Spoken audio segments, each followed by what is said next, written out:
Is now starting. Please find your seats and silence any electronic devices.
Hey. Good afternoon, New York. Wait a minute. You all had good lunch, good networking opportunities. We have an impactful afternoon of programming. It's gonna be exciting. So give me that New York energy. Let's try this again. I'm just saying, you all are New York for a reason. So I am John Gibson. I am Vice President of Public Affairs and Industry Relations at the Motion Picture Association. I am your MC for today, so I'm gonna guide you through. What we have programmed for you is gonna be amazing. It's gonna be impactful. I'm gonna challenge you throughout the course of this afternoon. Say seven. Seven people that you don't know, I want you to make 7 contacts at a minimum. Because sitting beside you could be your future creative partners, business managers, entertainment attorneys, counselors, advisors. That is why we created this event with Empire State Development. And today we have the amazing, the legacy, the legendary Tribeca Festival also partnering with us. So I'm just saying, tell your friends, and for those that are watching via the live stream, thank you for joining us. Next time, you want to be in the place because there's the energy. You want to feel the energy. You want to look at someone to your left and to the right. Did you get that? That was really good intel. I like that. What did they say? Remind me of that. So let me get this started. It is my privilege to introduce an amazing colleague of mine, one of my favorite people. Please welcome Greg Saphier, who is the Senior Vice President and Head of Global Public Affairs at the Motion Picture Association. Thank you.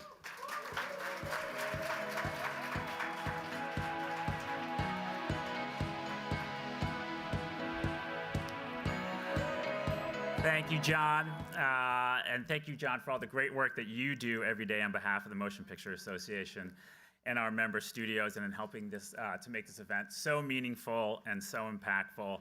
I just want you guys all to know that, make no mistake, John is a real force of nature, as you will see throughout the day. And this event's enduring success is really thanks to him and his efforts. So. As John mentioned, I'm Greg Saphier. I lead public affairs at the Motion Picture Association, and I'm very pleased today to return to New York and the State Creativity Summit. And first and foremost, I would like to thank Empire State Development and Tribeca for sponsoring this summit. And we're also incredibly grateful to our friends at Amazon, particularly Angela Pinsky, who I'll introduce in a moment, for hosting us at this great venue and for being with us here today. Of course, I would also like to thank representatives from the MPA member studios, including Amazon MGM, Disney, NBC Universal, Netflix, Paramount, Sony Pictures, and Warner Brothers. And last but certainly not least, I want to give a shout out to all of you and the great state of New York and New Yorkers for showing up year after year and for being such a dynamic economic and cultural force in the industry. Now, New York truly is one of the country's great creative capitals, and I mean that. New York State recognizes that a strong creative culture leads to a strong creative economy. And it shows in the numbers. For instance, MPA's analysis shows that New York's film and television industry supports more than 110,000 jobs in New York and over $16 billion in wages. So simply put, New York and New Yorkers win with a strong creative economy. And I would be remiss if I didn't take a moment to thank Governor Hochul, the entire Empire State Development team, and many, many people in this room for working together to support the governor's proposal to expand the state's film tax incentive program earlier this year, which was enacted into law as part of the governor's budget. Yeah, so please join me in congratulating yourselves and the team who put that together. So really quickly, back to the numbers. The expanded credit is fuel for the economic engine of this industry, which since 2004 has generated over $23.3 billion in economic investment and boosted wages to an average of $90,000 annually, exceeding the state median by 37%.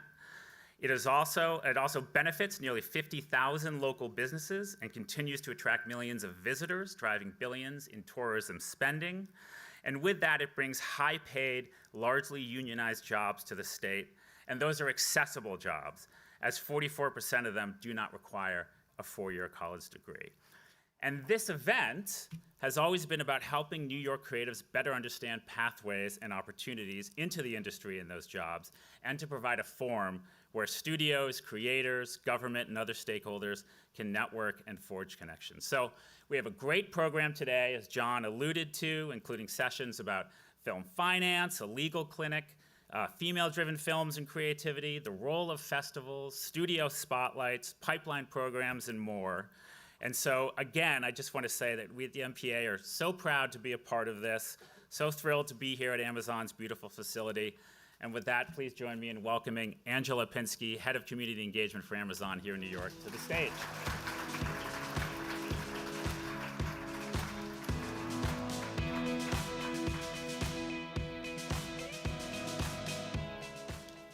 Thank you so much. Hi, everyone. I'm Angela Pinsky, Head of Community Engagement for Amazon New York, and I'd like to welcome you and everyone to Amazon's landmark Midtown office, which we call The Hank. We are very excited to be hosting the MPA New York Creativity Summit this year, and I want to thank you for choosing to hold your important event here. I hope you'll get a chance to explore our space, and as you may know, this building was formerly the iconic Lord & Taylor building, and it was a department store flagship for New York City, and we're excited to showcase how we've restored this building to weave together New York's history and present and future. New York has been a great home for Amazon, and we were thrilled to see the film tax credit program extended and enhanced to attract more high-value productions, create good-paying jobs, and boost local communities. The MPA stole my line before when we thanked the Governor Hochul and the Empire State Development for their continued support of the film and television industry here in New York. For years, Amazon MGM Studios has been filming major productions in New York, including the acclaimed series Fallout, Harlem, Mr. and Mrs. Smith, and of course, the marvelous Mrs. Maisel. One of Amazon's newest series, June Farms, is an unscripted reality show set at a farm, restaurant, and event space located on 120 acres in the Hudson Valley, just about 20 minutes outside of Albany. And this show is going to premiere on Monday if you guys want to check it out. Beyond filming, we've also made New York a home to numerous post-production and VFX projects. And we are thrilled earlier this year when Amazon Prime's College Tours featured SUNY Albany this past September, which is one of Amazon's career choice partners. We're proud to showcase both iconic landmarks and hidden gems from throughout the state and to create thousands of jobs for the talented creatives and crew members who power this vital industry. In addition to TV and film, the New York metro region is also home to all of the business lines that Amazon represents, including Amazon.com, AWS, Amazon Music, Whole Foods, and Amazon Fresh, Audible, and our operations and logistics sites. Amazon has over 47,500 employees statewide and has invested $52.3 billion into New York since 2010, and we are delivering 2 million packages every day in New York City, piloting new and innovative last-mile programs including electric vehicles, walkers, and most recently about 700 e-bikes that were deployed earlier this year. And with New York businesses selling 769 million items on our platform in 2024, Amazon is helping New York become a net exporter of goods and a net importer of revenue nationally and globally. It's now my pleasure to introduce and welcome Nancy Lefkowitz, Executive Vice President of Tribeca Festival, to the stage for a few remarks. Thank you again so much for being here and supporting the next generation of creators and working hard to keep arts and entertainment thriving in New York.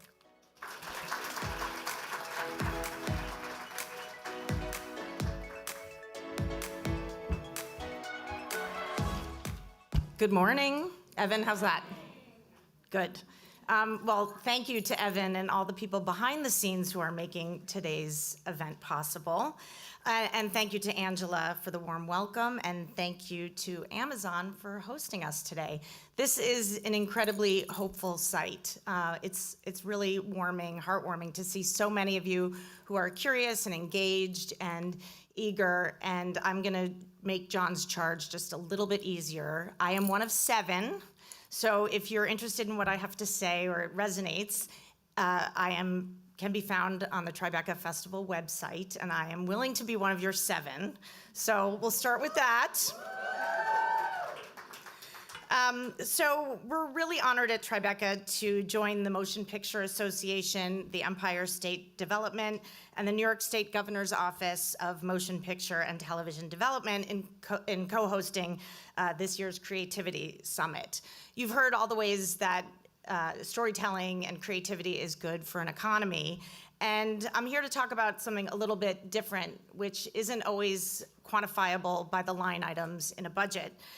And that is to really talk about what is at the heart of Tribeca and why we were founded. We were founded in the aftermath of 9/11, and we like to say in the spirit of life on 9/12, which is to say we came together with heart and with the best of what happens when communities come together with a shared purpose. The festival was created as a way to bring people together again, to restore connection through the power of stories. That mission still drives us today, almost 25 years later, as we will celebrate our 25th festival this coming June. Creativity isn't just a spark, it's how we build connection, possibility, and opportunity. The stories we share remind us of our common humanity, that there is far more that unites us than divides us, and I think we probably can all agree that we need more stories and connection today more than ever. New York is, as you can see looking around you, a hub of creativity and possibility, a place where filmmakers, producers, and creators of every background can take bold ideas and make them real. So today's summit is about keeping that promise alive and opening doors, expanding pathways, and investing in all of you, the next generation of storytellers. So this is why we are here and championing your voices, and why we've built year-round artist development programs, and why we launched initiatives like our own Tribeca Storytelling Summit. We want to make sure that creators don't just have inspiration, but they have real access, mentorship, resources, and a community committed to your growth. Supporting storytellers is essential to keeping New York's creative industry vibrant and forward-looking, so we really can't do it without all of you. So we're deeply grateful, with all of this said, we're deeply grateful to our partners at the MPA, the ESD, and the Governor's Office thank you for your leadership, and especially thank you to John Gibson and Rachel Albin from the MPA for their generosity and collaboration in making today possible. Thank you, thank you, thank you for including Tribeca in this important gathering. It is now my pleasure to welcome Joseph Thomas, Assistant Counsel for Economic Development for Governor Kathy Hochul.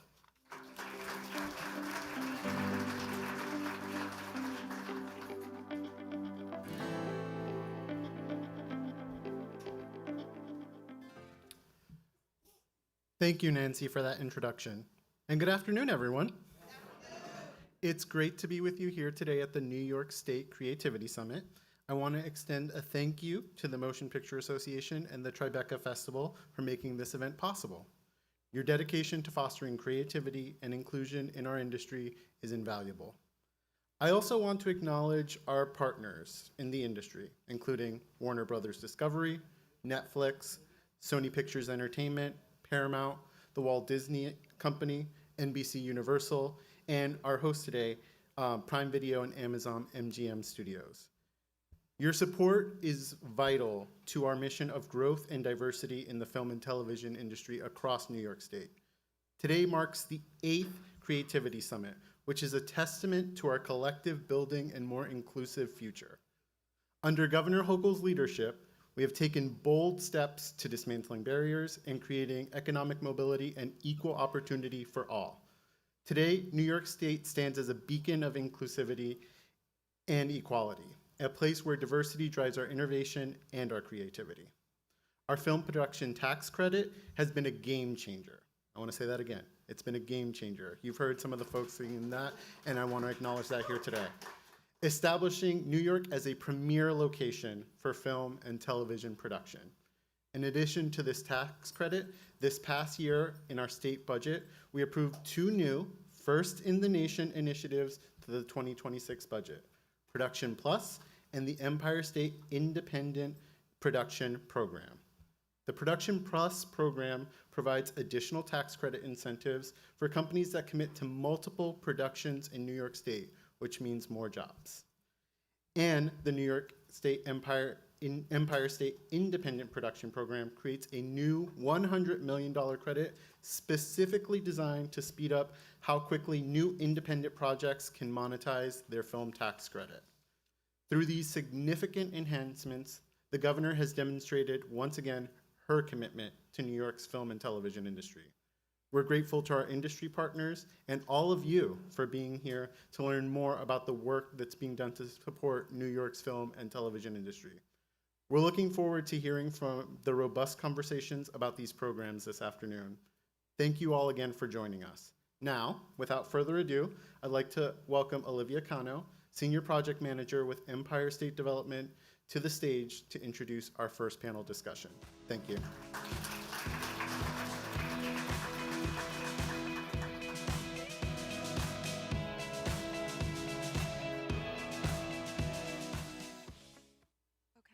Good morning, everyone, or afternoon. I'd like to welcome my panelists to join me up on the stage.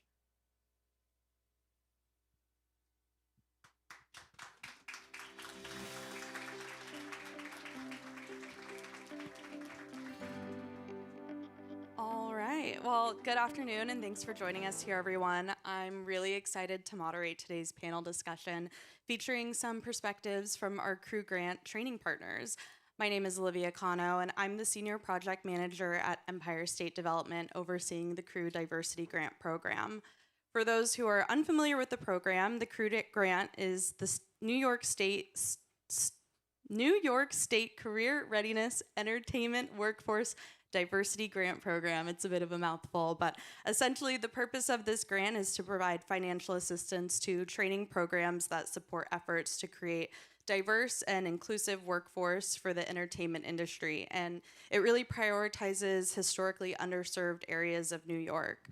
For programs like this to be successful, it's not enough to just distribute funding. It's critical to engage a network of partners representing the full workforce pipeline, from unions and higher ed leaders who facilitate the training and provide the skills needed, up to the employers who can provide trainees with career pathways that provide long-term economic opportunities.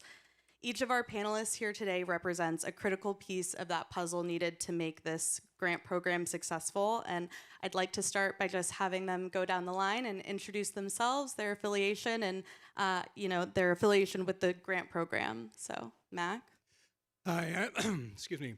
Hi, I'm Mac Cushing. I'm the head instructor at the WCNY Entertainment Academy based out of Syracuse, New York. I'm also a member of IATSE Local 52.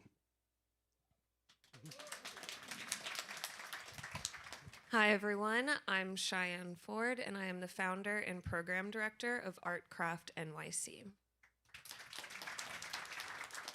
Good afternoon. I'm Kenneth Adams. I'm the president of LaGuardia Community College in beautiful Long Island City, Queens. So that means we have Syracuse and Long Island City here, so it really is a statewide thing. All right, thank you so much. I want to make sure we have time for some audience question and answer at the end, but to start, each of you, like I said, represents a unique perspective in the ecosystem that's required to make this grant program successful. Can you talk to us a little bit about how you utilized industry and employer partnerships to create pathways to jobs for trainees once the program was completed? Cheyenne, I'm actually going to have you kick us off. Great. Hello again, everyone. So I also work as a production designer. I have never worked in education before, but I had this idea to create a art department training program to fill a gap for this educational need. And so because I'm a production designer, I've been able to help connect some of our alumni with jobs after program completion. But I've had so many wonderful opportunities from introductions with ESD. We now have pipeline partnerships with NBC Universal and Walt Disney Company, where our alumni are eligible to apply for their traineeships and internships. And that's a game changer, to start an organization and have this really ambitious goal. You really need partners who have like name recognition to help boost the brand. And I'm so grateful that ESD has made these connections. And now ArtCraft has been running for 2 years, and we are now expanding to be a year-round organization because we've been having so much success, and we're expanding our impact to be able to have more free, open to the public educational events. And it's crazy. I mean, 2 years ago, just calling ESD and being like, hello, how does this grant work? And now we're expanding so much, but it is really because of these partnerships and all the support we've had beyond just the grant. Awesome. Yeah, we're very excited about the expansion. Ken, you're nodding your head down there. Did you want to add anything to that? Cheyenne and I were on this panel last year, and just in 1 year, her program has grown so much, and it's so fantastic, and congratulations. Thank you. It's crazy. It's really wild. And it's been nice to be here a second time. And yeah, I've been thinking about what the past year has been like. And it feels like not that long ago that we were here last year, but so much has happened. And there's just so many great opportunities. Thank you. Absolutely. Did you want to add anything before we? Yeah. So obviously Syracuse and upstate New York is a much different entertainment market than New York City. IATSE 52, for those of you who don't know, we cover over 15 different departments on set. We're the largest, most departments in one local in New York State. And while New York City has a membership of over 5,000 members, Region 3, which is like Buffalo to Utica, we only have about 150 members. So what we have a big problem with production, like we have such a good tax incentive, the plus 10% from the state, we had a problem with getting day players. We had, our core crews set, but like on the bigger days, like we just couldn't find people. And this program came along 2 years ago, and this kind of dovetailed nicely with the problem we were experiencing. And since then, we've been able to train and graduate 76 students who, out of those, I think as of last week, 36 were currently working in projects upstate. So like it's been like, I cannot overstate how much of a success this has been. Yeah, Mac, I'm actually, round of applause for that for sure. We love to see people getting jobs. That's the, entire purpose of this grant program. And Mac, that actually kind of dovetails really nicely into our next question. Can you speak a little bit more to the current industry need for workforce programs like this and talk a little bit about the gaps that are currently existing that the programs like these can help to address? When we're talking about the film industry upstate, we talk about it like a garden. You need multiple different plants to maintain soil, and like you have an entire ecosystem that you have to curate very deliberately if everything's going to grow together. If you let one thing grow and it diminishes everything else, you'll kill the entire garden. So while we've been training this workforce, we can have a big boom summer like we had this year, but if we don't have anything for the next 4 months, we're going to lose that workforce. So what we've been working on hand in hand with ESD is also our local film commissions, Buffalo, Rochester, Syracuse, Utica, Binghamton, Ithaca, et cetera, and also with IATSE and the stagehand locals, and we try to maintain contact with our students after they graduate and kind of give them updates every 4 or 6 months, like, okay, this is what's coming down the pipeline. This is what you might have to get a regular job for right now, but starting in May, we've got 3 movies coming in, so keep your schedule clear. And it's that kind of, after graduation contact and community building that's going to help, because the hardest thing of getting new technicians is you can't just quit your job and become freelance. It takes 3 to 5 whole years before you have enough of a workforce that where you can enough jobs that you can make that your entire year's salary. So helping them, holding their hand over these 3 to 5 years while they get on their feet is, I think, incredibly important.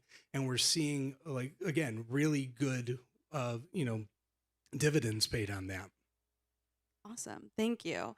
Ken, from a higher ed perspective, can you speak a little bit to what you're seeing kind of at the very start of that pipeline?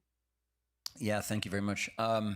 First, hands up if you went to CUNY, a CUNY school, or a CUNY student, or a CUNY graduate, CUNY alum. All right, yeah. Don't be shy. Don't be shy. It's good to see. The second thing is, I know you're collecting contacts, right? That you can get your 7 minimum number of contacts at this great event today. Stay right through the reception tonight. That's, you'll do well there. You don't want to know about me, but you do want to know my colleague who's here, and she's sitting in the back, and make her like number 2 or number 3 on your list. Can you stand up, Chandana? This is Chandana Mahadaswaraswamy. And Chandana runs our film production, basically our film training programs at LaGuardia. Thank you. Sorry to embarrass you, Chandana. But I saw her in the lobby, and I'm really glad she's here because, again, anyone who's interested in doing any kind of film training at LaGuardia should speak to her, and you can always contact me to be sure.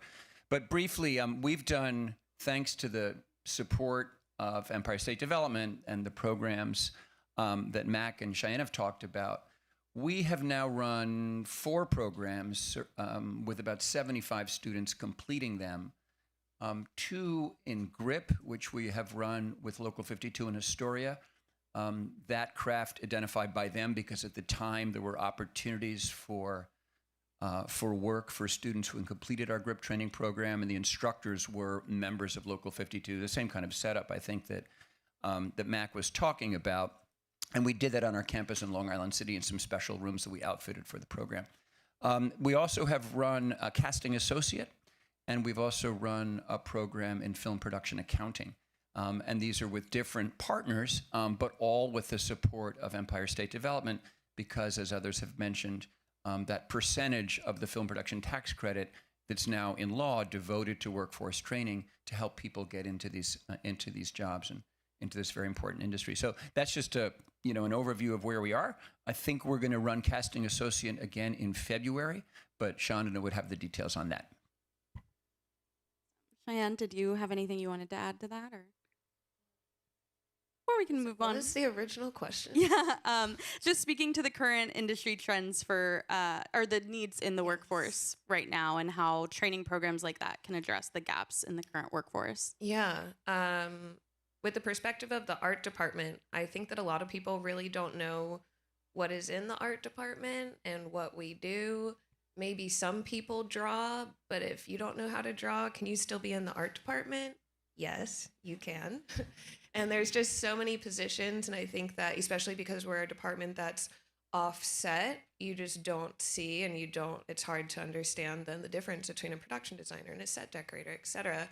And a lot of universities also don't teach these practical skills of how do I make a budget? How do I tell the line producer that I need more money? How do I go to a prop house and rent stuff? Like, how does that work? So that's where Artcraft is trying to fill the gap. And we teach design and conceptualizing, but also a lot of practical skills. And we always need more people in the art department because people don't know about us. And so there's always like needs for roles like a art department coordinator. And it's been a big success where people, I'm in IATSE Local USA 829. And so we have relationships with a lot of coordinators and art directors there to hire the alumni as art PAs. And in the art department, you graduate really fast. Like if you're good and you have a good work ethic, you're an art PA for a minute and then you're coordinating, you're doing whatever. So there's always a need for more entry-level positions. And I'm really happy that my alumni have been filling those spots. Well, thank you. That actually ties us right into our next question really well, actually. And Mac, I'm going to have you start off as, head instructor. You're really working closely with these students who are going through these programs. Can you tell us a little bit about what the ideal kind of candidate profile for someone thinking about going through one of these training programs looks like, kind of their background personally and or professionally? Honestly, it's ambition. The number one thing we try to tell any candidate, any applicant, is that the number one thing you're going to learn is how to identify patterns and how to anticipate the next step in that pattern. It doesn't matter what department you're in. If you're in the production office, if you're a grip, if you're an AD, if your first day on set, if you don't know how this team runs, the only way you get asked back to day 2 is how fast you identify the patterns in their day and how well you anticipate the next step in that pattern. We give them a crash course on what the patterns are in all the different departments. But if you need to be that kind of creative thinking, problem solving, big visualization person, that's our ideal candidate. And then also the fact of this industry is you are a freelance. You need to have the courage to be freelance, not clock in, clock out, just go neck down 40 hours a week. You essentially become a small business owner, and the commodity you sell is your time and labor. And you need to be able to critically think on how to get your brand out, how to network, how to sell your small business so that you get hired. So this industry is not for the faint of heart. I think everyone in this room knows that. And it takes an incredible amount of ambition and wiggle room, ability to keep your head on a swivel to survive in here. So a lot of people might come through the door, but only a few actually once they're in the pool, they realize they like swimming. Very well said. Cheyenne, I know you've expanded your program, like you said, to be year-round, so you see a lot of these applications. What are some of the things you're seeing of those applications that are coming in that might make you think that they could be a good fit for the art craft program? The application process has been really challenging because last year for our summer program, we had 162 applications for 16 seats. And that's really what motivated us to expand, to have these events open to the public, because there is such a desire for this kind of information. And so for the summer program, we have no education or experience requirements. We have a written application where we're asking, very similar to Mac's point, we want to know about your work ethic, your ambitions, and your creative ambitions. There's a place in the art department for everyone, and people come to the art department with a really niche, specific skill. We had 3 puppet makers in the first alumni class, and I was like, okay, yes. Sometimes we do. I'm making a puppet this week for work. I don't know. It happens sometimes. And so we just want to see that someone is really passionate about creativity, whatever it is, and also that they're good collaborators. I mean, we all know that in the film industry, you have to be a good collaborator. And so we ask questions on the application about asking someone to reflect on a time that they've collaborated, and how do they look at the objective differently when you're working with someone else. Because I think especially for creative artists, you sometimes really just want to make your vision, and that's not good for the film industry. It's really not good. So we look for these kinds of qualities, and we have a blind review for admissions. So we start at 18, and then there's no limits on age or anything. And so with the blind review, it's been a little bit daunting of am I still going to get a well-rounded cohort if I don't know their name, age, background, etc. And we've had such incredible diversity through the process. And I think it just shows that diversity is there when you have accessibility. We pay our trainees to attend the program. We give them all of the materials that they need, software, industry standard software for 1 year. And you create that accessibility and good, hardworking artists will show up.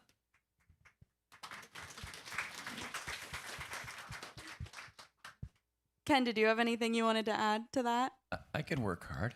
I don't know how to make. You're hired. I Let's don't go. know how to make a puppet. Just a couple of thoughts on the question of student, because you started out right with this question, Olivia, on who are our students, who are typical students, and how do they find us. So just a little. Let me back up on LaGuardia a little bit. We're one of 7 community colleges in the CUNY system. We were founded in 1971, and we have about 28,000 students. LaGuardia is big. BMCC down on Chambers Street, a little bigger. We're sort of number 2 in terms of enrollment. But the interesting thing about LaGuardia is we have almost a 50-50 split.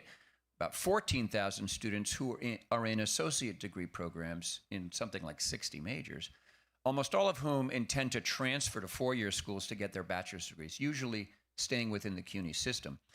But another 14,500 students that are at LaGuardia to learn English. We're the largest provider of English as a second language instruction in New York City. That's right, big part of what we do. We do a huge amount of GED prep in English and Español también. So we're a testing site for GED. We run a ginormous SYEP program with DYCD every summer. 3,300 New York City high school students come to us. But importantly, we're the largest provider in CUNY of non-degree kind of certificate or workforce training in building trades, in healthcare, in IT, and in film and television, right? And the reason we started it is because we have, going back to the degree programs, for a long time, we've had an associate degree program in film and television that transfers to the program at Brooklyn College, which ultimately can get you the Carnegie Mellon program for the master's in the Brooklyn Navy Yard. So that's a great pathway for students on an academic pathway to careers in film and television. But we realized they needed more production, more hands-on, just more training. And so we partnered, as I said earlier, with IATSE Local 52. They're close by in Astoria, so that our degree students could augment their kind of academic preparation with hands-on workforce training. Really, with the instructors were union members. Completion of the program is a pretty hard program, but you really ended up with some very important technical skills, in this case, to do availability work as grips. So part of this answer to the question is that some of our students are actually LaGuardia degree students who want to get more skills.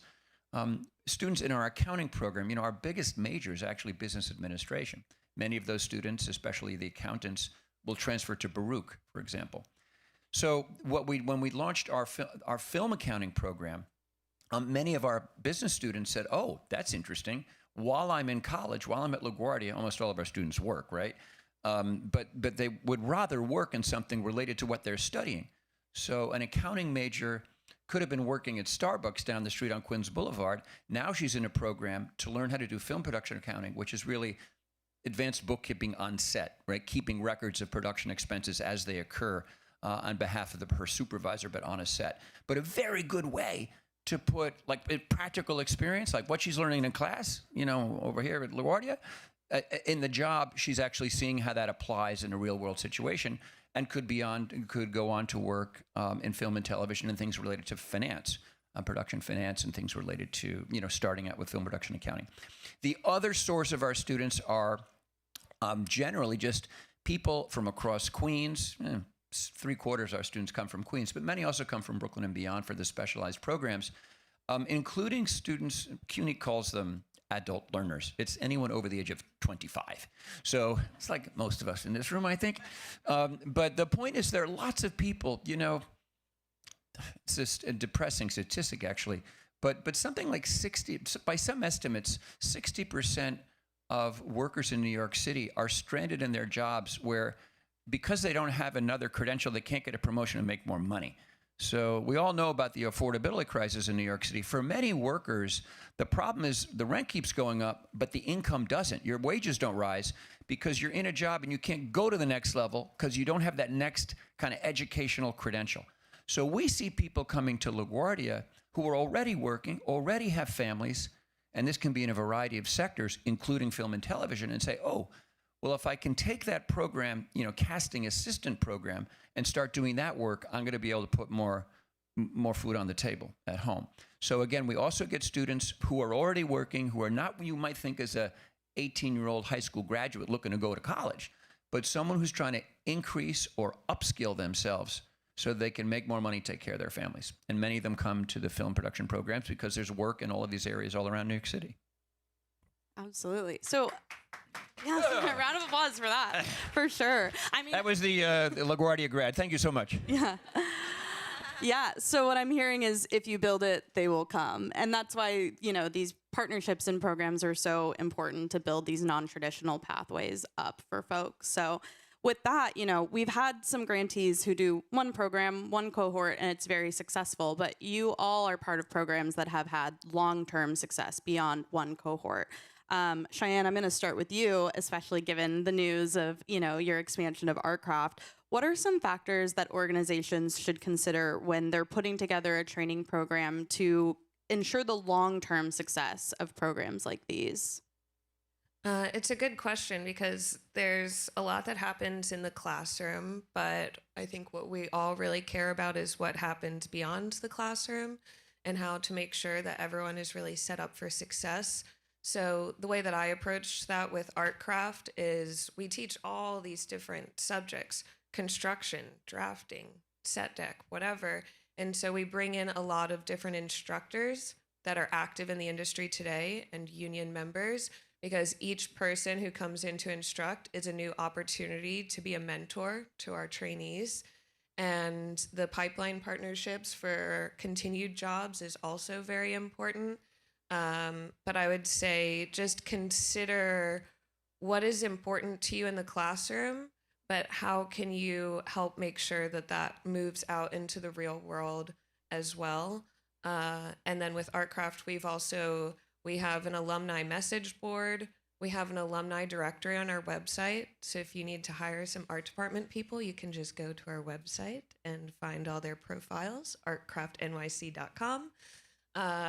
And then we've also hosted social networking events. We just had one this past Monday, and it was amazing. We had people who were interested in the art department but don't really know about it. They came and I'm like, okay, talk to some of my alumni, and okay, alumni, you're looking for a job. Here's this union person who just showed up to the event. Why don't you connect with them? But I think that all of these continued support, mentorship, continued networking is really important to help create, as Mac was saying earlier, an economy and a garden that grows and builds beyond what you're doing immediately. Yeah, I think union partnerships especially are very critical to the long-term success. Mac, can you speak to that a little bit? Yeah, absolutely. So one of the big things that we found success with our with our graduates and everything is we only accept 25 to 39-year-olds. When we were starting this, we wanted to make sure that people were trying to get into the film industry for the right reasons.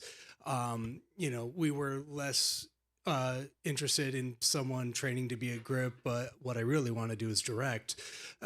And instead of that, what we were really looking for is that scene in the Ghostbusters where Ernie Hudson is interviewing for the job and do you believe in Bigfoot? And the paranormal, lady, if it's got a steady paycheck, I'll believe anything you want. That's who we were looking for. And 25 to 39-year-olds, they're kind of established. They're not going to get their training and then run to New York City. They're going to stay in the area. They're going to keep our workforce levels elevated. And then on top of that, what we try to do with the partnership is we're having a meetup on Saturday in 2 days. Like Cheyenne was just saying, we've got our film commissioner, our IATSE rep, 2 IATSE reps coming in, saying what's coming down the pipeline for the winter, hearing how everyone's doing, and kind of getting a gauge on how things are going. And then another big thing that we try to do is part of the training we provide our students is forklift and aerial platform certification on top of your OSHA 10-hour in construction. Because, you know, as much as the spirit of this program is to get people into the film industry and staying in the film industry, like I said before, 3 to 5 years, there's going to be a 4-month period where no one's calling you and you still have to make rent. You still have to put food on the table. If you can go drive a forklift for Amazon for a while, like a lot of us IATSE members do that. Like just because you have a card in your pocket doesn't mean you only have that one job. We're freelance. We have to take whatever job we get. And, you know, I've driven forklifts not in the film industry in the past 3 years, just because that's how the market is right now.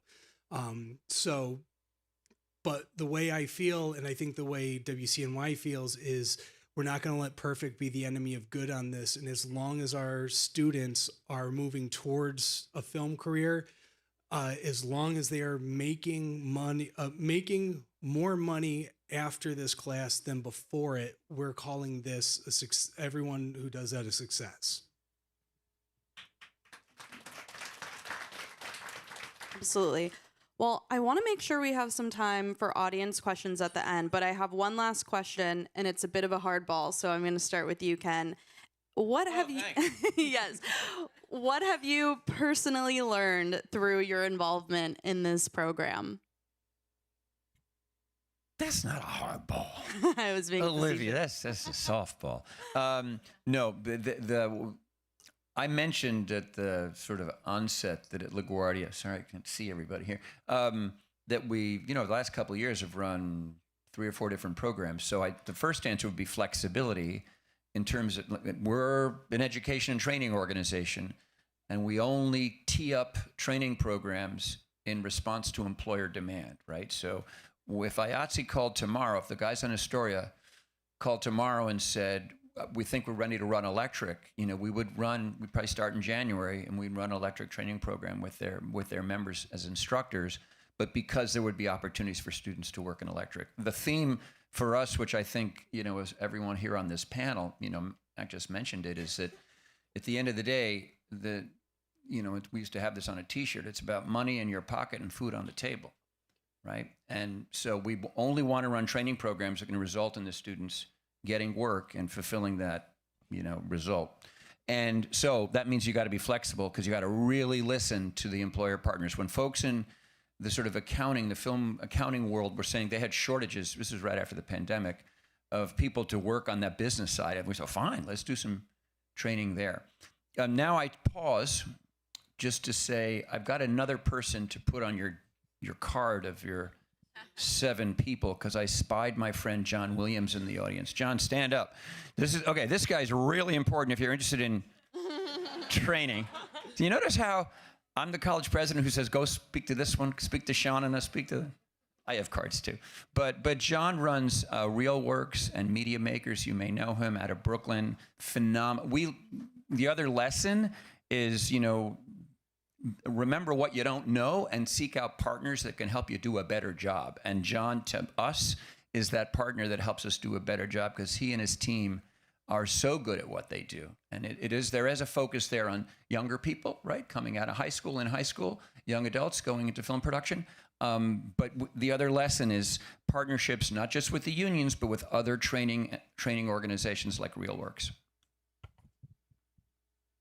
Cheyenne? I feel like I have grown so much as a person since being able to run this organization. You know, as I said in the beginning, I'm just a production designer. I make sets, and this has been a huge daunting thing to take on in my life, but I've been really passionate about creating these opportunities, and I myself have come from a very low income background where I struggled to be able to afford the art materials that I wanted. I couldn't take art classes because of the studio fees. And so having this opportunity to have a dream that I can help fill this gap in my own community, but then to have all of this support it's been an incredible journey, and I'm so grateful that I get to run this and I get to experience seeing all of these artists grow, and then they help each other too. And it's like contagious, you know, like once you start to be like, hey, we don't have to be mean to each other. We don't have to gatekeep. I'll actually tell you all the secrets. And then you start to do that, and then they're like, oh, okay, that's what we're supposed to do. And then they're sharing information, and it's just a beautiful thing to witness, and I'm very grateful that I get to be a part of it. Absolutely. Cheyenne was one of the first professional connections I made when I moved to New York, and hearing her story and seeing the work that she's done, I don't see you just as a production person. You know, it's incredible. So I'm personally in awe, but thank you. Mac? So the one thing I've learned most about this is patience. The big thing about pulling from underserved communities is understanding that the people you're going to be training didn't have the same leg up you did. They aren't coming with the same skills you started with. By trade, I'm a grip. Grips are not famous for their patience. We are famous for the opposite of that. But, you know, over the course of the last 2 years and seeing the people who come in, and everyone wants to do a good job. No one, pardon my French, but the best piece of advice I ever got from a student is like, Mac, no one wants to look like an asshole. And you got to take that to heart. Everyone is here because they are trying. And it is your job as an instructor to make sure that everyone graduates with the same level of experience, the same level of skill, because if you leave anyone behind, you are failing your class and you're failing the spirit of the grant. Awesome. Well, thank you all so much for your expertise and insight. I do have about 5 minutes if anyone in the audience has a question. This is the first hand I saw go up. Do we have mics in the audience or shout? Oh, perfect. Okay, a mic is coming your way.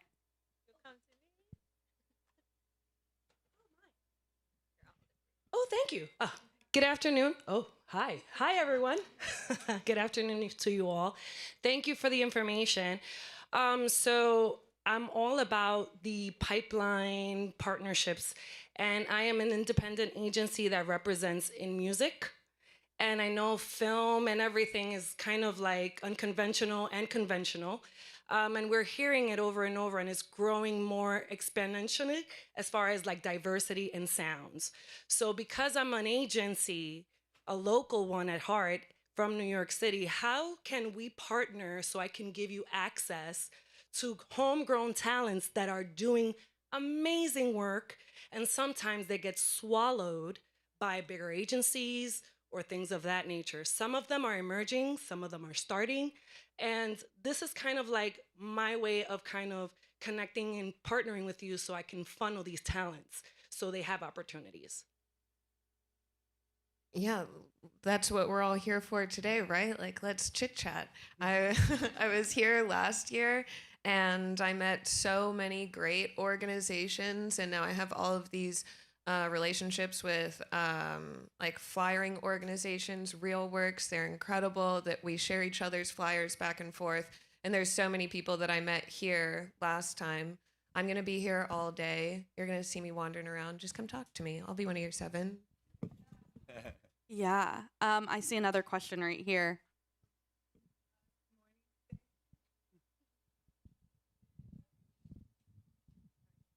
Sure, thank you. Aurelia Tavares. I work with a lot of community organizations to better underserved communities with activities and projects and things of that nature. So we use our phone. How are you accommodating the new AI and all of that? And obviously some grips are going to lose a job because we're using our phones to tape and to, how is the LaGuardia College accommodating and arts craft accommodating, and even the your organization accommodating the use of AI in terms of, because I'm filming with my phone, rather than, we don't have those budgets to be able to have grips and all of that. How are you helping us being able to be creators through that type of content, because we don't have the AI background and all of that? How are you how's the university and how is the arts craft accommodating that so we can be able to create our own independent films on a very low budget and and they're saying, you know, Apple's saying those phones can tape better than what you guys are doing. How are you making that possible? Yeah. I'm sorry, guys, but you know, No, it's a. Can I take this one on? Because you kept looking at me like, what's the college doing, CUNY, man? What's CUNY up to? So there are two things we're working on. One is there's a brand new VR studio on Vernon Boulevard in Long Island City. That's an amazing operation that moved out of Brooklyn, and they're setting up, and we're talking to them about training in VR. But the other is we are working on a new curriculum for what you just said, which is how to make an independent film on your phone. We're not, pretty much, and we're not, you know, like I say, I've seen the model. It's a 10-week course. I've seen the curriculum.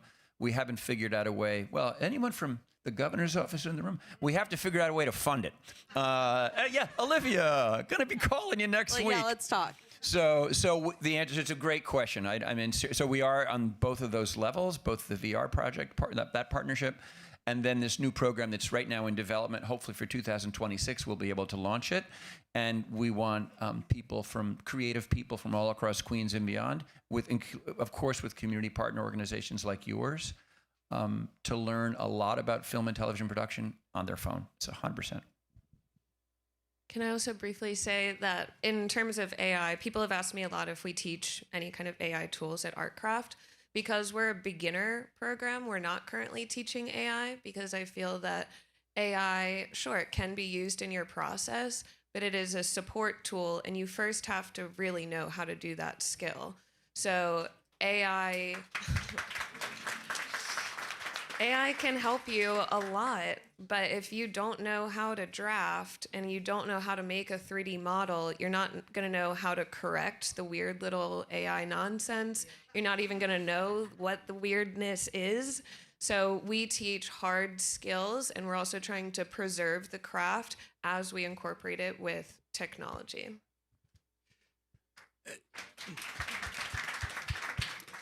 And, you know, when digital cameras came out, they declared film dead, but they don't. When you do an IMAX movie, that's not digital, that's still film. When MP3s, when CDs came out, they declared vinyl dead, and now vinyl has outlasted CDs. How many times have they said rock and roll is dead? Just because the medium diversifies, does that mean that anything is essentially dead? It's how do you exist in this new ecosystem? Yeah, can we get one round of applause for my panelists today? Thank you all so much. All right. Well, thank you all for being such an engaged audience for today's conversation. I would love to connect, and I'll be around if anyone wants to say hello and maybe get some funding for their program. But we have a very inspiring panel of women in film up next, so it's my honor to introduce Jessica Shaw to the stage. Thank you.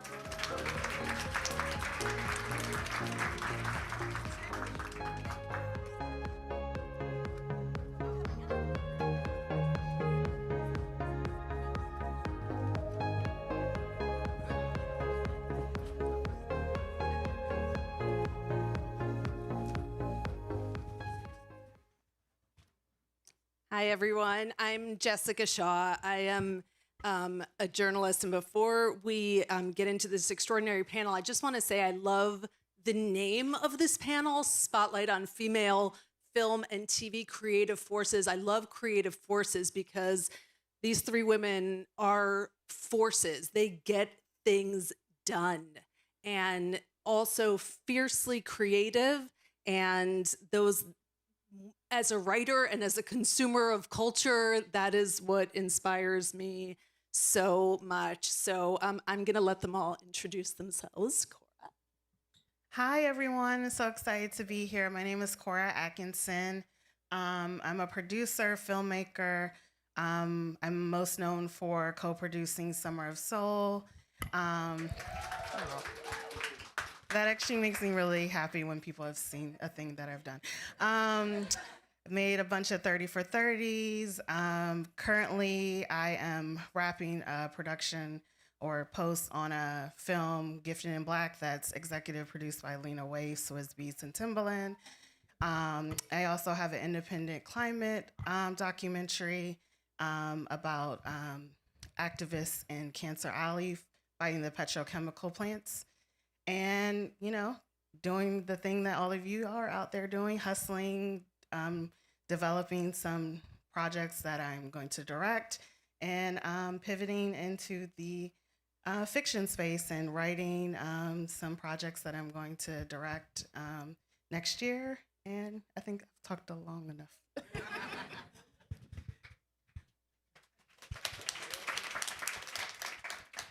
Good afternoon. My name is Lamonia Deanne Brown. I am a film festival producer as well as a film producer and writer. I have worked at ABFF as head of production and programming. I launched and built the Essence Film Festival, which ran for 3 years. Who knew? And I also worked at HBO, Warner Brothers Discovery, doing 150, Warner Media 150. I don't know who everybody knows about that, but we were able to help about 75 artists get funds to do their proof of concepts, and I also was helping to manage the sponsorships for 47 identity-based film festivals. HBO has always been really supportive of identity-based film festivals.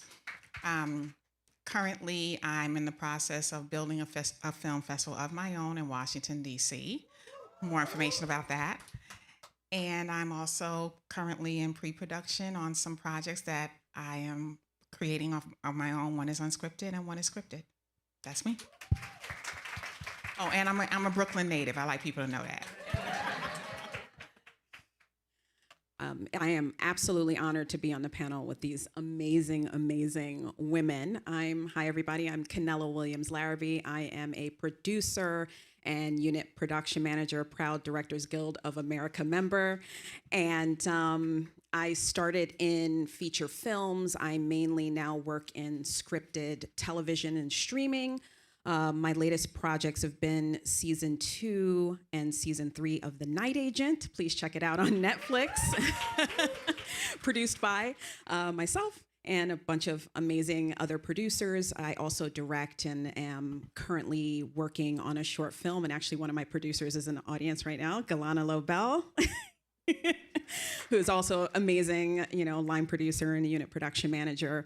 And we're hoping to get season 4 off of The Night Agent, and season 3 will come out in 2026. I've also worked on The Best Man, the final chapters. If you guys know Malcolm Lee, who's amazing, some amazing, amazing people, and just been doing it for a while. So I'm gonna get it to Jessica.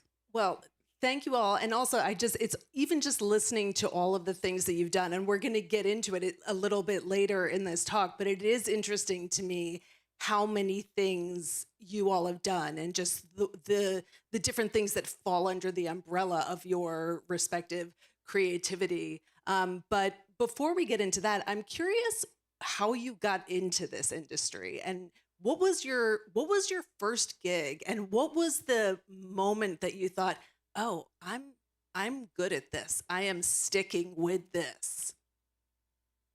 Okay, it's kind of a two-part. So I got into this because I played sports growing up, and my gym. What sport? Basketball mostly, but softball, soccer, all the things. So very active, and my gym kind of sucked in middle school, and so I was just like, I'm doing a lot and this is not fun. But there was an opportunity to do the morning announcements, which was video production. And you took a little test and I got in.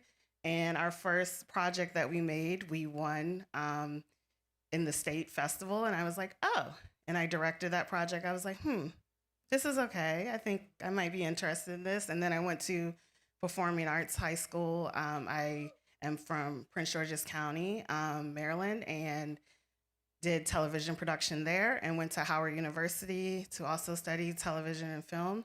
And I just was like, oh, I think this is what I want to be doing. And then the second part was, when did I think I knew what I was doing?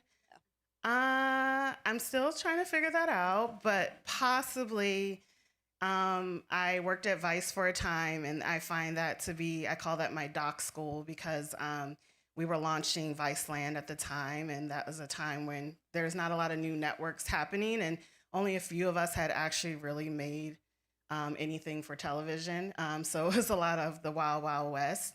And honestly, it was the people there telling me, oh, Cora is a producer, and this is what, and that was not at all my title, but that's what I was doing. And so I was just like, oh, maybe I do know what I'm doing, and I think that I can continue on in this, and maybe that I do have ideas that matter, and I can keep pursuing this, and kind of have never looked back on that journey.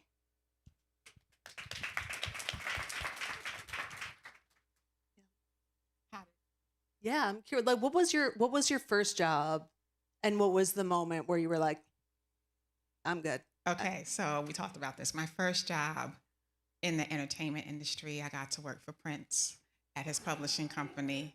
Yes, it's as I've been exciting. waiting for this moment to ask this, like I didn't know. It's as exciting as you think it is. It really is, yeah. What I did learn, as we talked about, was work ethic from him. He was really big on work ethic, wonderful to work for, a lovely person, all the things. We can talk about it later. But I stayed in the music industry for a while and ended up at Sony Music. And at that time, Sony had tuition advance. So you could say, I want to matriculate to such and such a program, and they would pay for it up front as opposed to tuition reimbursement. Don't know if they have that now, but they had it then. And so I decided to go to film school on Sony's dime. And I went to Fordham University's film school, and it was in film school where I kind of found out that I'm a great writer and found out that I'm a good producer, because they make you do films. And so after finishing at Fordham, I ended up working at New York Women in Film and Television, NYWIF. I don't know if there's any NYWIF members here. Oh, hi. Okay. And I was there doing programming and event producing. So I did the Muse Awards and Designing Women. You all know about that. And I did all the programs, which was about 10 panels a month, a whole bunch of screenings, hundreds of screenings a year. It was a huge job. And doing it, that volume of work was what let me know I was good at it, because I was really good at it. And it was a lot of work to do. And it was in the nonprofit space, so it wasn't a lot of, money or accolades or anything like that. But I did learn that I love doing this work. And we supported film festivals at that time.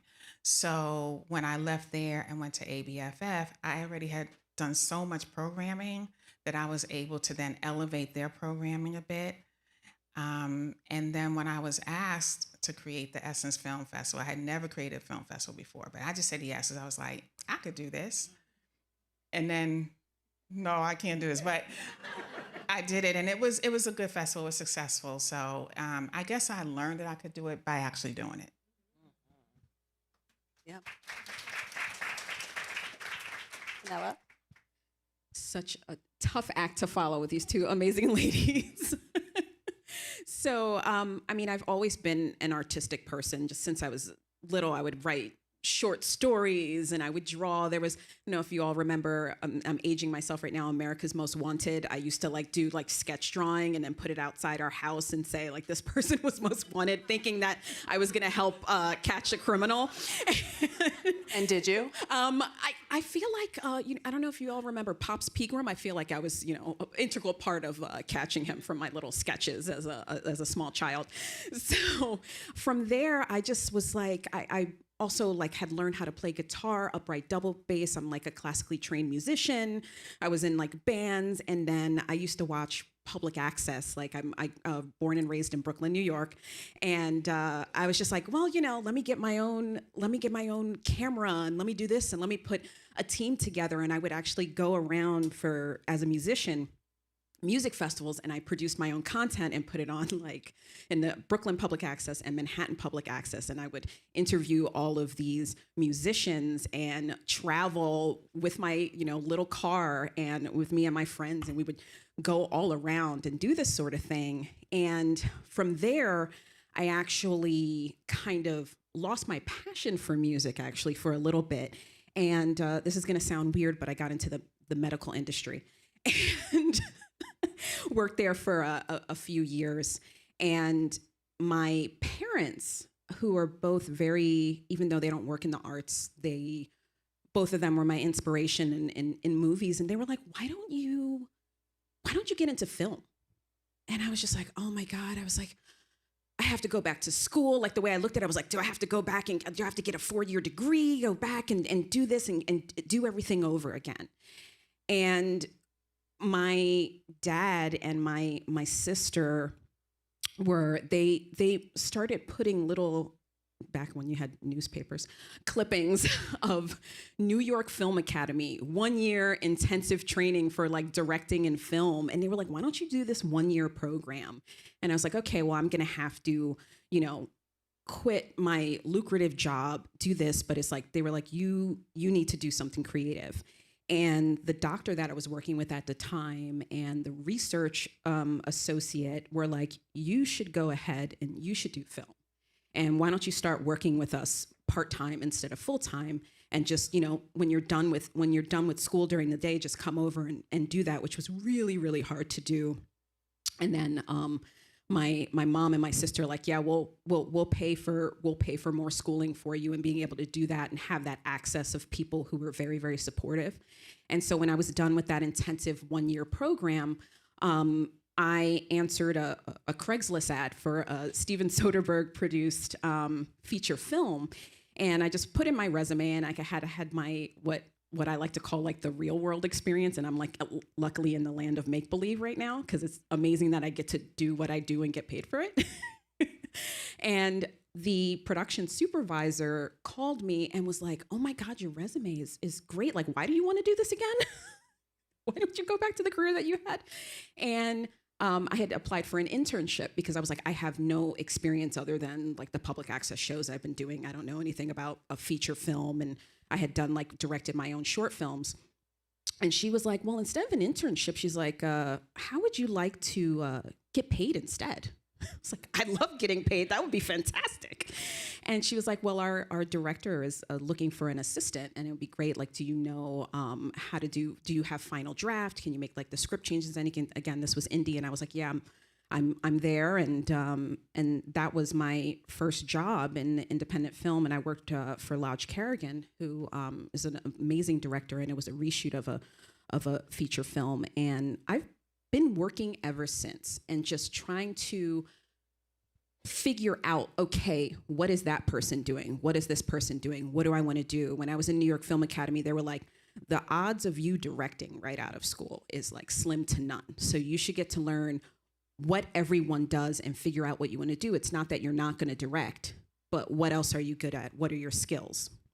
And so, 20 years later, here I am talking to you all, and producing, directing my own stuff, but producing some stuff that people actually watch. And it's like really cool. What do you think is one skill that you each have that doesn't get kind of talked about, and it's never in a job listing, or, you need to have this like experience, but something that you feel like has really propelled you forward and made you just an integral part of a production? Budgeting. I am a creative producer, but I came up in production management. So there's not anything I can't know that can go on a screen. And I feel like if you're going to be a good producer, director, writer, creative, you're coming up with ideas that like are unproducible. Like, you need to know how these line items work. And so for me, that has been my secret. That has been the way that I've stayed in this industry, is that no one can tell me what I can do is not producible. Like, I know the budget in and out. I know how to flip it. And it has become invaluable, especially in times when, all the projects aren't coming, and I know I can bring that skill to someone else and help them produce their thing. Knowing the hard skills of production management, how to put a shoot together, how to make all these things happen, have been invaluable. Everyone wants to be the creative, and I think we all have stories to tell, but the people who know how to make the productions go are going to be the people that work. So that to me has been always my fallback plan, the first plan, the everything.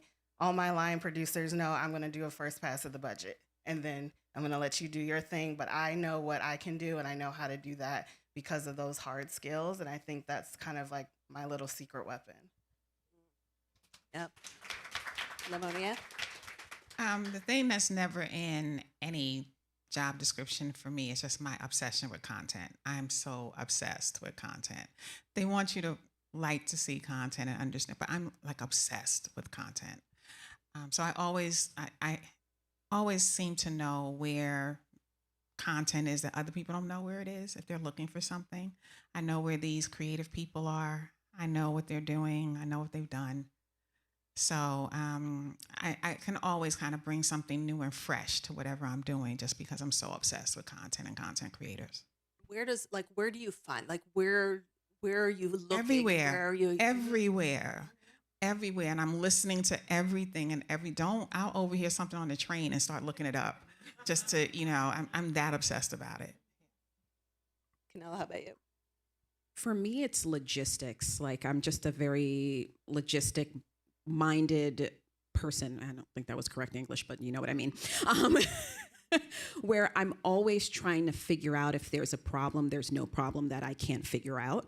And that's kind of like how my brain works. It's interesting being a creative person, but also being very analytical. And that's a lot of times how I'm able to get the jobs that I do, is I can see things, or this is like me talking just about my brain, I can see things that others can't. If there is a problem, not to be like quoting, if there's a problem, I'll solve them. Oh my God, I can't believe I just did that. But Vanilla Ice, oh God. But that's how I feel. It's like if there's a problem, I can solve it. I, oddly enough, being what do they call it, an extroverted introvert, I'm actually really good with people and being able to read people and being able to speak the same language as other people and bringing that together. But I think as a filmmaker, that's like that having that logistical mindset is very, very important to try to put all the pieces together and bring everybody together. So I feel like as a producer, I actually bring everyone together. When it comes to the creative, the financial, with the crew, and realizing that every single person is important and making sure that they feel that they're important. And I think that that's like my talent that keeps me working.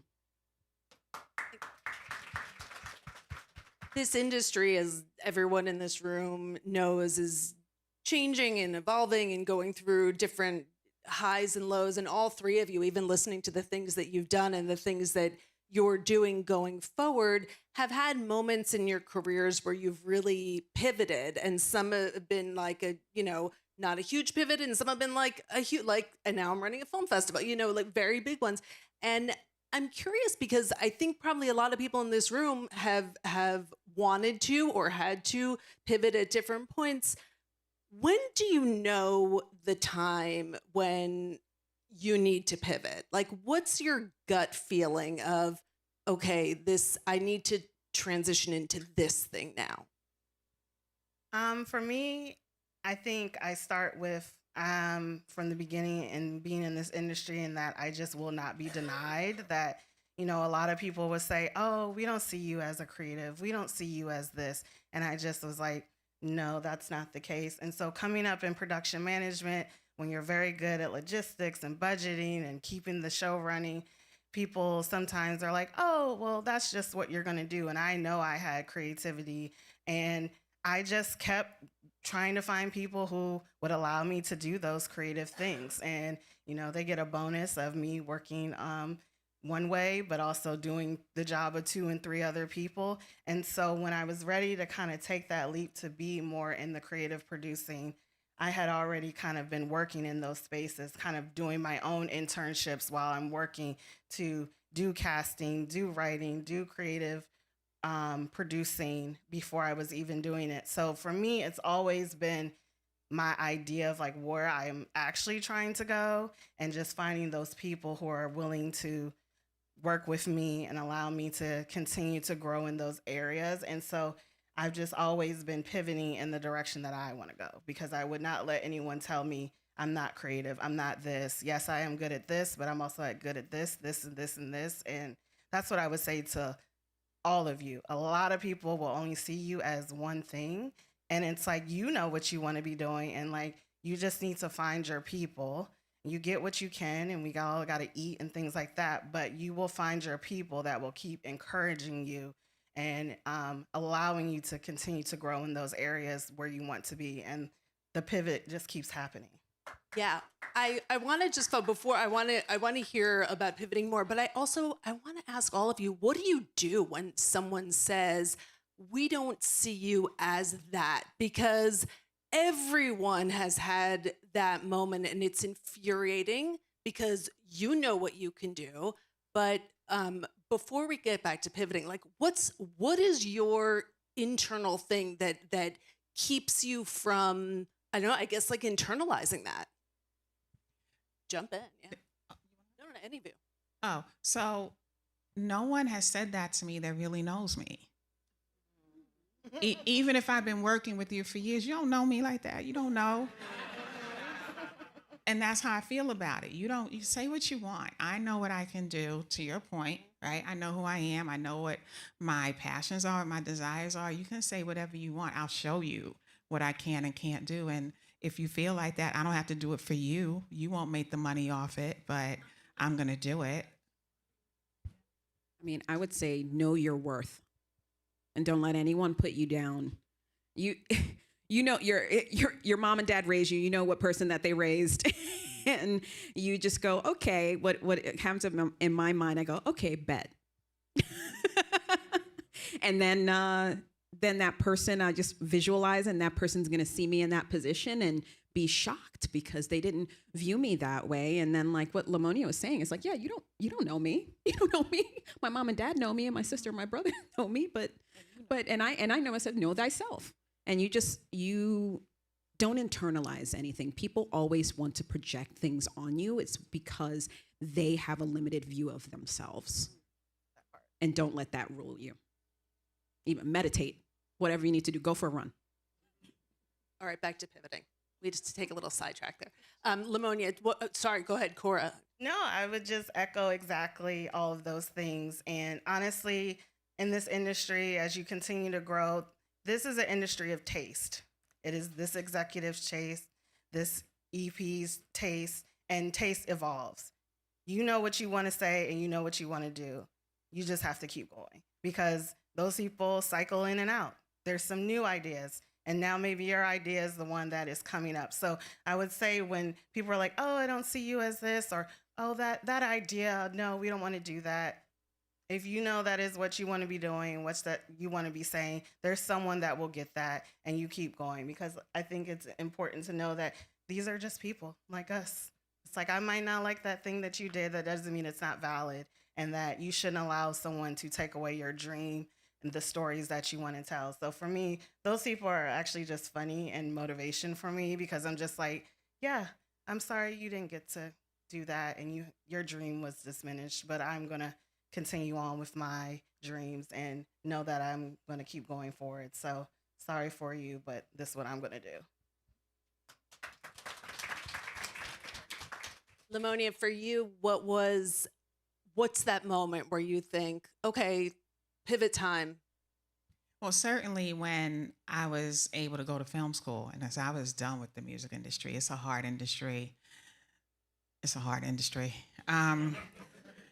And even though Sony was a great place to work, it was just time to go. I always knew I wanted to tell stories. I always knew I wanted to be involved with content and storytelling.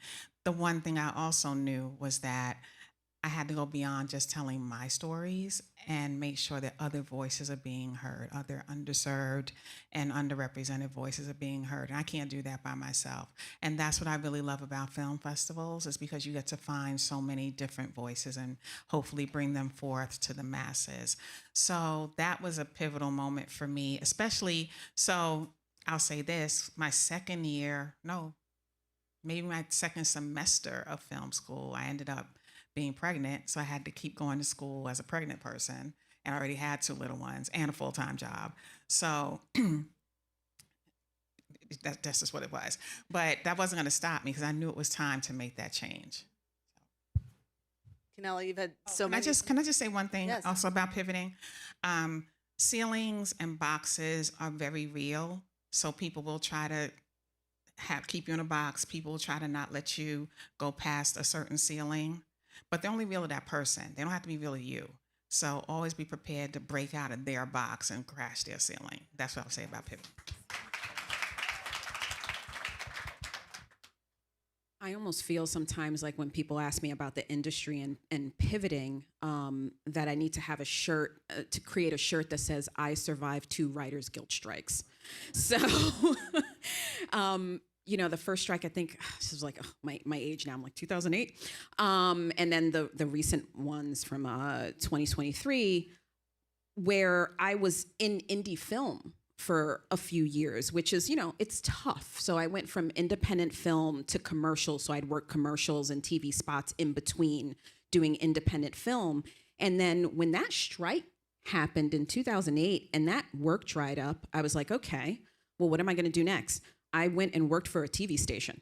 And I did that and was planning on, at that time, it was very difficult to go from feature film to television. And that was before streaming. And that was something that I was like, okay, if I can get a 22 episode show, I can work the rest of the year and I can make up this money that I'm losing from working at this TV station, because it didn't pay as well as being freelance, believe it or not. And so I pivoted that way to television, but I wanted to keep the door open and let people know, hey, I can do feature film and I can do television. So that's when I started doing both, and then, you know, pivoting from doing independent feature films and commercials to then doing network television, like scripted, like kind of, you know, you do like the Law and Order type 22 episode NCIS type shows, CSI New York shows, and going from there and then doing the feature films. But what I would do is that I had worked my way through the production office. I had also done camera department, but I was like, okay, I'm going to do production office on this TV show, but the feature film, let me see if I can unit production manage that. So I would do that, production supervise, produce, and then so get that, have it so it's like, here is my resume and I can do it all. And that's how I was able to pivot. And even with the recent strike, that same sort of thing. It's like, okay, as Directors Guild member, I'm a unit production manager. Hey, I can line produce. So let's get that. What budget do you need done during this time? And you just constantly reinvent yourself. And it brings me back to like my first love of music, where you see any artist that lasts for 20 years or so or more, they're constantly reinventing themselves. So stay true to yourself, but constantly reinvent yourself. And that's how you will continue working even in tough times. I think obviously women in all fields and careers experience biases, you know, sometimes financial, sometimes personal. I mean, there's a lot. And I was curious because we've all been through it in some way. And I was wondering if you could each tell us a moment where you experienced some kind of sexism at work and you felt like, okay, how am I going to navigate this? And you figured out how to navigate a situation that you should never have been in to begin with. Oh, we're starting with me. Okay. I have, a short story. This is going to be an 8-hour panel. Yeah, no. I think oftentimes when I'm on set, the people that don't know me tend to go to my, we're all family here, my white male colleagues. And because I hire really great people, they send them to me to say, I am not the producer, she is. And so, I take it with a grain of salt because I think maybe people aren't used to seeing a woman like me in those positions all the time. But I think it's important about who I hire and who's on my team to, other people be like trying to give that person directions and telling them things like that, trying to take the credit when it's like, no, this is the person you need to talk to, and you should know that she's the producer, she's number 2 on the call sheet, like this is an important person. So for me, I just assume people just are ignorant until you teach them otherwise, and that's fine. And then they don't make that mistake again. But I just surround myself with good people on my team that have my back and I have theirs. And that's how I navigate those situations, because it happens all the time. Again, I worked at New York Women in Film and Television. So, of course, we had to advocate more so for women. I didn't really have to experience that there, but we had to advocate for women going through that. And I'm also currently the co-chair of the Women of Color Caucus for the WGA East Nonfiction Committee. And we've had to advocate quite a bit for women working in nonfiction because they're not unionized. And so they do go through a lot of things similar to what you're talking about, where either they're mistitled because they're a woman and they don't really have the backing to go to the head and say, no, I'm doing a producer gig, but you have me in as associate producer. So I'm more on the advocacy part of these types of situations. I haven't really had them come, because there's no sexism in the music industry. So I'm more on the advocacy end of that. It's like that quote, to err is to be human. It's the same to be a woman. Where it's like, that's something that, for the most part, you can't change. Of course, like if I'm on set, people aren't used to seeing someone like me in charge, or they'll think if they don't know me and if someone's a day player, they'll think I'm the PA, or they'll think I'm an actress, which I'm just like, thank you. But no, I'm like, I'm the one who signs your checks. It's been one of those things where Caesar's like, also, I have the personality where it's like, I'm like, that's fine, you can think that, but then I'm gonna correct you, and then we're gonna go on about our day. And then now you're gonna realize, seeing somebody like me in this position, what I try to do, I've been in the industry for 20 years, and I know that's longer and shorter than a lot of people. So I'm like kind of like right at that midpoint. But it's going to happen, and it's going to happen, and a lot of times it's going to take you by surprise. But you just go, okay, but I'm here. I was hired. I'm here. I'm doing the job. So I earned this. No one's handing this over to me. So I belong here, and I'm going to do my job. I'm going to do the best job. And I just go on with it. And also what I try to do is uplift other women. And there's never a it's not like I'm a competitive person, but I don't look at someone else doing the job or someone who wants to be in my position. I'm going to uplift them, and I hope that they take my job one day, because that means that I did the right thing. And that means I was a mentor, and I want to see more women. And listen, I mentor men too. I'm all about equality, but I want to see those people in those positions.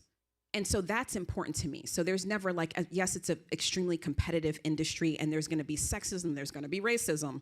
But what else am I going to do? I got to overcome that stuff. What else am I going to do? Cry on my couch? No, I'm going to show you, and I'm going to be an inspiration for others. And I think on the flip side of that, and Canella, like you were saying, is mentoring other women and being mentored by other women. And I think that's something that is so exceptional and meaningful and important. So I was wondering if you could each tell us about a time where you were mentored by a woman, and what was, if there was something in particular that you carry with you that someone told you, even like a gem that you want to share with everyone. I don't know that I've ever been mentored, but I've worked with really great women who have encouraged me. Shout out Lauren Cinnamon. She was my executive producer, and we actually just finished a project that she was my executive producer on, so kind of a full circle moment. But she was kind of one of the first people who was like, you got this, girl. Like, what else do you want to be doing? Like, sky's the limit for you. And so for me, there have been a lot of important women encouraging me when I'm thinking, I don't know, this industry is really hard. Like, maybe I'll go just get a real job and like go on about my business. So having those people that I've been working with that have just encouraged me to keep going, to say like, your voice is important, your contributions are important, have been monumental. And I've wanting to always pay it forward with my teams who I hire, even if it's just like, we're going through in the trenches or something. It's like, let's just talk about a thing. We can just talk about anything.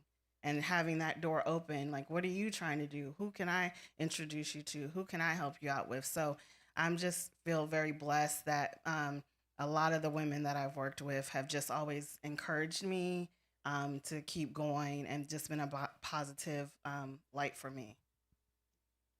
Lamonia? Yeah, I've been mentored by and supported by a number of women. Lisa Davis comes to mind. She's an entertainment attorney here, one of the great entertainment attorneys. She was a great mentor for me. Lisa Cortez, one of the great documentarians, was a great mentor to me. Working at Women in Film, there were lots of women that would mentor me. And, my Aunt Gloria was a great mentor to me. She was the one who told me, these people don't know you. You don't have to listen to them, I do think it's important. And their mentorship made me want to mentor others and always be supportive of women, whether they are older than me, younger than me. There are younger women that have kind of walked me through some things. It doesn't have to be someone older than you to mentor you, So I always try to be as supportive as I can of women. I try to keep the phone lines open for those who make phone calls, the text lines open, right? The emails open. I always have 10 minutes for you. I always do. And I give you the truth with love, but I think mentorship both ways is really important. I do find though, that as you climb the ladder, so to speak, it becomes a little harder to find people to pour into you. And I find myself sometimes yearning for someone to pour into me. Just for this one moment, I need someone to pour into me. That happens at times. I would say my biggest mentor is my mother, Elia Vega, because she was such an amazing force. So it's like I get that DNA from her, and also my sister Miosoti Castillo, who's also amazing and so much like our mother. But in film, aside from that, because those two women are the reason why I'm where I am, the amazing executive producer, and some of you may know her, Montez Monroe, who was is such an amazing person, and she just taught me so much, and she kind of took me under her wing many times where I've worked as like her production supervisor, her unit production manager, her production coordinator, where I was in that industry, and she always just made sure to make that time to answer questions and mentor me, and it was just like meant a lot. And then I also have other mentors who were men as well, but I know we're speaking about women, but those three women, and I don't know if Montez is watching right now because I don't want to embarrass her, but she is just an amazing person. And I just really appreciate that she showed me basically like, this is what you're going to have to navigate as a woman. And this is how I did it. And it wasn't easy, but you can get there, and call me anytime. I'll be there for you. And it's a big thing. Can I also say that sometimes the word mentor throws people off a little bit. I also have a trusted circle of friends in this business. I'll name them: Robin Watson, Letitia Guillory, Rosalind Murphy. And I can call them any time of the night, any time of the day, and vent, and they give it to me real. And they understand because they're in this business, right? And I think that's really necessary to find, like we were talking about earlier, find your tribe in this business, because they will get you through the good times and the bad times.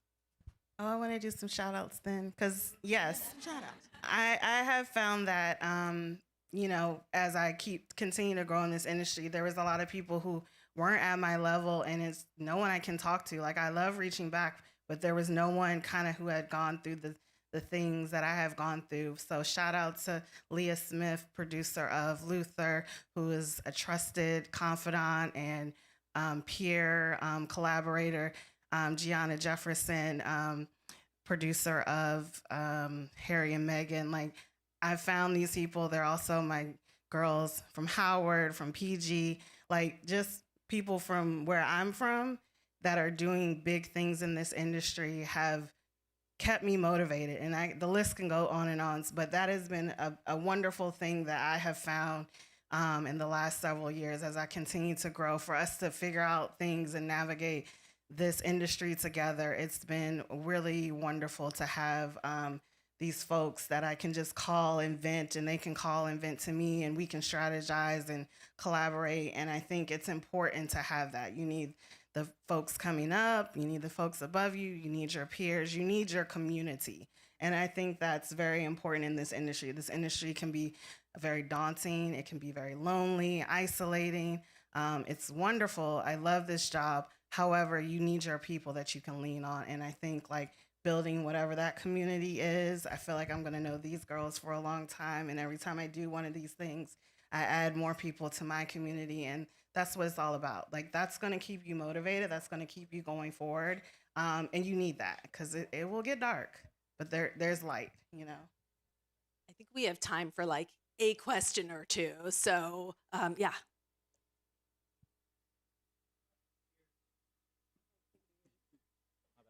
As somebody here from Philly, as like a Philly native, I'm somebody where, as what is you said earlier, having to wear so many different hats, having to be the colorist, having to be the editor, having to understand the production set for everything.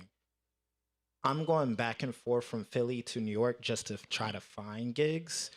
If I had to ask all of you, what was the best or like easiest route for you guys to find that network of people to like have a home? It kind of happened. Well, I am from Prince George's County, Maryland, like I said, but I've lived in New York for like 14 years. And I moved here for my career. Like, there's no ifs, ands, or buts. Like, there was a cap as to what I could do at that time in that area. And I knew there would be a lot more opportunities here. So I moved here for my career to see, like, if I'm really going to do this, how do I do it? And honestly, it's the people who I worked with, the people who we were, you know, coordinators together. We were production managers, the DP, the AC, people like that became my community and my collaborators.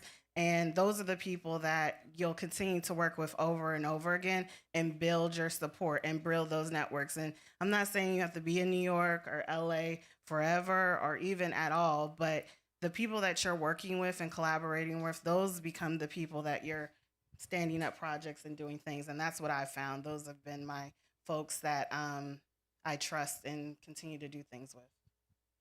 Yep. Yep. Yes.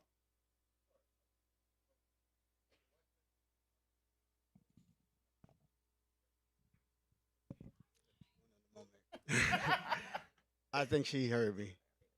I said, what does being a part of a Oscar-winning production do for your career? And is she still mad at Will Smith for ruining the production's moment? You luckily only have 18 seconds. Okay, so. yeah. Will Smith who? Like, no. That was our moment, and I'm glad you all remember it, but that was our moment. No one can take anything away. What it has done for my career is that I can tell people I did that, and maybe they listen to me a little bit more. I still have to pitch. I still have to hustle. I still have to grind and fundraise and figure all the things out. But I think it gives it a little cachet. People are like, okay, she's done a little something. But you're always starting from beginning over and over. So, yeah. I wish we had more time because the three of you are so extraordinary, and I know I've been. Sorry. Take one more. Oh, yes. Yes. Let's let a woman speak. I agree. Stand up. Yes.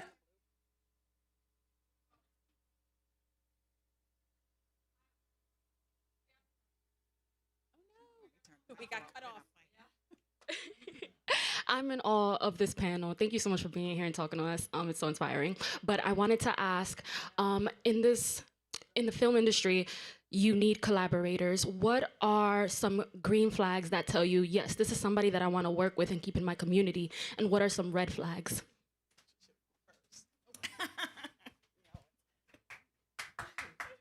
You should ask the first question. You want me? Okay. You take the green flag. I'll take the green flag, right? I have found, just listening to my gut, most of the time I'm right.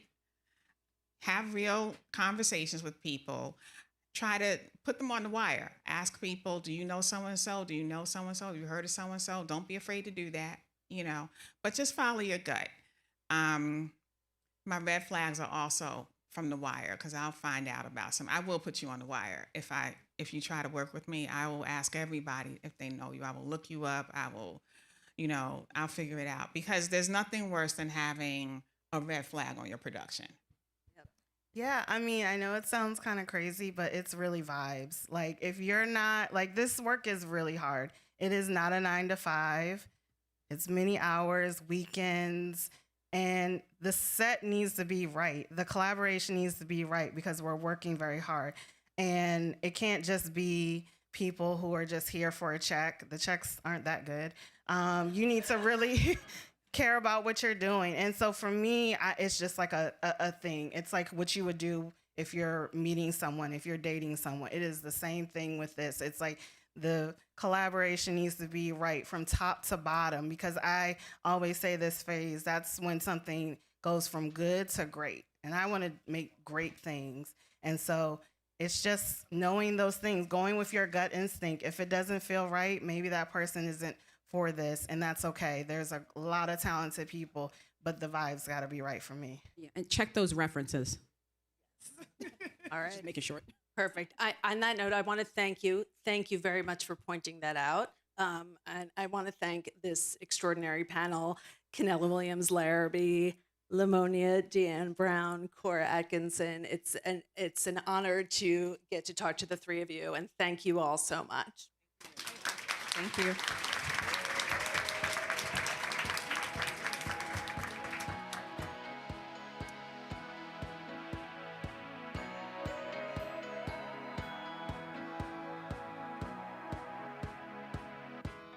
All right, I want to bring out the next panel is going to be Studio Spotlight, The Gilded Age, and I'm going to let the extraordinary Brian Abrams introduce this.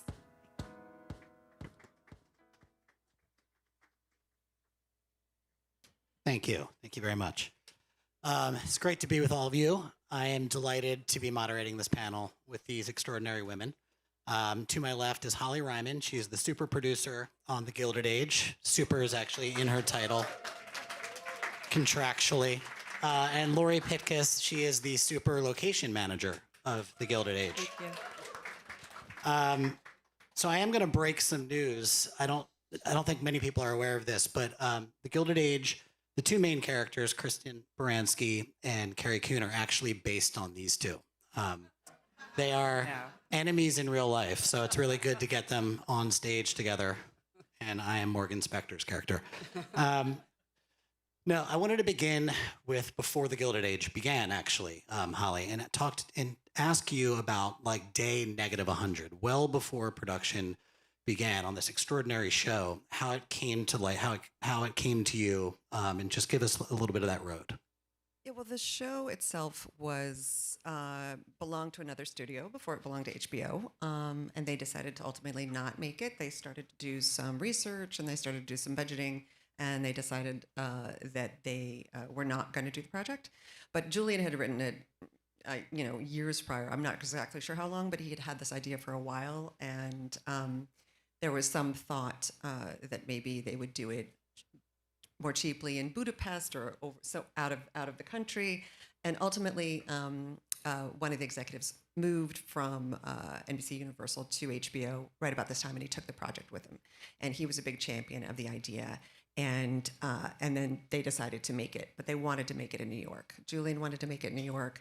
They all wanted. It's a New York story, And even though New York doesn't look exactly like it did in the 1800s anymore, endeavored to make the sets. And so the production designer, Bob Shaw, who's fantastic and amazing, he'd actually been on the first incarnation of the project, and he already had some designs, and he already had some. So actually, by the time I joined the show, once it got greenlit, there were 5 sets already designed, and they were massive. They were, just these. It seemed the biggest sets I've ever been privileged to be part of making, and had to actually find. The studio had sort of an agreement with one studio, and they were about to sign, but it was a brand new space, and it wasn't going to be quite finished in time. So I hit the ground running and had to find a space with 50-foot ceilings for a Russell House. And there's only a couple of those stages in New York City. So I ran around trying to find 5 stages that would fit the sets that were already designed in a very short period of time. And that's sort of how we started to paint the palette of where we would be filming, at least anchoring our stages and our office spaces. But to pull off the show, you guys subsequently found out, and Lori, you were the one who spearheaded this, that you were going to need a ton of space, a ton of area. You've done a lot of amazing things over your career. You've shot inside the Met and the Frick for various movies and things, but this was a first for you, and I'd love for you to explain the backlot. Yeah, I would say one of the more interesting things about being a career location manager is I've had the opportunity to figure out where a show is going to be based. Stepping back years ago, I found the hospital that ended up being the prison in Orange is the New Black. I had been approached for a show that Will Arnett was going to do that was going to shoot at Hempstead House, and I think they stopped shooting mid-pilot. Sadly, that one didn't see the light of day. But when I got called to do the Gilded Age, Bob Shaw is someone I've collaborated with before. We did Nurse Jackie together in prior years, and he had called me knowing that he wanted to collaborate again on the Gilded Age, with the first order of business being that we wanted to find a backlot. Everybody knew how difficult it is to shoot in New York, to do period pieces, to bring together the kind of infrastructure that we need to shoot on city streets. And there was a decision made at the studio level, I think before any of us were on, that the way to do this and make the show in New York was to create our own exterior set. Fun fact, there are no backlots in New York. I have never stepped on a backlot. I'd never been to an LA backlot. So it was really starting from scratch and relying on the expertise of Bob, really with questions as simple as how many acres do we think this is? And he nailed it down from the beginning, and I think it was in the order of somewhere between 4 and 8 acres. When you start thinking about real estate in New York City, and you start thinking about the fact that Holly had put a pin in nailing down Gold Coast Studios in Long Island as one of our hubs, the thought was logistically the way to make this show work, where again we wouldn't be in hair and makeup for 4 hours and have to travel everybody an hour to the backlot, would be to find the backlot as close as possible to Gold Coast. So I started calling real estate agents. Again, anybody that understands real estate in New York knows there's not one empty piece of yard that isn't accounted for or owned by somebody, or hasn't been an industrial dump site, a brown site that hasn't been cleaned up. And so in the beginning, we did look at a number of just random vacant lots that had belonged to industrial complexes, or, I went even so far as to look at Planting Fields Arboretum, where I knew they shot the Ark for the movie Noah. I thought if they could withstand Noah, they could work with our backlot. And then I ended up having the light bulb went off. I'm not a writer, I'm not a director, but in the same way that you start marinating on things, all of a sudden one day something comes to you, and I'd remembered a holding area we used for Orange is the New Black, which was at a place called the Museum of American Armor. And I recalled that next to the museum, there was this big, what I called technically at the time, a dirt hill. And I called the director and I said, listen, I've got this crazy idea. There's a show that wants to shoot. They're looking to erect a city street on a vacant piece of property, and we want to be able to have a 5-year lease at minimum. It turned out I'd spoken to the right person. It turns out his day job is he's a PR guy at Rubenstein. He also used to be Alphonse D'Amato's spokesperson, so he was very politically connected and very excited to have all of this activity where his tanks would ordinarily drive around. So that was how we ended up there in Long Island. This is a good moment if the amazing AV people can cue the backlot video. Oh yeah, that's what it looked. That was the we dirt did a pile. time lapse where we took a few seconds of every day over months and months. And if I may, we identified the space. We partnered with the county. It's actually within a parkland, so we had to partner with the county to have permissions and which was quite involved with HBO and all the the folks that we had to get involved to get the permission to do this. But it was a hill. And so we had to figure out, we had to hire a contracting company. Actually, they're amazing guys. Rotura is the name of the company. And they did like the JetBlue terminal at JFK. They do these massive concrete things, but also they do other building work. And so the more we started talking, first we thought, oh, we're just going to hire them to level the ground because it was a slope and it needed drainage and all this stuff. And then they're like, oh, they're like a concrete company. They can do all the, infrastructure, all the basic stuff.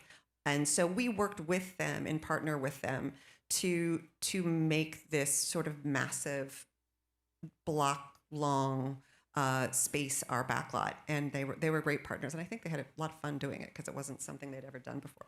The other thing I wanted to mention about, she said, finding the location, to not only find 4 to 8 acres in that area, it has to be within 30 miles of the epicenter of 10 Columbus Circle, because that's the IATSE range where the crew can report to, as opposed to be traveling. So it also had to be within a certain, we're kind of on the edge of as far as you can go without having to travel people every day. So it was, it just makes the search even harder. Yeah, and I was going to say one of the other things that we were running into, anyone that does what I do for a living is very aware that every town has its own rules and regulations. And oftentimes in Long Island, where people pay a lot of tax money to live there, they don't really want, there's a NIMBY aspect to this that goes on. There's also, there can be a kind of I don't want to use the word extortion, but you set up for a year and then all of a sudden the second year the permit fees are more, or all of a sudden we don't want to see cranes over a certain feet high, or we don't want to see, there's all sorts of restrictions that can come into play. And I think we really lucked out with the backlot because, as you could see, it was nestled.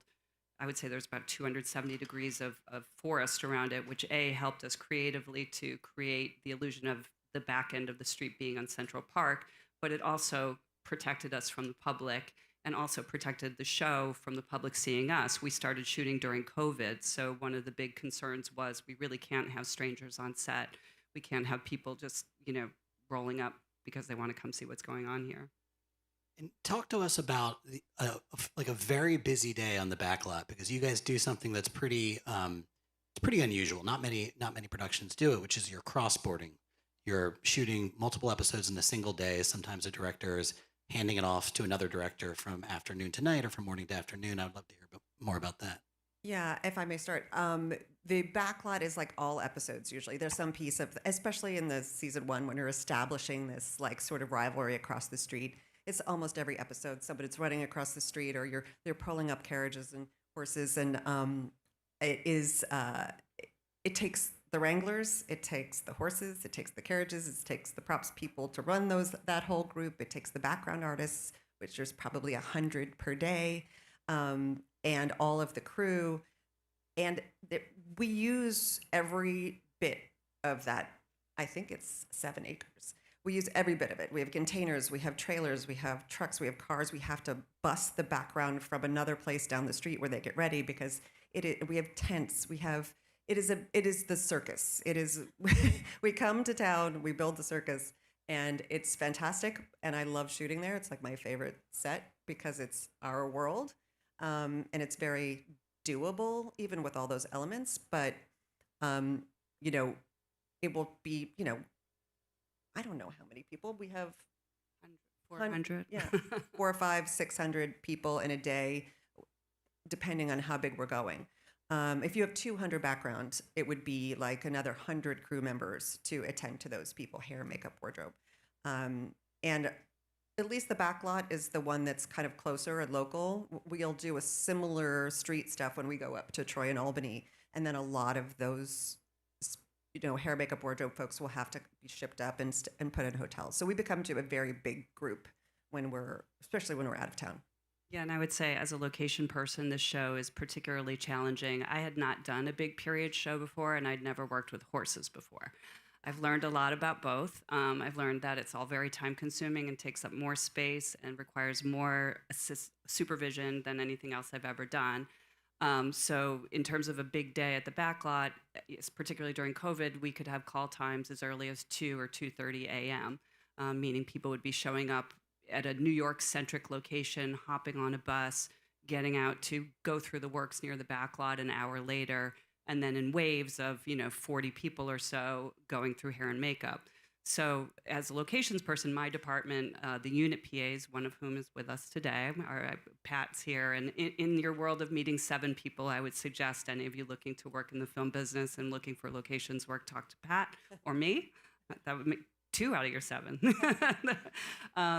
But to walk you through a day that Pat would have is, he would be there at 2 a.m. to turn the lights on, make sure the heat's on. Nothing's worse than having 200 people come in the winter and now the heat isn't working at the holding area. And Pat's calling me at 2 in the morning and I haven't even left my house yet. And things get crazy. But, we're transporting all of the background with the help of the Teamsters to the set. And then there could be a 12-hour day on set. And then at the end of the day, the whole thing rolls back again. Everybody goes back to their base where they got ready. And we still are covering, in our department, we still have staff that's on at the end of if it's 6 to 6, 6A to 6P kind of day, we'll have people there till 10 o'clock at night. So it's as every panel, I think the theme is it's a very labor-intensive business.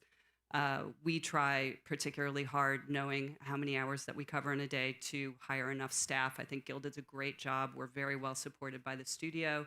We hire big departments, and those departments stagger their hours so that, I don't want to intimidate people into thinking you're working a 21-hour day. Obviously, that's a labor violation. But it is a lot of work, and it's yeah. And just to paint the picture, like when you're looking at that backlot too, we also have on the day to shoot, there's these massive, massive bay cranes that come up and over the back of the sets that you use these like diffusion boxes to like control the light over the actors so that it softens the light. Or sometimes we use light boxes on them if we shoot at night to illuminate the set. So, and we usually operate one on either side of the set because it takes too long to reset them. But it is, and then we have to make sure that that's a safety issue. We have to make sure that all the crew is aware of how to work around the machinery, the horses, the carriages, and it's a big, such a moving entity that you always have to be mindful of not only what you're trying to accomplish in the day, but that you're doing it safely and you're doing it mindfully for everyone who's there on the set. I gotta say, it's been such a joy watching the series after getting to know you guys a little bit, because every time I see a horse, I'm like, oh God, that must have been so annoying on the day. Horses are so hard. But I wanted to talk about another incredible thing that you guys pulled off, which is the way you made the Opera House happen. Holly, you were telling me one of your jobs, and both of you have to do this because you straddle both the art department and production. So you're dealing with the creative's vision and also what is actually possible within the budget you have. And so the script called for a very specific type of opera house, few of which exist anymore, none, I believe, in New York City. So how did you kind of answer the artistic vision while also keeping this show from going bankrupt? This is largely Lori's and what story. I was going to say, again, as a location manager, everything we do originates from our discussions with the director, producers, and the production designer. I've learned so much from Bob, who did shows like Boardwalk Empire. He did Sopranos. I could go on and on with his credits, but he's steeped in period production. So the minute they said we're going to shoot the Opera House, he goes, well, I guess we're going to go to Vienna. Which we all knew was never going to happen. I think there's also a famous opera house in Argentina that he was very fond of, also not going to happen. It turns out I learned that the difference between an opera house and a music hall and a theater is the opera house traditionally in the 1880s had a horseshoe-shaped upper level with boxes on the side. What we typically see in New York at King's Theater or some of the theaters that you guys have probably been to recently is the straight mezzanine. It's not as elegant looking. And for people that, as a show that's trying to be as historically specific as possible, we really felt strongly that we had to find an opera house that had that architecture. We were aware of the Philadelphia Academy of Music, and that still exists. It's beautiful. But when we got into talking about the logistics of doing it, we knew we already shoot in 3 cities. We shoot in New York, we shoot in Troy, New York, where most of our New York exteriors are shot, and we shoot in Newport, Rhode Island, where we shoot a plethora of interiors in mansions. We knew we couldn't go relocate for another week to Philadelphia, but we knew we had to get at least a couple days work in Philly. And I will say before I hand it over to Holly, the challenge there is you're dealing with a union house. So the minute you're dealing with a union house, from the minute you open the door to the person who is tying their shoes in the corner, everybody's making quadruple time after 8, and it turns into a huge challenge financially. But that is, you just have to weigh the value of what you're getting versus the cost. And so we did minimize that to 2 days. It's also out of New York, so it was a much more expensive day because we don't qualify for their incentive. And so we lose the 30% that we would get in New York. So that's a big consideration, but it was important enough to the story. And I think that overall, that's my job, to always balance out the value of what you're getting. Like, we do this very well in our show. I feel like we want everything to be beautiful and grand, but there are some things that we will make less beautiful and grand so that we can afford those bigger moments. And we talk about it like that. What are the wow moments? What are the things that open up the world? What are the things that we really want to spend our time and money on to make the audience really kind of get excited about what they're seeing and see a piece of the world that doesn't exist anymore? And how, and that's my creative aspect, input is sort of like, as a producer, you still can affect the look of a show by supporting your people, your department heads, and your designers by helping navigate what's the most important and working through that together. Yeah, and I'd like you to elaborate on, actually, this surprised me, is when you're all New Yorkers, and this is a historic, classic, old city, but it's actually not as old as we think it is. If you're going to try to shoot something called the Gilded Age, the architecture actually doesn't fit. Lots of things have been modernized. It just wouldn't scope out. It wouldn't look right. So you solved a lot of those problems in Troy and Albany, and I would love for you to kind of describe the scenes that are not shot on the backlot, how you managed to pull that off. Yeah, I mean, Troy, I've been in the industry a long time, and now I'll date myself. I was a youngster in the business when Age of Innocence was being shot. So I was very aware that Edith Wharton novel, turned into movie, was shot in Troy. And it was one of the first places Bob and I went to. We went to Troy, went to Albany. New York State is so generous with what they'll allow us to do, and the cities upstate are so thrilled to have filming come up, that we knew that if we blithely went to the authorities in Troy and said, hey, we'd love to shut down the whole downtown, we're going to put dirt on every street, we're going to close off the 5 arteries that lead into the center, and we're going to shoot the finale of season 1 where electricity is turned on, supposedly in Park Row, downtown Manhattan. And they just said yes. And it was kind of shocking. They were like, how much dirt? And I had to look to, our construction guy, who's like, 25 dump trucks. Like we're sort of making it up as we go along, because we don't really know the answers, because we're not really sure. We didn't know the parameters would be, well, come on in and do it. We thought we might have been dumbed down, and we were prepared to make ourselves smaller. But Troy, for those who haven't been, has probably a 10 block by 3 block historic district that's very intact. It looks like walking down Barrow Street or walking down Carmer Street. The brownstones, many are still single family. A lot of them don't have air conditioning units in them. I mean, it's kind of shocking in some ways how well preserved a lot of those streets are. So that really became the basic footprint for a lot of our exteriors, A, because we had the control to do what we wanted, and B, because visually we could, there were areas where a director could look 360 and not have to do a ton of VFX to get the effect that we were looking for. I don't like the fact that we're out of time. Yeah. Because I wanted to open up to questions, but I'm going to just take the liberty and just ask one more question, because I think it's important, considering the folks in this room. You guys are successful people in this business and have worked your butts off to get there. But what about for the younger folks who want to become a location manager or a producer? Like, what would be, besides talking to your awesome, spirited young colleague, like what advice would you give them? I mean, I would say everybody starts at the bottom. Everybody I know starts as an PA intern. You know, maybe you don't last there very long, but you still have to work your way up. That's the business. It's very hard. Yes, you can learn certain things at school, and that's all important. But actually doing it is its own education. And I think you just have to be always, if you want to move up, just keep learning what the person above you does, and then try to do that next. You know, and I think, and getting your foot in the door is really just networking, coming to events, meeting people, taking a chance. You know, no one's coming into your house to find you. You know, you have to.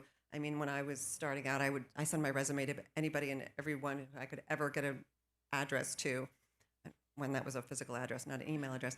And but also I would go to film festivals, and I would get out, and I would be in the community of people that I wanted to work with. And and eventually it clicked, and I got an internship on some, you know, big Rob Reiner movie which was the beginning, which was actually with Bob Shaw. And the funny thing he said to me once is, I didn't even remember he was on the show. I was just an intern in the office. And he said, I remember you. And I said, you too? He goes, it didn't seem like, I said, that was my first job. He goes, it didn't seem like it was your first job. So he remembered me from an intern in an office, because I think I came in with a good attitude. I was always productive, looking for something to do, never, you know, sloughing off. And I think, and that in and of itself is impressive. And so I think it is, I think I've heard other people on different panels mention, it's about attitude, it's about hard work, it's about the enjoyment of what you do. And I knew immediately I loved it, and I have for the rest of my career. So. Yeah, I would say there's no orthodox way to get into this business. I think attending things like this is definitely a first step. The locations department is a great place to start. We're one of the only departments, I would say, maybe costumes also, where you don't have to be in a union to work as a unit PA, which would be the starting level position in our department. I will say, as a person who's just out on the street and scouting and talking to people all day long, I have hired people who work in retail who sold me a raincoat on a rainy day. I have my assistant, who is my right hand for 10 years, is a woman I met in Orchard Beach when I was scouting. She was just a person, we started talking. She was like, your job sounds so cool. How do I do it? And I always say, when people ask me that, you've just taken the first step. So, you know, there is a thing about being tenacious and reaching out. I do sometimes have people reach out to me on LinkedIn. I always try to respond. I will always try to introduce you to someone who might be more helpful than me, because when I'm on one job, I'm really very tunnel visioned. I'm not keeping track of what's going on around the city. Often people like Pat or other people who are assisting us are talking to each other because there's more day playing going on, and they're talking amongst themselves. So I always try to have people who are newer into the industry, and I don't want to say younger, because I've had a lot of career changers come through my department also, which is fantastic. More experience, more common sense. Sorry, didn't say that. You know, getting to know your peers is definitely a help. I will say there also, I heard someone mention RealWorks at one point in one of the panels. I had someone came through us, I think Nick Cruz came through to us through RealWorks. A guy named Steve Boyle came through to us through Access to Action, a Warner Brothers Discovery program. So there are these programs around. One other completely kind of moonshot thing, the Directors Guild, the union that, are you in producers or directors? You're in the DGA. You're in both. The union that I'm in, there is a DGA training program. It's very competitive, but the people who get into that program, if you want to work, you are done. You are golden. If you make it through that program, they place you on jobs, and you will end up working in this business as an assistant director. Or if you want to make some changes once you're working as an AD, you can. There's some flexibility in terms of, you know, if you wanted to go be a locations person, you're still in the same union. So my advice is the same as Holly's. Really, is just it's networking, it's taking advantage of meeting people like myself, and again, meeting people who are on just have done their first or second jobs is great, because those are the people who are going to know. You know, we replace our unit PAs. I don't want to say replace, but I think we do a good job of trying to bring people up into the system. And the unit PA position is one that someone with very little to no experience can do. When people ask me what experience they need, I'm like, if you are the kind of person that brings the ketchup when you deliver the burger, then you're the kind of person that can work in our department. It's about anticipating needs, and it's about, just getting out there and talking to people. So. Thank you so much. It's been such a pleasure talking to both of you. Thank you so much. We unfortunately don't have time for questions. I'm so sorry. Thank you. I'm going to introduce my esteemed colleague, John Gibson, the man of the myth. Oh, sorry.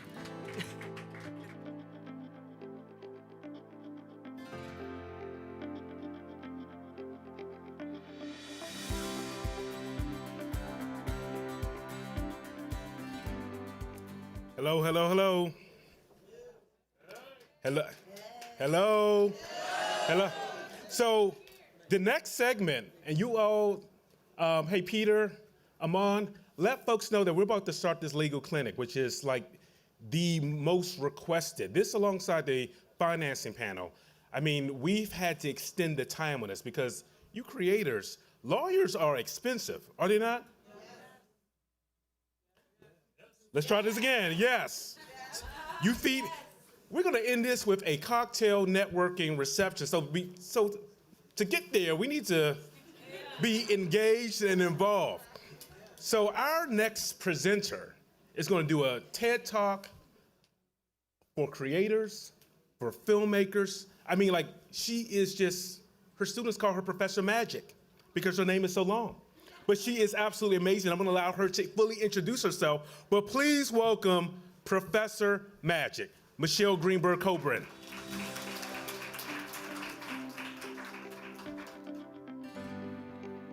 Hey, everybody. How are you? Okay. Long day, right? Doing well? Okay.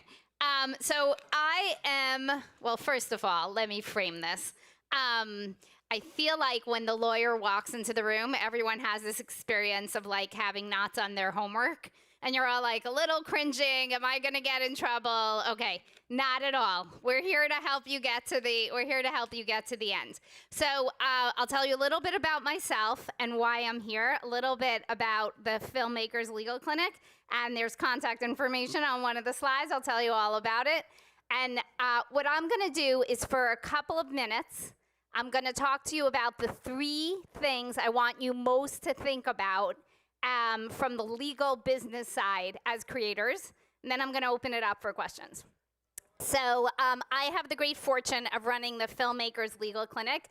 We're based at Cardozo Law School, and we provide what we call pro bono, what you call free, legal services to filmmakers, video journalists, creators who are trying somehow to move the social justice needle, to tell stories that won't be told, to have people who aren't represented, overly represented in the industry get to tell those stories. And we feel very passionate about the ability to remove the legal hurdles from the work that you do. What's happened over the past period of time is the cost of making a film has gone down, right? Like my kids can make something pretty good from the phone in their pocket. But the legal hurdles have become incredibly high. And there's so much content out there that it sort of doesn't matter how good your content is. If someone thinks they're going to be buying your legal troubles, they're just not interested, and they're going to pass. And sort of the way I think about the work that we do is that an ounce of prevention is worth a pound of cure. If you just think about these things a little bit before and as you're creating, you're golden as you come to the end, right? Also, lawyers are very expensive. I could tell you how much it costs you for each minute I'm standing here. But so we do 3 things in the Filmmakers Legal Clinic. The typical client that goes through our clinic gets on average the value of $55,000 of free legal services. So, right, I know, that's great, right? That's $55,000 of free things. So here's contact information. I'll tell you a little bit more about what it looks like. So we provide one-on-one direct legal representation. We also do lots of trainings, and we are partnering with the MPAA to get more information out there. We have a website where you have a lot of content, and I'll say this about content you find online. most legal content for creators that you find online is up there by people who give you half the information so they can charge you for the other half of the information, right? Like at the end, they're trying to loop you in. And listen, they're trying to make a buck. I don't begrudge it to them. But we're in the very, very fortunate and blessed position, which is why I do this with my life, of being able to really do this wholeheartedly and as a way to get you the information that you need. Okay, so a couple of things that I want you to think about, and the frame I want you most to take in is thinking about the creation of the intellectual property of the work that you do as really being the creation of property, right? For the first 2,000 millennia of human existence, wealth was tied directly to real property, right? Like if you owned property, those were the wealthy people in the world. In the very last short period of time, the wealthiest people in the world own intellectual property. Like think who the wealthiest people in the world are. What I find is that creators sometimes don't stop to think and value the intellectual property that they've created and protect it the way they would real property, like the way they would something tangible. And I'm here to tell you that intellectual property, IP, everything you create, is a source of wealth, it's a source of change, and it's a source of power. And I want you to own your wealth and your power, in part because you will do good with this power, right? And so everyone in this room is going to be thoughtful about that. But in order to do that, you have to take steps along the way to recognize that your ideas, when you turn them into creations, are really valuable, right? And I want you to protect them like something you won't want someone else to steal. The flip side of that is I want you to treat other people's stuff that same way, right? And it is very confusing in today's world how you think about that. Okay, so every time you take something and you fix it in some medium, you put it on film, you write it down, you record it, right? That becomes yours and you own it. And I think you know that, or most of you know, that you own a copyright in that, right? That thing is yours. But you got to tell people about it, right? So the truth is, the minute you fix it, the minute I make my slides, right, they belong to me and I have a copyright in it. But I want you to protect it by registering it with the Copyright Office. So when you have a first draft of your screenplay, of your, like, a rough cut, a trailer, right? I want you to go ahead and register it. It's like $50 each time, but I want you to spend the $50. That's it. Want you to, and just Google how to register with the Copyright Office. Super easy. Go ahead and do it at every point. That's the best way you can own, you can make, sort of set your mark on what you own.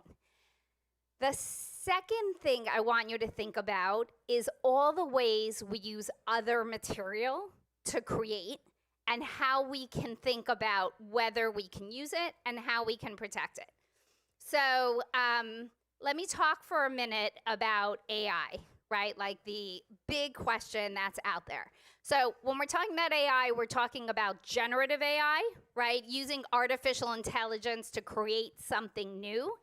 And right now, this is like a year's semester in like 10 seconds, okay? So take it for what it's worth. You can ask questions later. So basically, when you're trying to create something with generative AI, right? Right now, it is very hard to copyright something that's solely created through generative AI. And I'll explain why. The idea is you put something into the algorithm, and then something comes out on the other end, right? So you should be able to copyright it. There was a Supreme Court case in 1880s about a photograph, right? Can you use a camera to take a picture? Something comes out at the other end.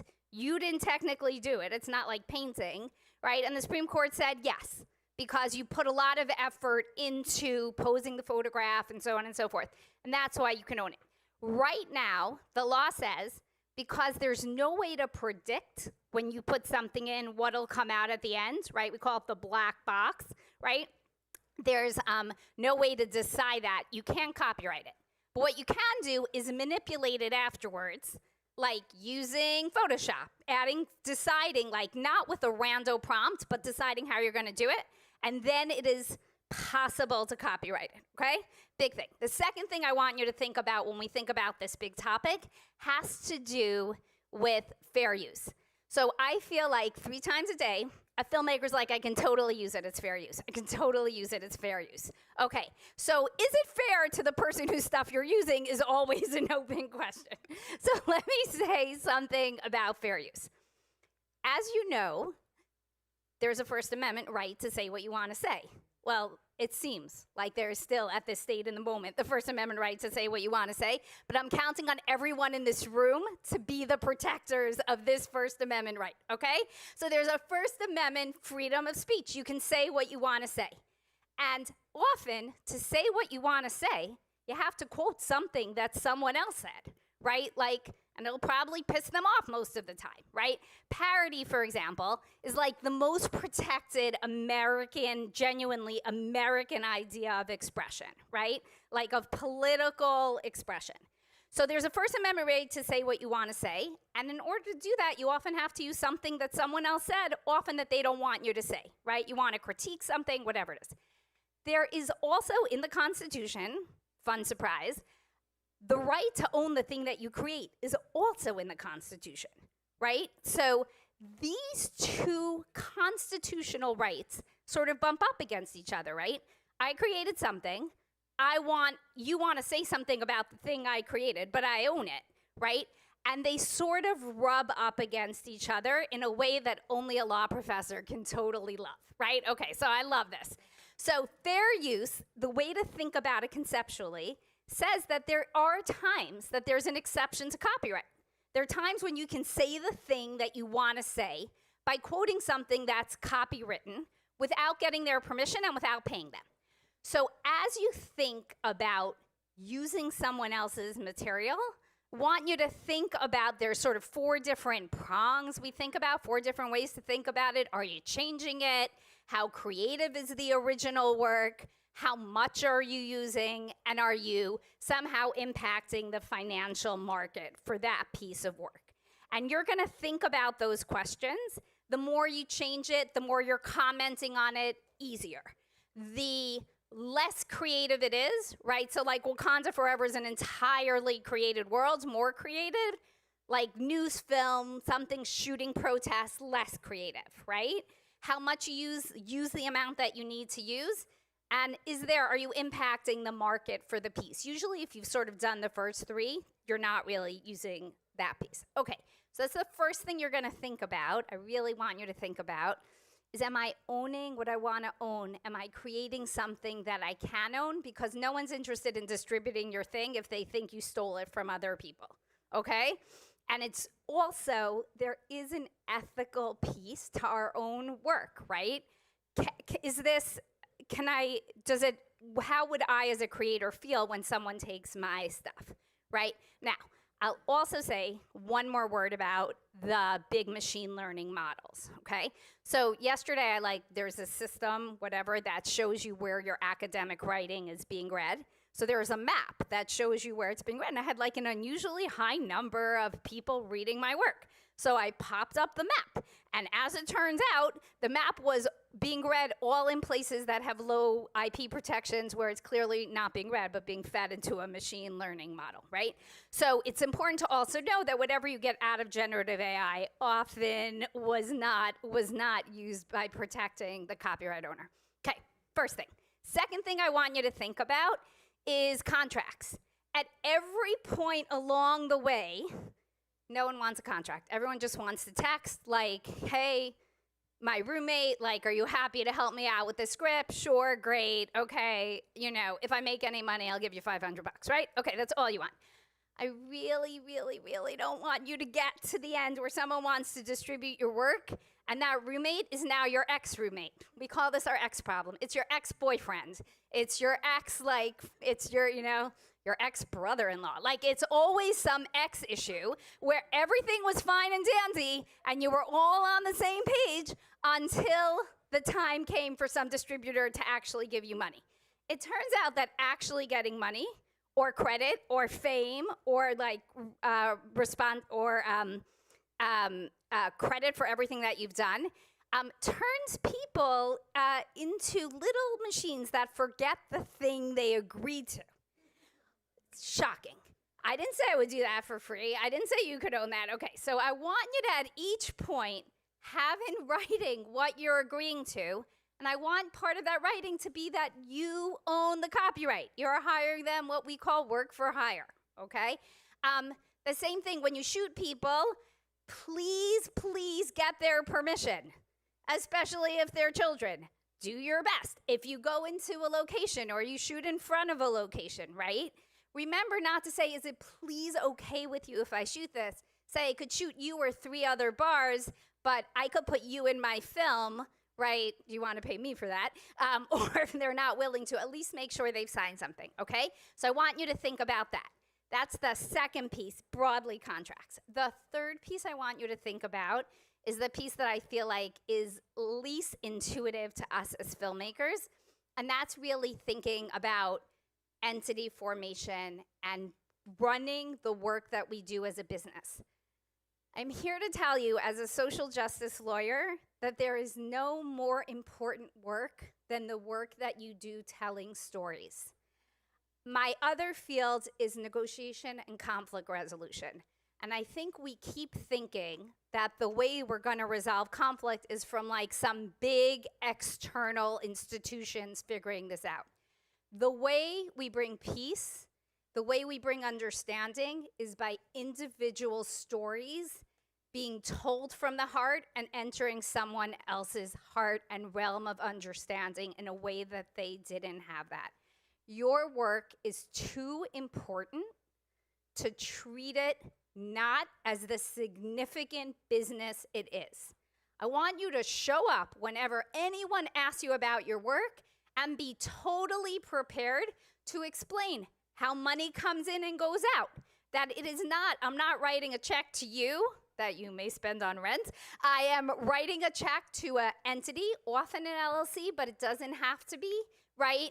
That is a business entity in which you are doing your work. When you buy pizza, again and again and again for all the folks working on your film, I want you to write down somewhere that you are craft services and this is how much money you spent.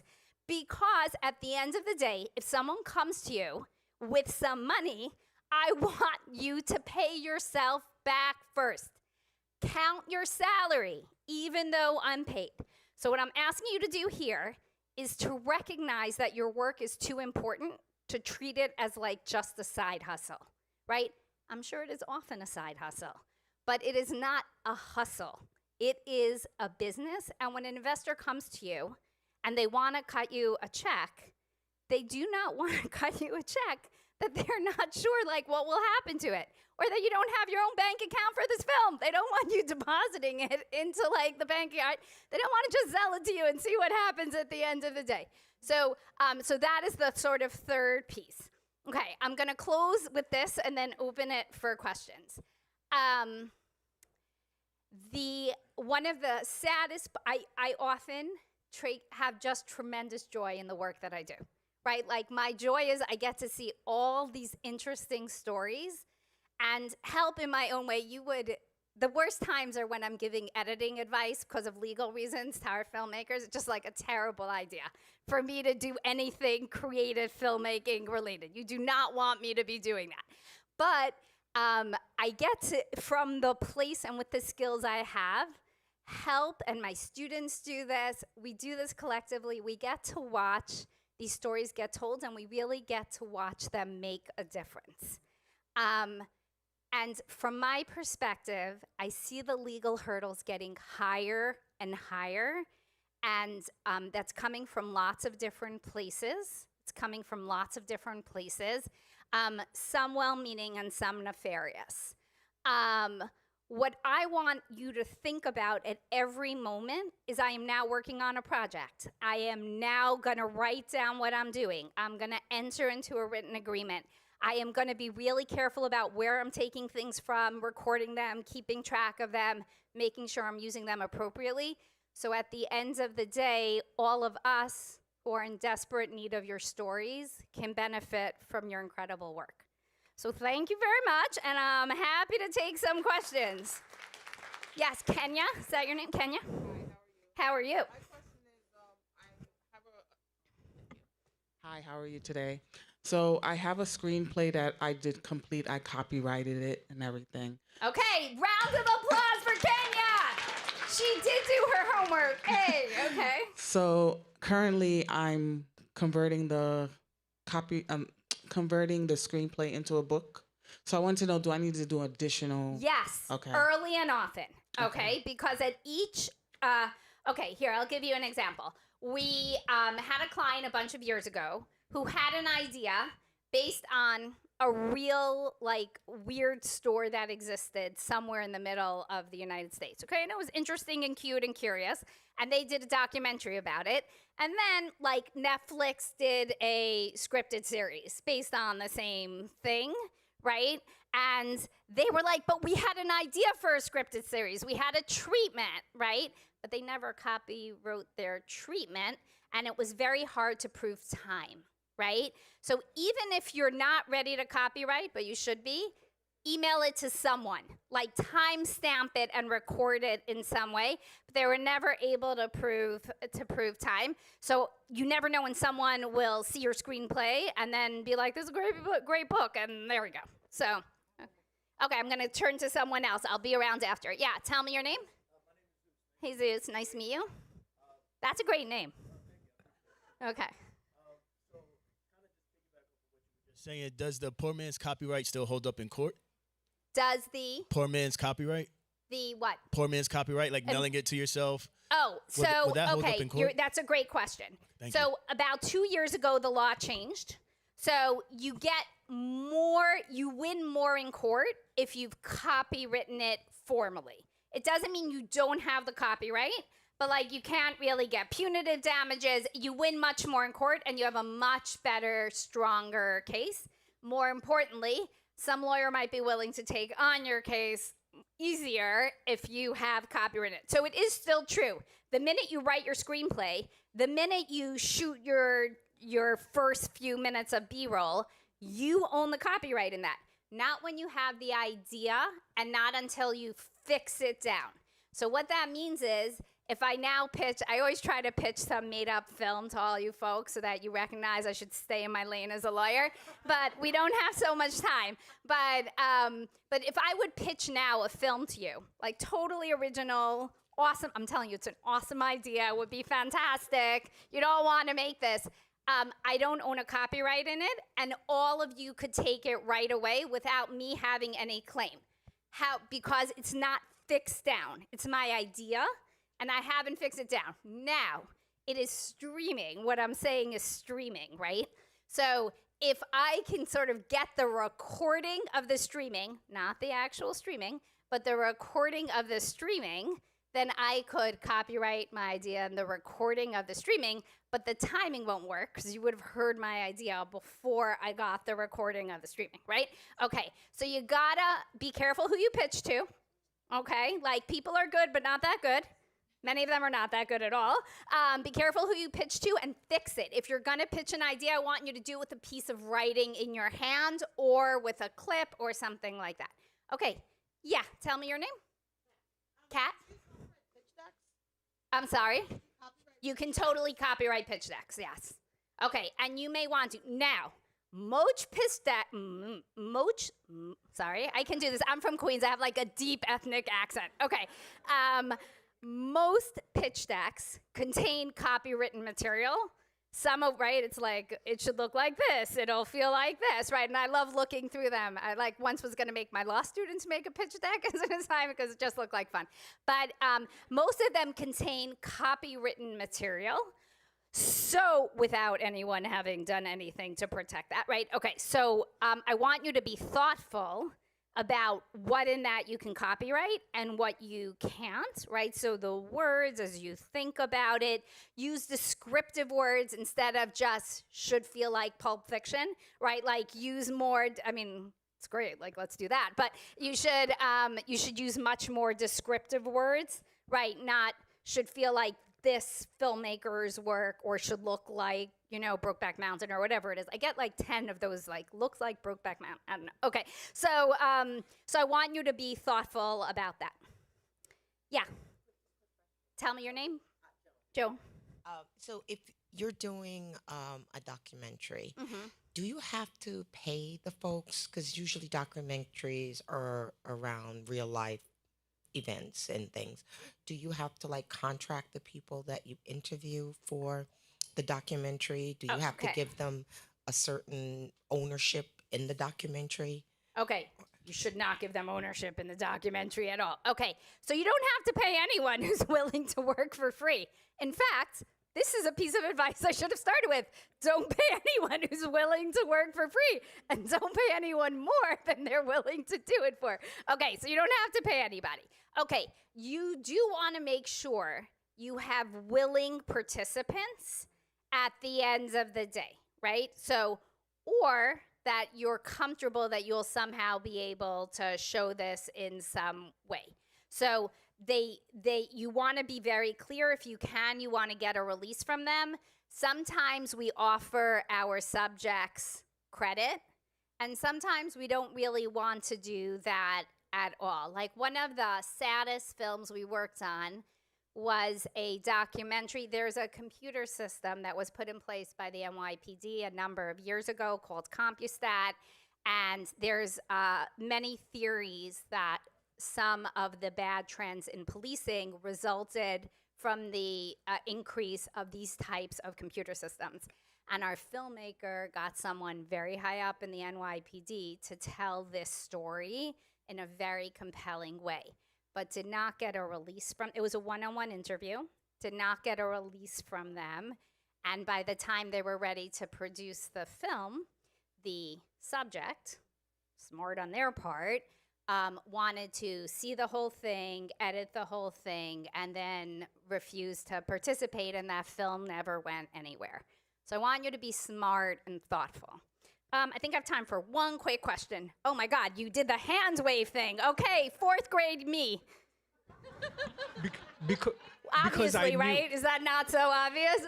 Okay, they love me. All my friends love me, yeah? Because I knew I would be the last one, so I wanted to be. Okay. So I have a script which is copyrighted. You have a script which is copyrighted. Okay. Yes. Now, if I create a pitch deck based on that script. Okay, derivative works. I'm just going to stop you here so that we have enough time. Okay, derivative works. The characters that you created in one piece that you want to use for another piece. A pitch deck out of your script. A short that you've turned into a feature length, right? So you want to own all the derivative works. One of the things that copyright law says that you own with your copyright is derivative works. So it should, in theory, be protected under your original copyright, right? Sir, you said that you had copywritten it. But what am I going to tell you? You should copyright it again, early and often. Okay, thank you so much for your time.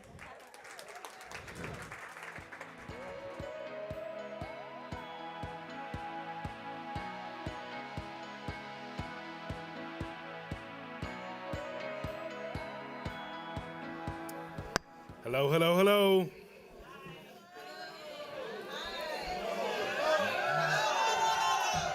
I swear I love New York.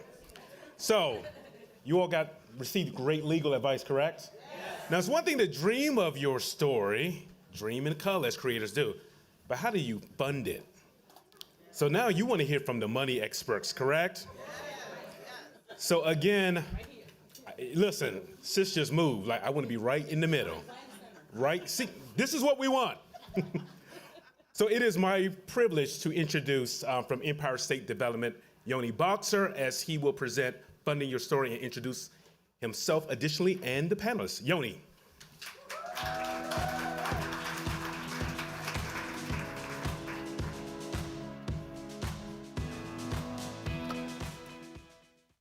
Thank you, John, and thank you to our previous panelist, Melissa. Come on out, panel. We don't need to be so formal, okay?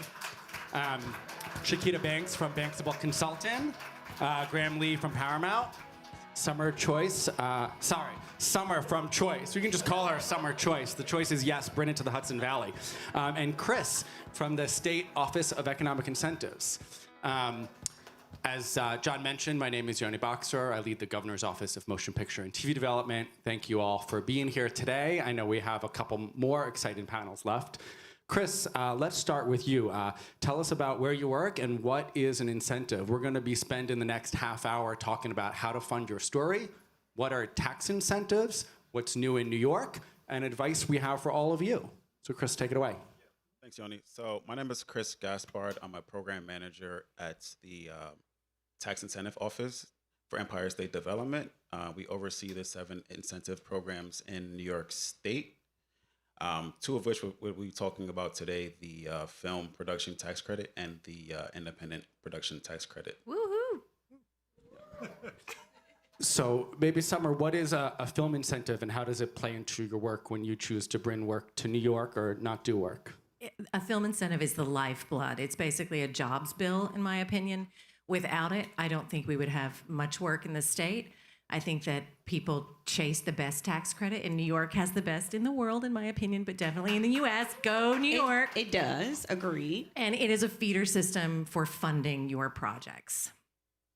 I can jump in and give you a little bit more detail on what exactly a tax credit is for anybody out there that really has no idea what conceptually that is. We look at an incentive program as sort of a partnership between our studio and the state. We come and we spend a lot of money and we create a lot of jobs. And then on the back end, in recognition of that, the state provides us with a financial asset, which is a tax credit. You'll hear people say an incentive, a rebate. In New York, is a tax credit. And what that means is when you go and you file your tax return at the end of the year, you have this asset that you would then put on your tax return. And let's say it's worth $500,000. You've calculated your taxes, and it turns out because of the specifics of your budget, let's just say that you didn't owe anything in taxes. You didn't have any income. That $500,000 credit is paid back to you by the state. They will send you a check. So that's how that program works. With no discount in New York, unlike other states that discount your credit. That is true. The only other thing I was going to say and add, because my colleagues have already killed it on this, is that majority of the projects that you see streaming online in the theaters have tax credits and incentives that they utilize. So watch a Marvel film, for example, and you will see there's an incentive for production. There's a separate incentive for post-production, which New York has a standalone post-production project incentive as well. And then there is an incentive against all of your VFX. Again, that applies in New York as well too. So as a producer and or as a potential equity investor, if you are not thinking about an incentive, then you are leaving money on the table. Yeah.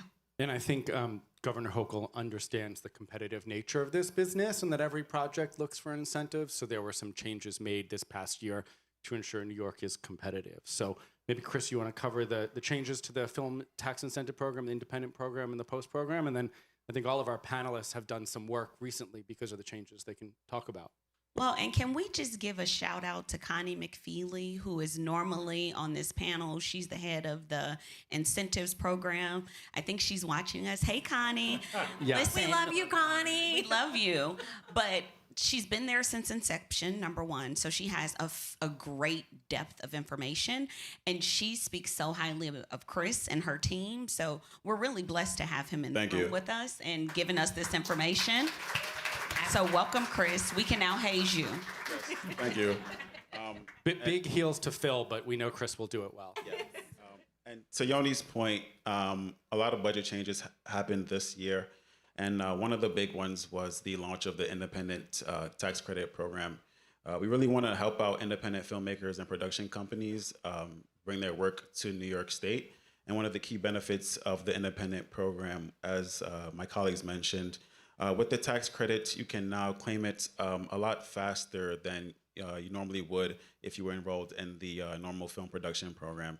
And so with this program, you can now claim the rebate for the completion year of your project, which includes or excludes post-production. So you receive the return on your investment a lot faster as opposed to if you were in the normal program.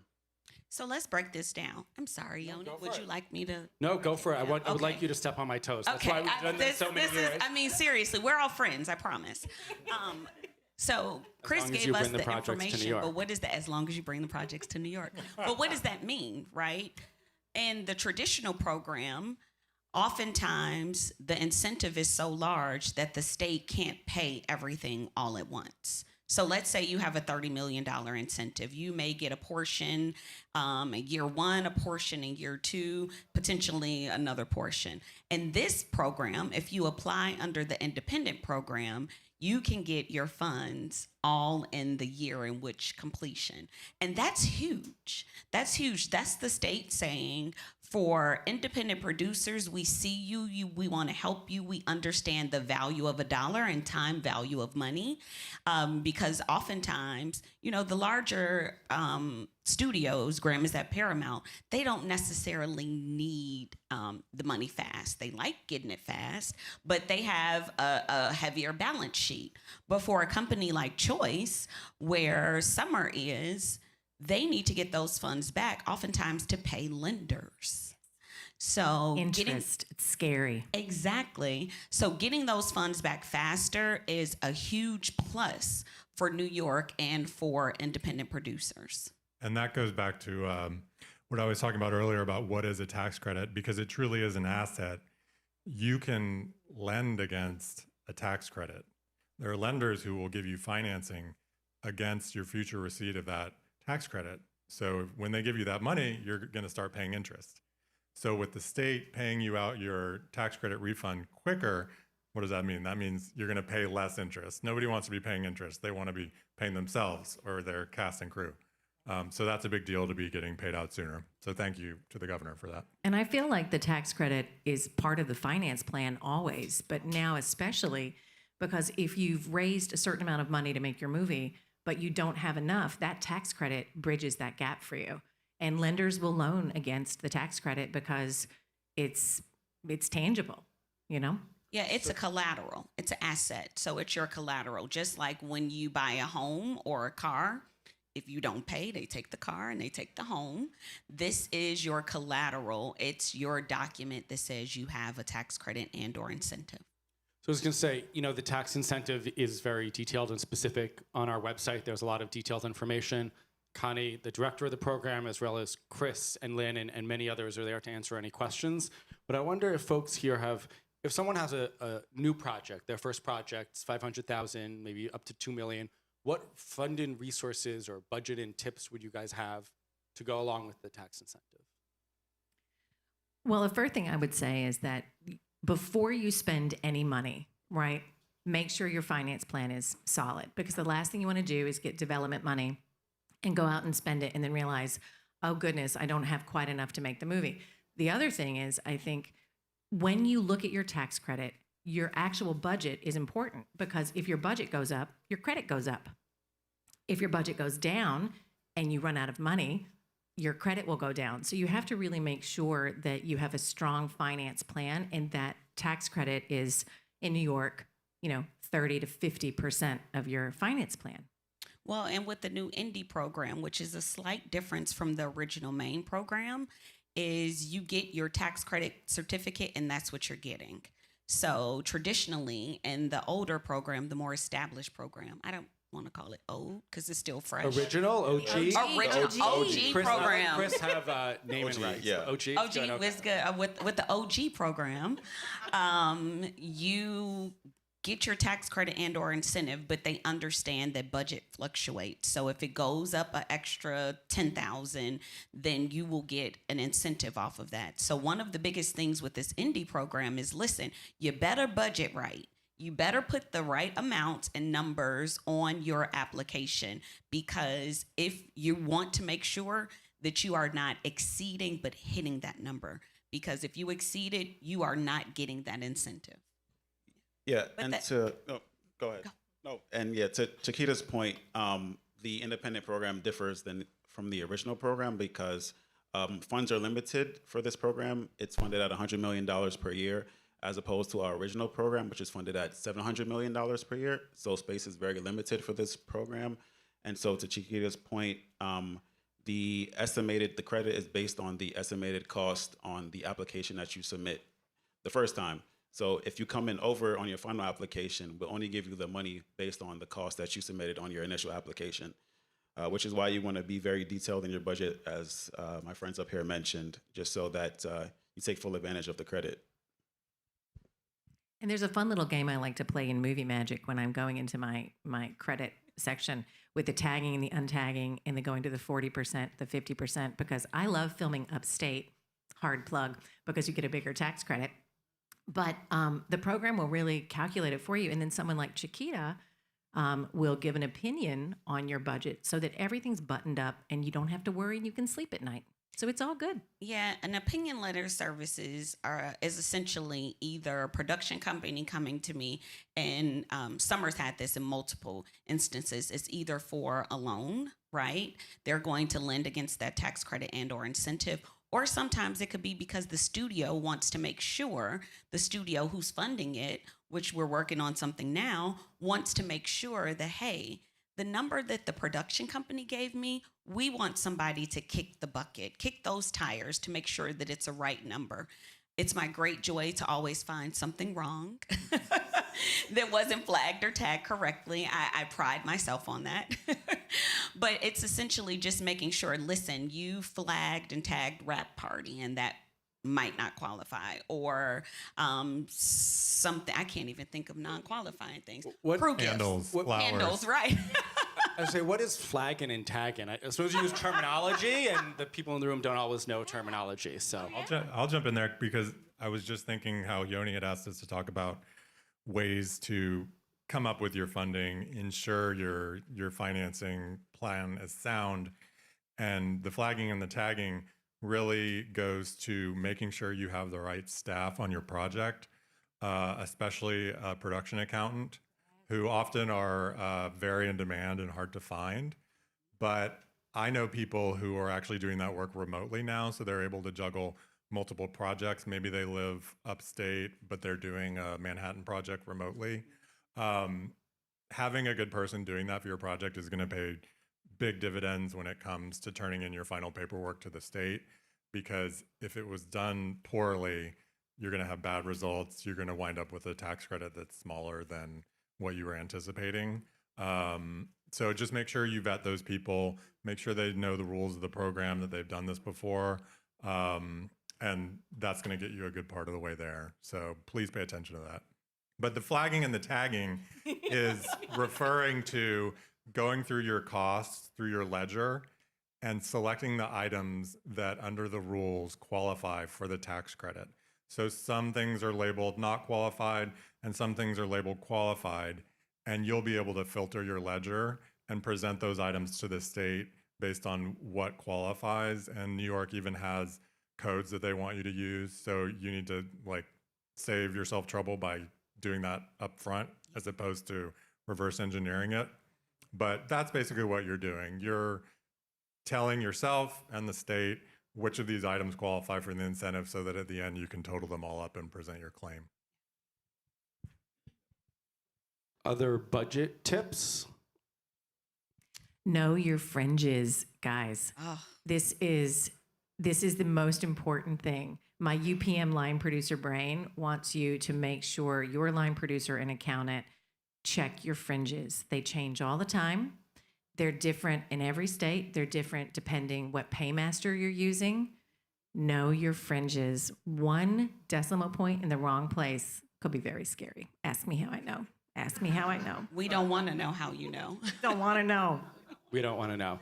All right, what about other features of the New York State tax incentive? Are there other requirements, Chris, in terms of regions or plans or anything like that that you can speak to? For the independent program or for the original program? OG. Both. Okay, so for the independent program, as I mentioned, it differs from the original program. One of the key takeaways that you guys should know for this is that because the funding is limited to $100 million per year, The amount of applications that we accept per year is also limited. So applications are accepted on a first come, first served basis. There are 2 application windows per calendar year. And for 2026, that'll be in January and in July. What else? That's a wake up early on the day, but you've already done all the work, right? You've already read through the application. You've already done your BCQ. You've already done all the pieces so that when you wake up, your little fingers can push submit. BCQ is the budget cost qualifier. I know you were going to ask that, weren't you?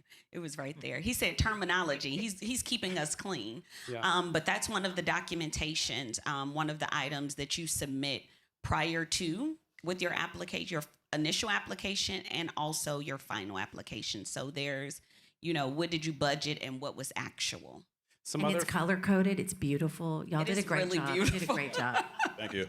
So some other features of the New York program to know is there's additional incentives for going upstate. There's requirements to build sets on certified sound stages, requirements for productions to create diversity hiring plans for small businesses and vendors. We also have Production Plus. So I don't know if grammar. Yeah, Production Plus might not be relevant to everybody in this room, but you may be the beneficiary of the increased volume of production that it's going to bring to the state. For producers that commit to spending at least $100 million in the state on certified productions, after that $100 million, our future productions will receive an extra 10% in tax credit. So that takes the base rate to 40%. And when that program is scheduled to sunset, any television shows that are currently the recipient of Production Plus will be grandfathered in forever. So if we have a successful series that's, let's say, in season 2 in a couple of years, it could go all the way to season 10 and continue to receive that benefit. Who Paramount. else does that? New York. Thank Right? you. Who Yeah. else does that? It's the truth. Woo! It's the truth. When you're looking at other incentives, and especially with the recent changes and the fact that, so I'll just be honest, years ago, maybe about a decade ago, one of the biggest frustrations is it took so long to get your money from New York. But the ESD heard us, they understood that, and they've worked to make sure that that's not the issue anymore, there's often communication. That's something I wanted to say. Make sure you all reach out to Chris and to his office. They are so easily accessible. You can just call the line. Someone will answer. It may even be Chris. And since you brought that up, I'll just give out the number. So if you guys want to call me. Call him. So the main line is 212-803-2328. Call him anytime. Yeah. Call him. He's fantastic. Yeah, 212-803-2328. Either myself or one of my colleagues will answer. We're a small but mighty team, so we're always here to help out if any guys have questions. And you can reach us via email as well at film credits, credits is plural, at ESD for Empire State Development, .ny.gov, and that's film credits at esd.ny.gov. Yoni, should we talk about the lower tier Production Plus program? Because there are independent producers here that probably have production companies. Raise your hand if you have a production company. Oh, yeah. Yes. Oh, yeah. So listen, if you do more than 2, keep me honest. Yeah, I think I this got is you. true. If you do more than 2 projects in the state and you spend more than $20 million, you get an extra 5%. So if you're in the Hudson Valley, you get 45. If you're in the city, you get 35. That 5% could add up a lot. Yeah. We're happy to be in the $100 million bucket, the 2 of us. But At least 2, but it can be 2, 3, 4, 20, 50, as long as you hit that threshold requirement. Yeah. And if you shoot upstate, you have a smaller minimum that you have to spend. So if you're in Manhattan or its surrounding counties, then you have to spend at least $1 million to get the incentive. Yeah, because I don't think sorry to cut you off. I don't think we mentioned the minimum spend requirements. Correct me if I'm wrong. We have not. And yeah. Yoni actually asked a trick question earlier, and I don't think anyone else caught it. He said, I have $500,000. What do? And everybody started talking about the incentive, which is not true. Unless you're filming upstate. with us at Choice Stages. At Choice in the Stages. Mid-Hudson Valley. ChoiceStages.com. Exactly. Then you have a lower threshold, and that $500,000 can be incentivized. So.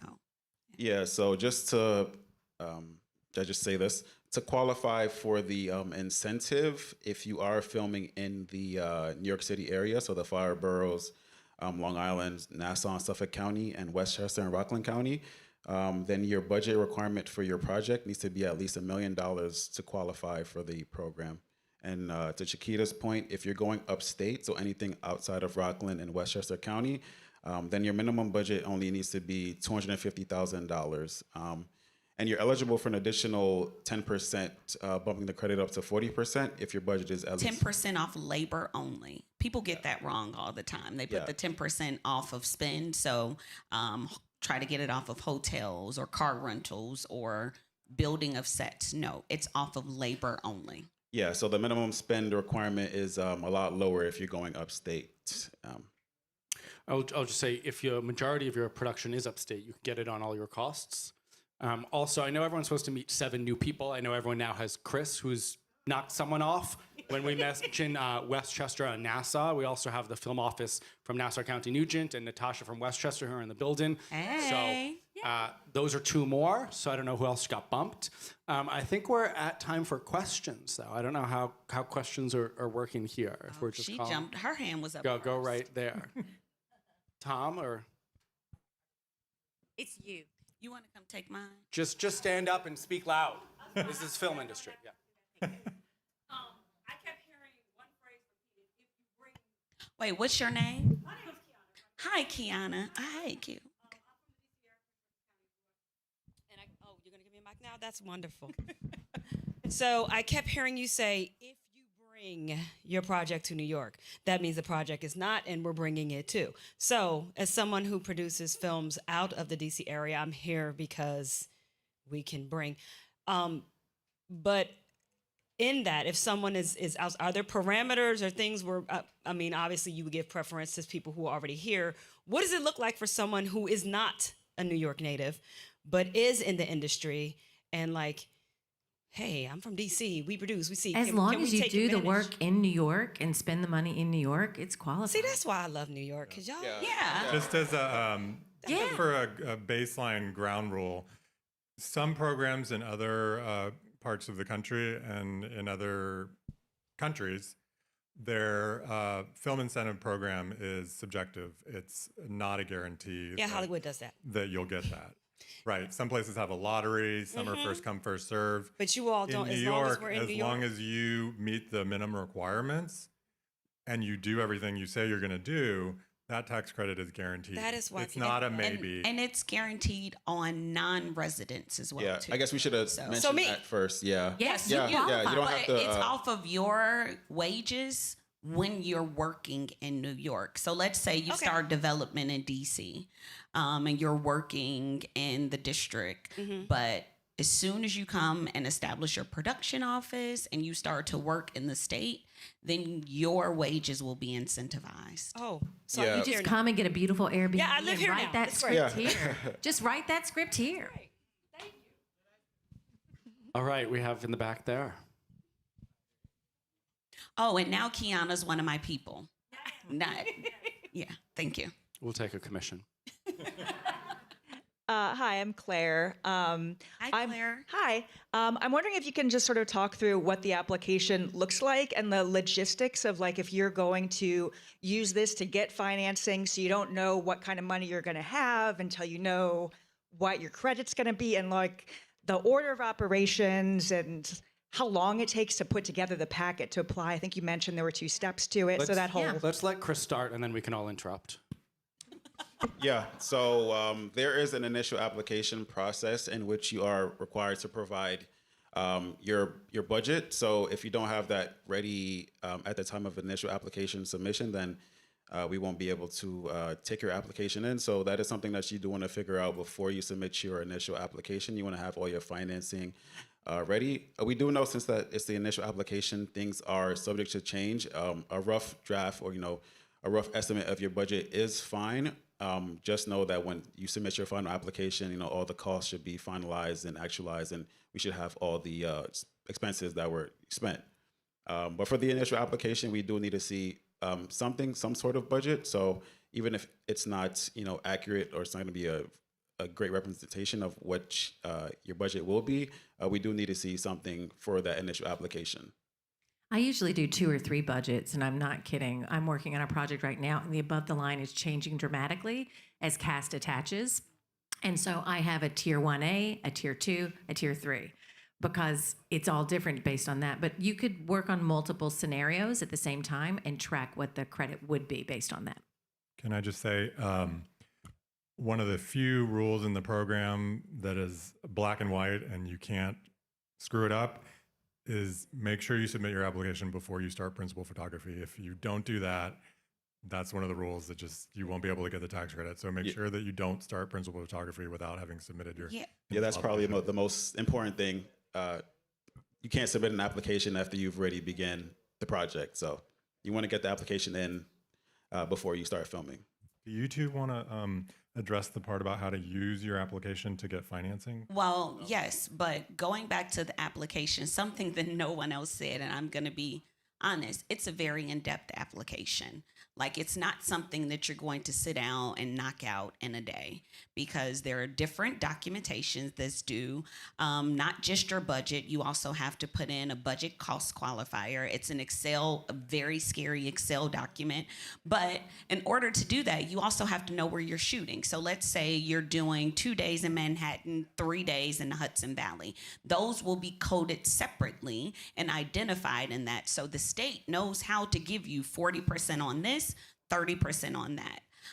So it's an in-depth application. It is not for the faint of heart. And if you aren't the numbers person, but you're the lead producer, the EP, you should hire someone to help you with that. Someone who's worked on the incentive before and can prove their work before. And is not a blood relative. And is not a blood We've relative. had a lot of questions about that in the past. Maybe your brother or sister or girlfriend is not your accountant. Yeah, I'm sure they're really smart. They just may not be a production accountant who's worked with the incentive before. Yeah.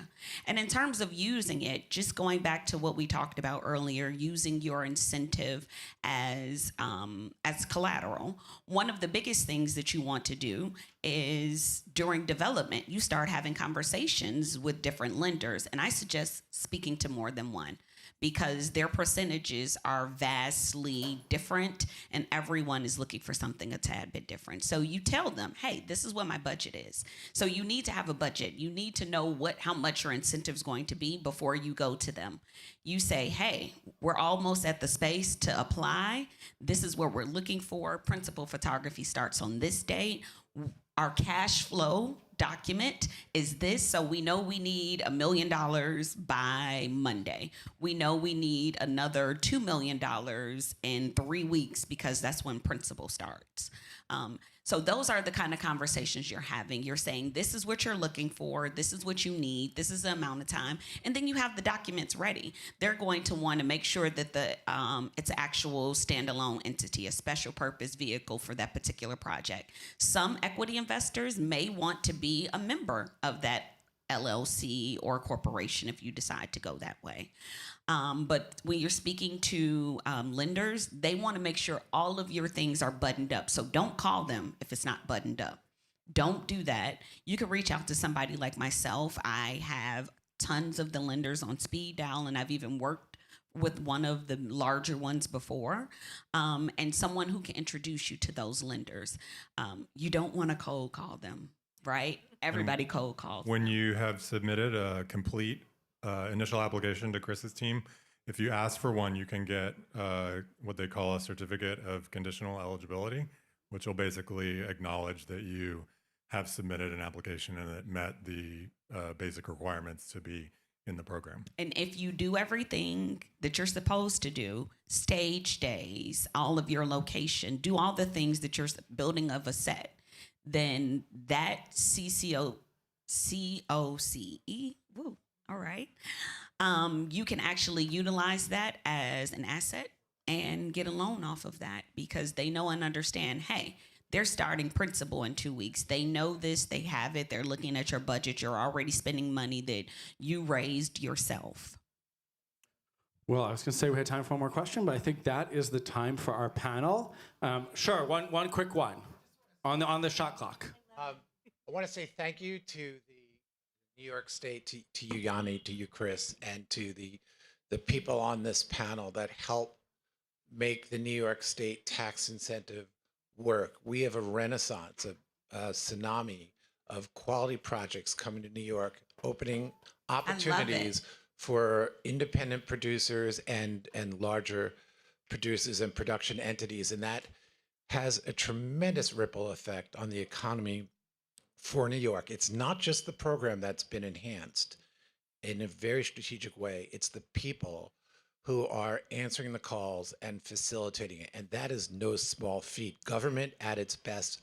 Thank you very much. I will say, I look forward to meeting you. You didn't give us your name. What's your name? Stephen Beer and Rip Bayman from Lewis Bruce Boys. The best entertainment attorneys in the world. I've been with them for more than a decade. They know independent film. Get them. I love Get Rip. their Hey, card.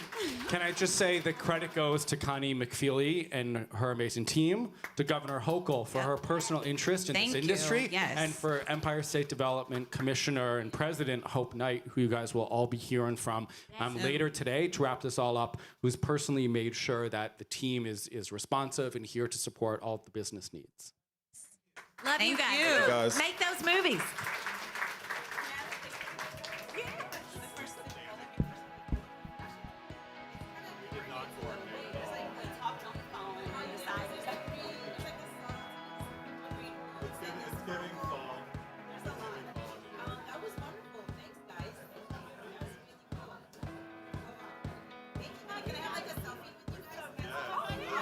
Let's do it after. Let's do it after. You're kicking us off. You're kicking us off. Yeah. I'll get in trouble. Thank you. Thank you. Great job. Sorry, love. Yes. Yes. I love you, John.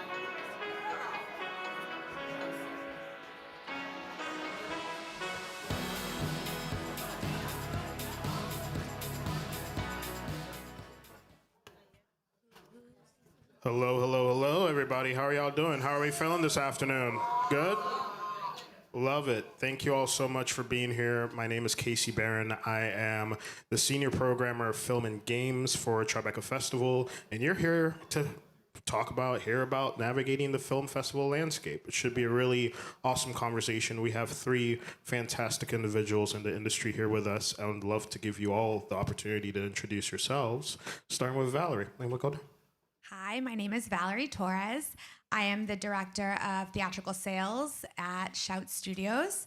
I also handle all of our festivals, so pitching us to the film festivals and then handling kind of everything that comes next if and when we're accepted.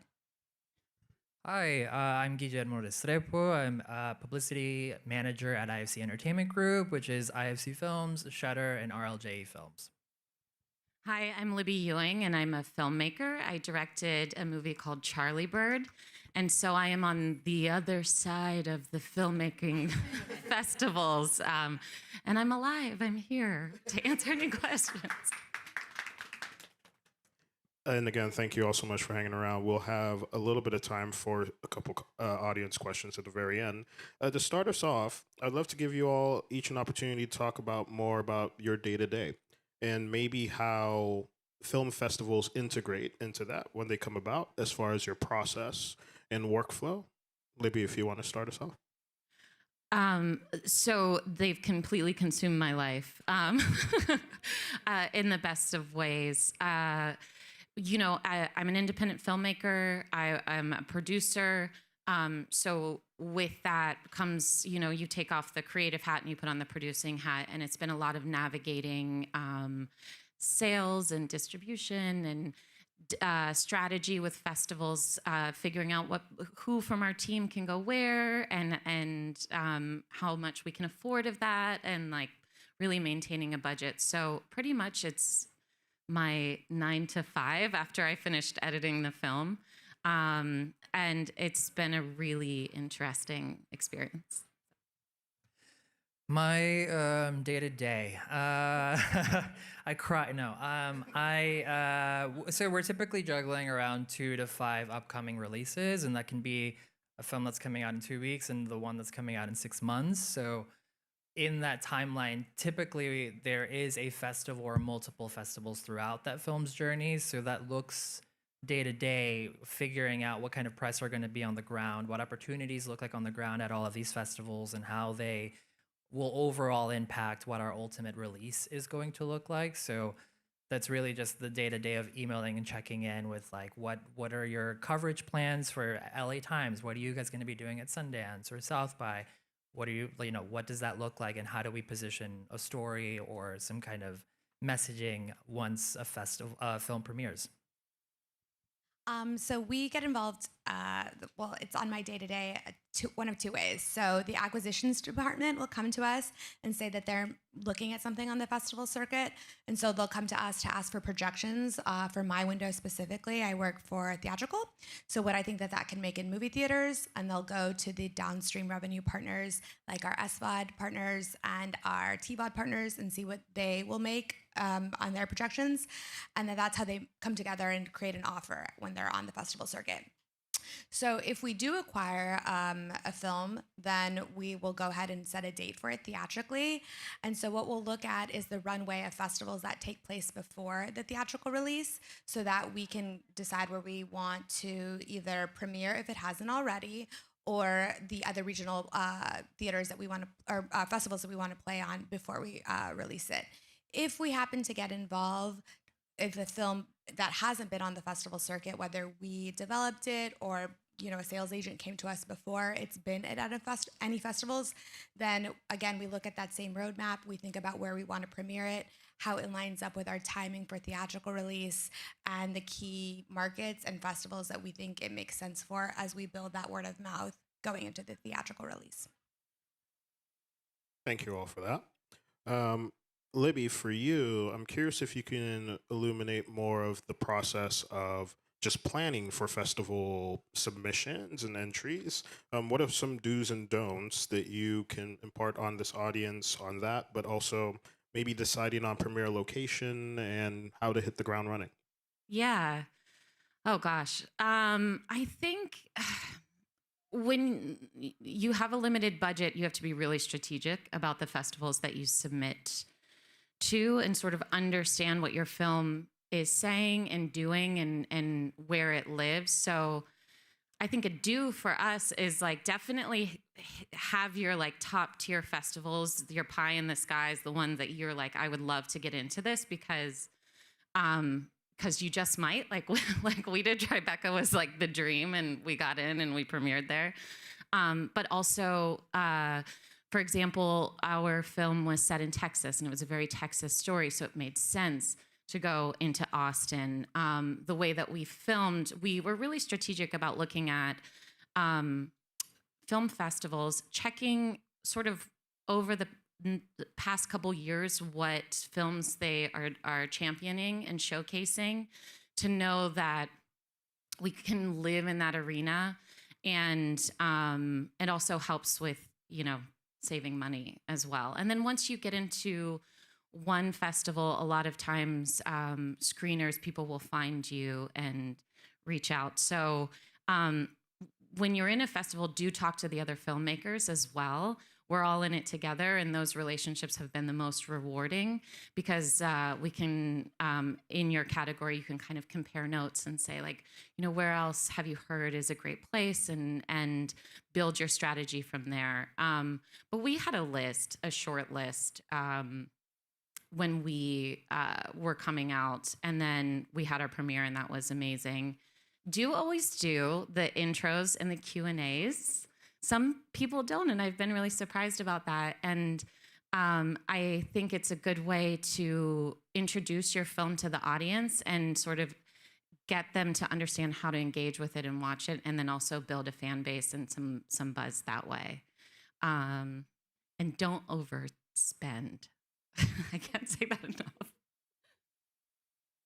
enough. Guillermo, for you, I think one of the questions that we all get from new filmmakers, established filmmakers, how do I get more press? How do I get more press opportunities for my film? Do you have any sort of advice for how to navigate those waters, especially as the film journalism landscape has shifted and changed so much? I would say, yeah, I mean, there's always the question with filmmakers of wanting more and more press. And I always do kind of caution a bit about just how much press you're getting. And I do think there's a sort of double pronged answer there where there's a different thing to enter a festival with distribution already locked in and then going in as a sales title. I think as a sales title in particular is where you are going into this landscape trying to get a buyer to come on board. So in that case, you're swinging really hard and making sure that you do get as much press as possible, but as long as it aligns with the narrative that you're crafting, because you do have to remember that you need to stand out in a very crowded landscape. A lot of these festivals, there's so many films, and it's going to be important for you to narrow down immediately what makes mine special. That's a lot of where a publicist and a filmmaker work really closely, and we narrow down like what, if it's a horror film, what kind of horror film, and what is it doing differently? Or is it an actor who's doing something interesting that hasn't been done before? Truly like finding that specificity to then talk to press and start laying out that groundwork of like, this is what makes this movie interesting, and then securing, honestly, making noise from there and making sure that your reviews are kind of reflecting that, your interview coverage is reflecting that, you're getting on the ground and doing the studios. You might release a clip, like truly things that help profile the film and show to buyers that this film can draw an audience, it can craft a narrative, and it's got multiple angles that you can pursue. And so a lot of that is through the right pieces, the right headlines, and increasingly, in speaking about the changing landscape of journalism, engaging with the right content creators, which is a new perspective in the landscape, because now there is an increasing presence of content creators who kind of double as this journalism.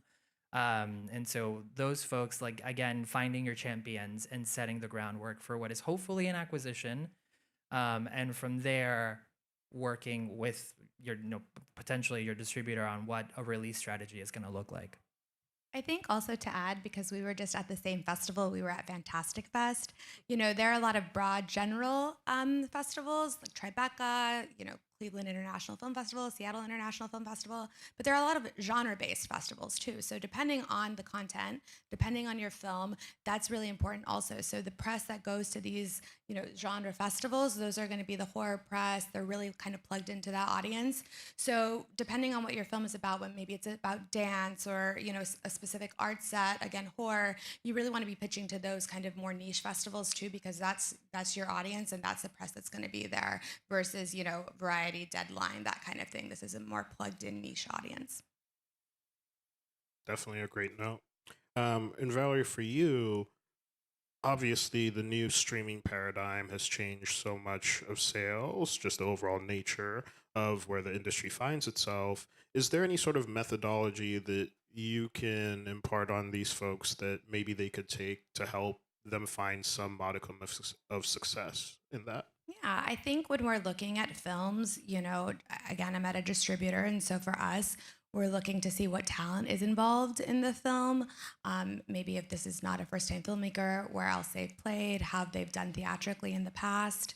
But I also will say, even if it is a first-time filmmaker or a new film, we want to make sure that the filmmaker has done the work too in pitching us.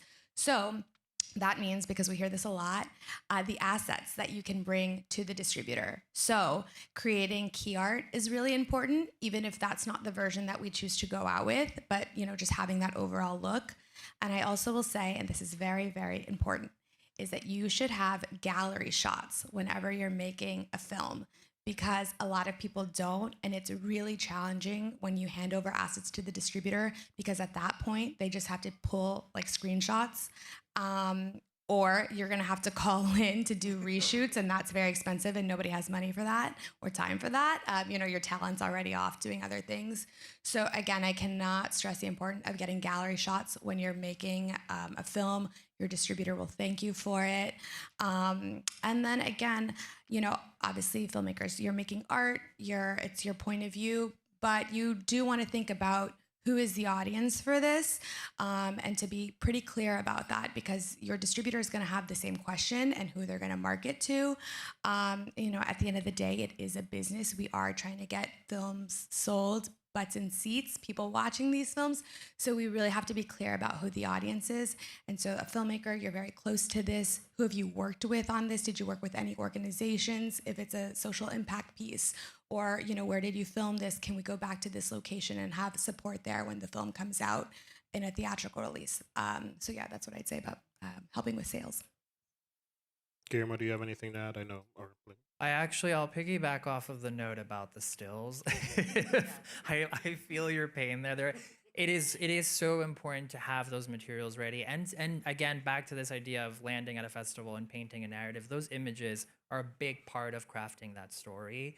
Again, alongside with the sort of word of mouth that you build on the publicity and on the ground, imagery is going to be so important to that. And so when we're in a situation where we board a film and we don't really have the most striking images, we have to go to these screen grabs or things that are not as dynamic as what you can very likely grab on the ground while you're making these movies. So I double that statement very hard. I triple that statement very hard because that was one thing we did, and I was able to do it on my own and pull in favors from friends. So we came with stills with a poster that we're really proud of that we've held back, but now with distribution, they're really liking how we framed everything. And also our trailers and clips. As a creative, it allowed me to continue to form the aesthetic of the film, and it's working for everybody, and that's been a pleasant surprise. So let's go to the best possible future. Your film premieres, maybe at Tribeca. You have a lot of opportunity, a lot of time on the ground. You're in the city for a weekend or whatever that looks like. Is there any sort of pathway or mindset you all have about how to best utilize that time and how to best utilize the opportunities that may come on the ground? And I know, Libby, you started to talk about that a little bit, if you want to continue that train of thought. Yeah, we were really strategic also about hiring PR on that side of it, which was really useful. But it's not something that we could have for our entire festival run, but finding the right team to set up interviews and meetings for us and to help introduce us to people and just sort of, it's like wrangling kittens. I came with a bunch of children from Texas. It was out of control. So we needed some help because otherwise it was just wild. We were running around. So that was really valuable. And then, going to as many panels, staying for the Q&As, and really networking with the other filmmakers and producing teams. I've been really heartened by how much everyone is really willing to share information and swap emails and contacts. It's been a great sense of community. I'll add to that as well that in working closely with your filmmaker, I think when you're recruiting a publicist, you really want to make sure that it's someone who understands kind of what your goals are with the movie, but also understands the narrative that you're going for and kind of your intent behind it. As much information, I think, as you can provide to a publicist, it really helps obviously create a relationship, but that way we kind of can take that and know exactly who to go to champion these stories. I can't tell you how many times, like an anecdotal thing where, like, on set we had a crisis over a pie that's made in the movie, and that becomes a whole story. That makes you. I worked on a film called A Ghost Story several years ago where Rooney Mara goes down in a pie. That became a whole story, so that actually reminds me of that. But to the point of if it's going all well and you've premiered, I think the next thing to do is constantly keep pointing to what's next. I think when you're on the ground, it's very exciting to be caught up in it. But as you're talking to, buyers, press, whatever it is, keep reminding them that this is not it. Like, it doesn't end here. What's the next festival? What are the next plans? What is your cast doing next? It really is helpful to make sure that you let others know that there is an entire trajectory and that you have multiple things coming up ahead. You guys covered it. Okay, so that was the best possible future. Worst possible future, you don't get into a festival. And I think one of the things we don't talk about enough is the rejection side of this. And so that requires a different kind of management and navigation on its own. How do you pick yourself up, get back up, and continue doing it? You scream into a pillow first. I was thinking about this on the way here, and it's interesting that you brought that up. Um, this is going to sound kind of woo-woo, but I do feel like a film and a team have a life of its own. And whether or not you're accepted into a festival or not, sometimes I just have to tell myself, like, yeah, that's really disappointing. And also maybe this isn't the one for me. There's so many factors at play with how films are programmed. And the ones that we do get into, I'm meant to be there. There's somebody that I'm meant to meet. There's a connection for the film. And so honestly, it's kind of like if the energy flows there, great. If it's not meant to be. It doesn't mean that it's not meant to be forever. You just don't know. And also it encourages me, because I've heard on the other side too, not getting into festivals, but hearing that, you know, you were really close and we have our eye on you. And so you just really don't know what's going on. So you take the hit, you take care of yourself, you scream to the gods of films, and then you dust yourself up and you just like keep going, I guess. Also, I will say it happens to everyone. So again, I'm on the distribution side. There are titles that we have that we've already purchased, and we too are pitching to some of these festivals. I mean, I have an example. We pitched to Toronto. That would have been a great premiere for us. It didn't happen. And so again, it happens even if you have distribution. Just might not be your year, but you pivot. You know, we then premiered in LA, and it was the best scenario. We had so much support there. We had a lot of talent who was able to make it, whereas had it been in Toronto, that wouldn't have been the case. So again, it's hard, but it does happen to everybody. And so, you know, you're not alone, even like I said, if you're undistributed. And while technically I'm the moderator and not a panelist, I will just also offer from my purview, obviously, that this is also one of the craziest numbers games, period. Like, a film festival like Tribeca gets thousands upon thousands of submissions. There's just no way for us to select everything, even a majority, right? So I think there was an earlier panel, the female industry panel, where I can't remember who specifically mentioned it, but they said, even if your thing doesn't connect with this audience, that doesn't mean it doesn't have value or it shouldn't exist. And I think that's a very important thing to keep in mind. Like, I have discovered films at other festivals that have blown me away, or at the films that have come through our entry portal and didn't work for XYZ reason, but I will take the step and I will reach out to a friend at South by or a friend at AFF, XYZ festival, to try to give them a chance there. Because it is, at the end of the day, not that big of an industry. You know, we make a lot of noise, we do a lot of fun stuff, but it's a very small community at the end of the day. So just wanted to add that little bit back to moderation. So a little bit along the same lines, but once the festival does end, I think it's important to think about how grueling it can be, mentally and physically. You're having a lot of fun, but then all of a sudden you're back home and you're crashing.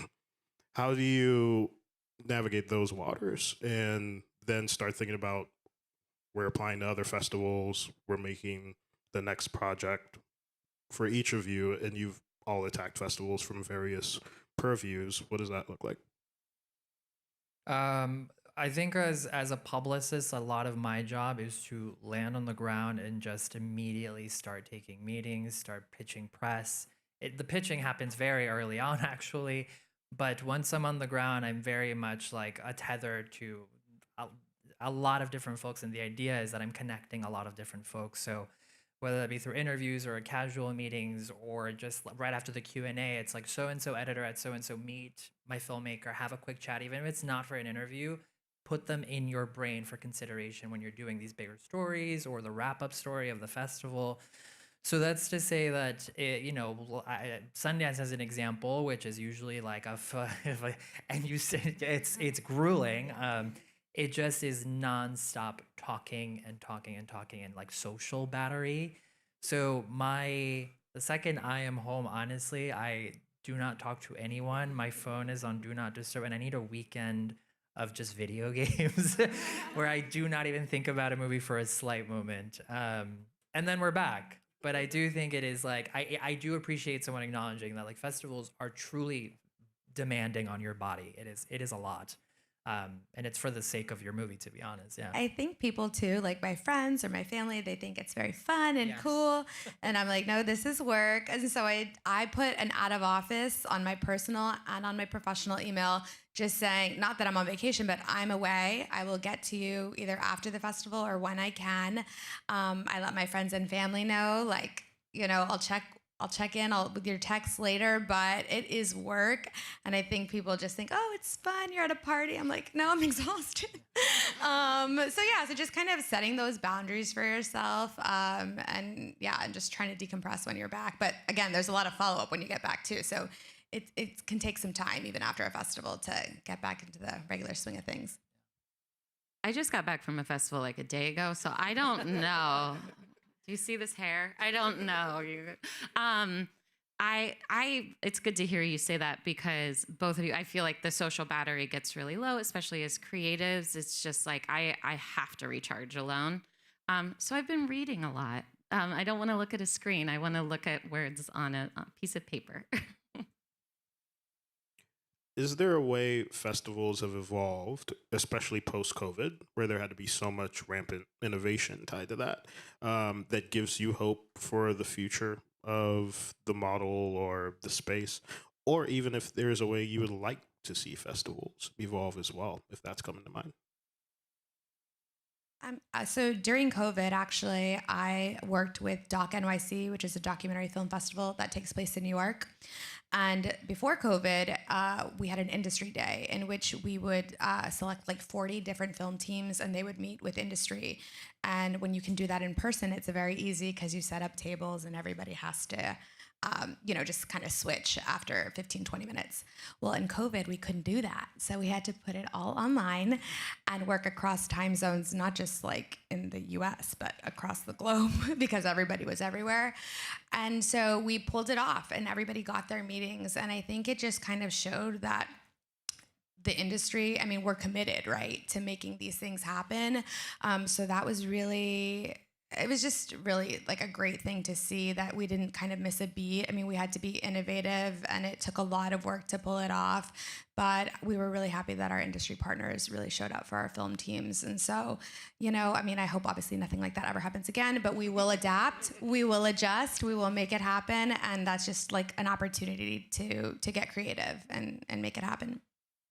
I think also, honestly, the COVID of it all was something that helped establish that, or rather democratize a little bit of this process and access to festivals. I think the virtual opportunities, I hate to say it, but some festivals logistically and financially they're very expensive. It is hard to access them. And I think with a lot of that virtual access, there are folks now who were watching these movies, and it wasn't just about being lucky enough to be on the ground.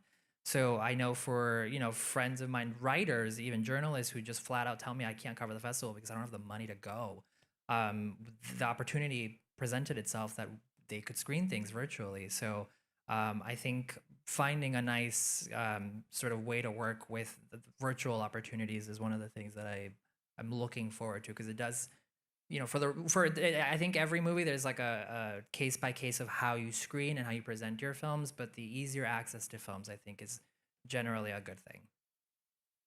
On the filmmaker side of things, getting to view a lot of work, particularly in the narrative feature space, I'm really encouraged by the stories that are being told right now and the programming and how vastly different they all are, and how a lot of filmmakers are still taking really big swings. And it's very cool. Like Sek, who was at Tribeca in our class, I mean, he made a film for $500 and he's so sick. His stuff is so good. And he just keeps working. And then I just saw this film that was a single take, a single long shot of a conversation behind two people in a car. And it was one of the most moving things I've seen. It was like a piece of theater. So I think for me, it's just the different landscapes and different filmmakers that are being championed and getting an opportunity to have their work shown. So it makes me excited about filmmaking, just in general. Last one for me, and then we'll have a moment for a couple questions. So we've talked a lot about strategy, navigating spaces, a lot of that stuff. But at the end of the day, festivals are supposed to be fun. They're supposed to be about community. And so I just want to give you all space to talk about that. Like, is there a favorite memory? Is there something you all can share that really lights you up when you think about festivals? Libby, I kind of know what your answer is going to be.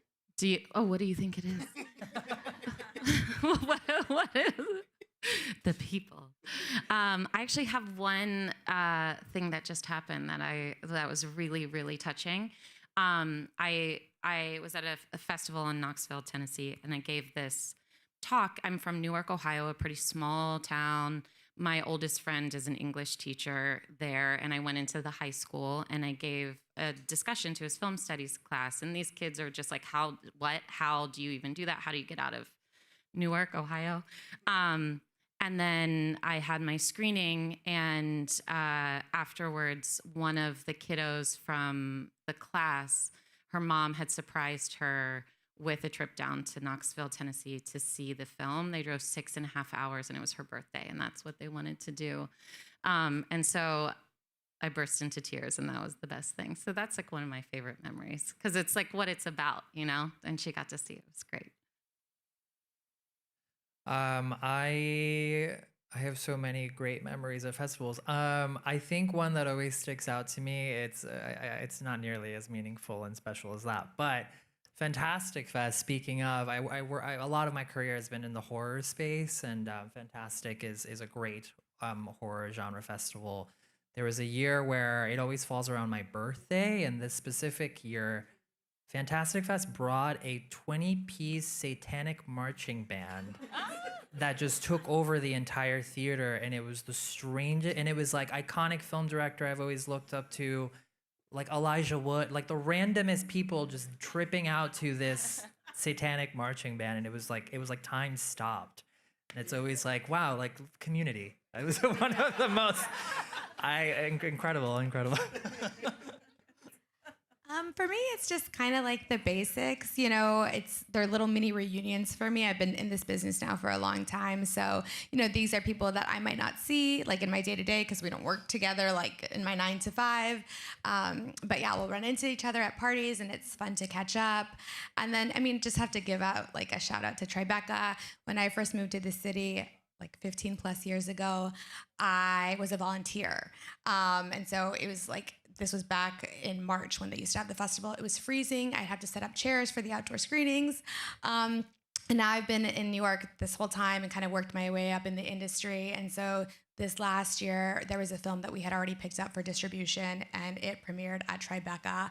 And that was just kind of a full circle moment for me, and just all the friends that I've made along the way at Tribeca. I mean, that's who recommended me to Casey to speak today. So, I mean, I love the Tribeca Film Festival, and then all, like I said, just the friends that you make here in New York, but the programmers travel to different festivals too. So it's always little mini reunions at the festivals.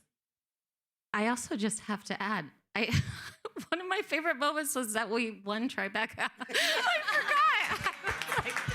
I'm still in disbelief is what happened. I forgot. That is kind of what I thought you were going to say. Me too. What does he... She's so modest. That was very cool, and I geeked out, and Nia DaCosta gave me I was a nerd. It was bad. So that was a highlight. All right, quick couple questions right here.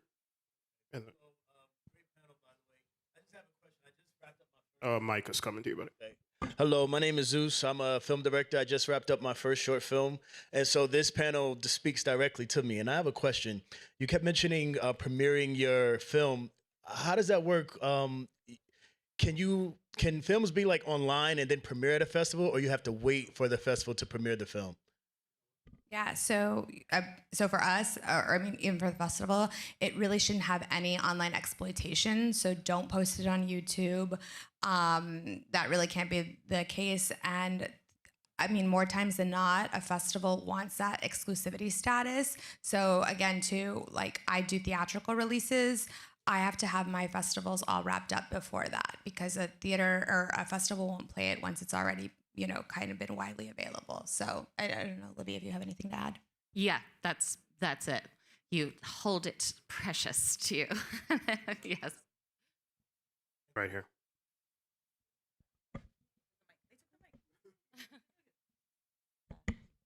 Hi, thanks for being here. And I was gonna say, Olivia, congratulations on Charlie Bird. And I that's kind of funny because I was like, she just won Tribeca. I know, What's going on? I know. No, but that's partly what it is, right? Because it's such a whirlwind. And what I really love about this panel, you guys sort of giving. But I'm Jasmine Campbell. I'm a screenwriter.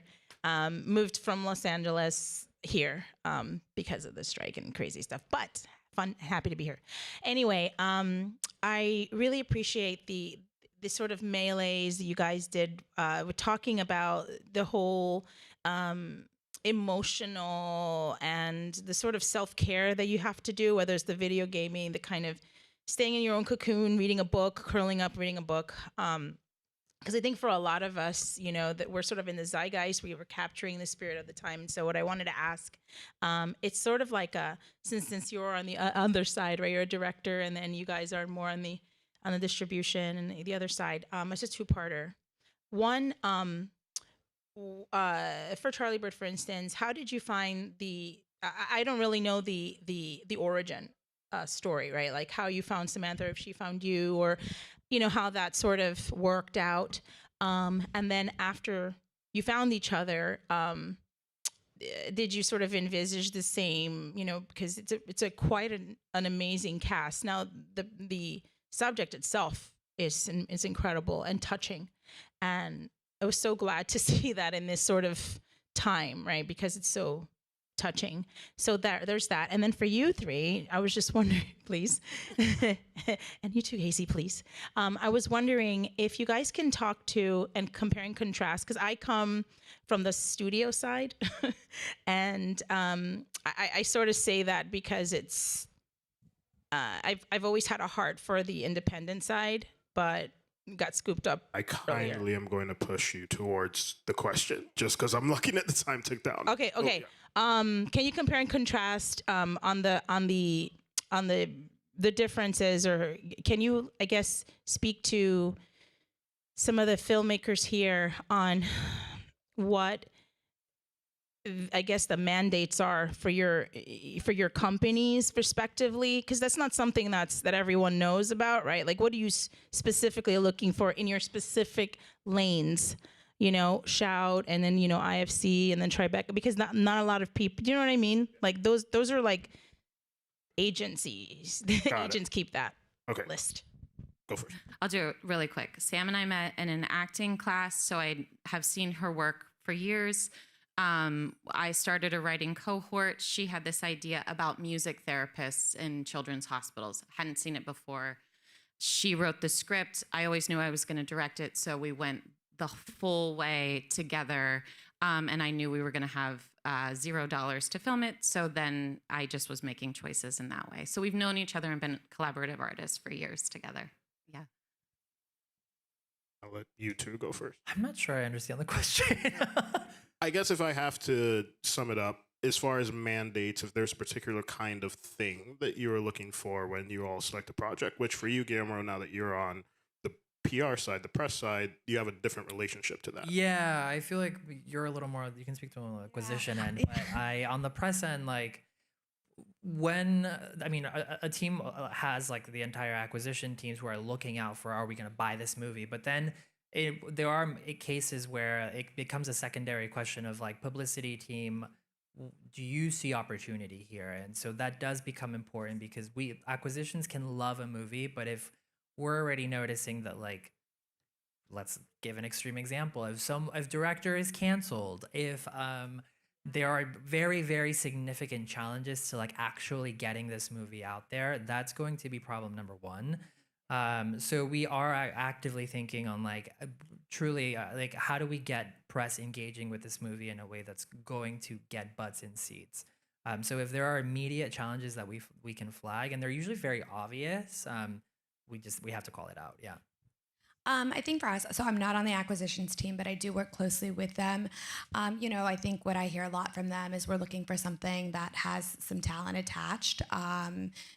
so independent, but still has to have like somebody, whether that's a director or actors attached that are pretty well known. Also, something we think is going to be like review driven, that we think will review well. But also to say, like, we might look at a film and decide that it doesn't warrant a theatrical release for us. And so when we're acquiring, maybe we know it's going to be on TVOD, or maybe we've had conversations already with SVOD that we think that there's going to be a licensing deal for. So I think it just depends on the film, and that's not to say that other people might offer something else, right? Another distributor might say, hey, I can give you a theatrical release in XYZ, but it really comes down to the numbers. And so what I mentioned earlier is our acquisitions team comes back to all of us and they ask us what we can project in each window: theatrical, TVOD, SVOD, physical, if it warrants a physical release. And that's how they put numbers together. But every company is different and can arrive at a different number. So it just makes sense, whatever makes sense for that specific distributor. Sadly, we are all out of time, but I will be hanging around after for the mixer so I can happily answer for you. But another round of applause for these amazing panelists, Libby, Guillermo, Valerie, thank you so much for being here. And also, it is my pleasure to introduce the next panel, the Fireside Chat, Amazon MGM, Orion Pictures with John Gibson and Alana Mayo. Y'all have fun.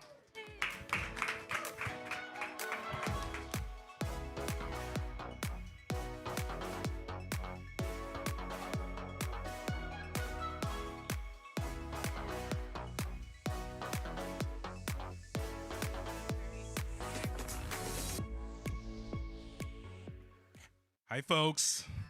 Now I get to sit. So thank you. Thank you. I really appreciate that. Thank you. I need another clap because we have a studio chief who I am sitting beside of a legacy brand, Orion Pictures, Amazon MGM Studios, Orion Pictures. Mr. Lana Mayo. Now let me just read some titles for y'all. I need you all to listen. Annihilation, A Quiet Place, Fashionably Black, HBO Max, 61 Street, AMC, Raising Dion, Netflix, Fahrenheit 451, HBO Films, Without Remorse, David Makes Man, that was my show on OWN. Hold on, we get into the big ones. Just Mercy, The Big Short, Fences, Selma, and last year, The Nickel Boys.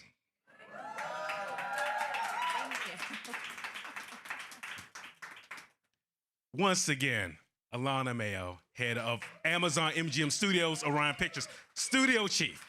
Alana, tell us your journey, sis. How did you get to where you are now? First of all, that is such a kind introduction. I'm so proud to have been a part, some smaller, some bigger, of all those films. I was born here. I grew up in Chicago, and I was very fortunate to have a family that worked in the entertainment industry, just on the music side. But because I was such a nerd, really, and loved books and movies and television shows, I always felt that I could have or wanted to have a career in storytelling. And I got very, very lucky that my life brought me back here for college, where I interned for some of the most incredible companies that were based here, Tribeca Films with Jane Rosenthal and Lee Daniels Entertainment. And one of the best jobs I've ever had, I worked in what was called the Theatrical Creative Department at DreamWorks, which was a department that only adapted literary material in plays. So I got to read manuscripts all day and go to see plays all day. And so I really had an amazing foundation of learning that you could do this. And I didn't know what it would look like until I worked with this woman, Lisa Cortez, who is now a brilliant filmmaker in her own right, with Lee Daniels. And I said, oh, that woman who's picking the projects and then telling everybody what to do, like, that feels like the journey that I want to be on. So I just had a really fortunate kind of early education in Hollywood and movie making, and I've been at it ever since. And see, what I love is, like you touched on, okay, from internships to being a creative executive at a number of studios. Given that trajectory, what do you see as the pivot points or transitions where your career advanced, and how did you prepare yourself for them? Well, we were talking a little bit about this, John, backstage, but I've never known a Hollywood that hasn't been in transition. Graduated from college in 2006. I moved to LA that year. There was a writer's strike. There was a pivot away from kind of specialty films, which is what I thought, these mini major studios, which is what I really thought I would do. And so there's been multiple pivot points, multiple inflection points. And what I try to do, I'm still in inflection points. I'm inflecting as we speak. But what I tried to do is just have a real open mind and curiosity to the waves of change of the industry as a whole, of the business of a whole, and knowing that, film, TV, digital, theatrical, streaming, like all of these things are really, it's exciting that we have optionality in our business, but everything is really grounded in something that's so consistent and that has not changed for millennia, and that is good storytelling. So I spent a lot of time trying to learn how to develop good stories that people would want to see, and then have a curiosity about the business that supports that. I love that. And, every industry, it goes to a place of transition, and, it's like, oh my God, the sky is falling, but it doesn't. We endure, we adapt, and we move forward. You've spoken about being an outsider and the value in that vantage point. How have you turned being outside the usual Hollywood mode into a strength? And how might someone in a non-traditional path leverage that today? So I just have to tell a quick story of why I always talk about being an outsider, because I've always in my heart identified as that. But when I was working on Annihilation with Alex Garland, who was his second directorial effort, his first kind of bigger budgeted studio film, we were just having a conversation, and I don't know what I said to him, but in that conversation, he leaned back and he said, "Oh, you're an outsider." And I was like, yes. I was like, thank you for seeing that part of me. And he said, that's great. He was like, this is an industry of assimilation, and people are going to want to make you think like them or make you do what they say is right. But really, really, really embrace and stay true to the fact that you see things differently. And that was a major pivotal change in how I thought about everything. And so when I say outsiderness is a strength, I don't mean that, I very much identify with this community. I'm very grateful for all of the relationships that I have in it professionally and personally. But, there are times where I just see things differently than most other people. And sometimes that's a project that I think has an audience that other people don't think has an audience. Sometimes that's just challenging the status quo, and I'll have colleagues or producers that I'm working with now in this, profession who will say, oh, well, this is the way that we should do it because this is how we have done it. And I'm not always right, but I think the exercise of challenging that status quo thinking is so important, especially in an environment that is constantly in flux and constantly changing. And then lastly, I think in the jobs that I've had where I've been on the buyer side and on the studio side, where it's a real strength is I always have an interest and a connection to audiences that maybe aren't perceived to be the mainstream. I perceive them to be the mainstream, but I've always had an interest in, first, people like me. Yeah. Tell it. I'm not considered mainstream necessarily, but also, I'm really interested in what younger people think, and what they're interested in seeing. I'm really interested in what women think and are wanting to see. And so I think that's allowed me to identify things that could be incredible business opportunities, critically resonant, that other people may not see. Do you think that point of view, is that what may have led you, or, you work with Michael B. Jordan, Outlier, because that type of thinking of, we want to, again, not disrupt, but we want to rattle. Yeah, Michael, when I knew Michael as an actor, and I always admired his work. I remember seeing Fruitvale, what became Fruitvale Station at Sundance, and it was still to this day one of the best screenings I've ever attended. But it wasn't until I met him that I realized how ambitious he was and how unwilling he was to accept the status quo and accept any boxes that he might be put in. And at the time, I think that was manifesting through wanting to produce, wanting to be more involved in the business of the films he was in, and also wanting to direct. And so I, it wasn't a job that I necessarily think that I would have seen or understood myself being a good fit for, or being a good fit for me. I never really worked with actors that closely. I always worked with them a little bit arm's length.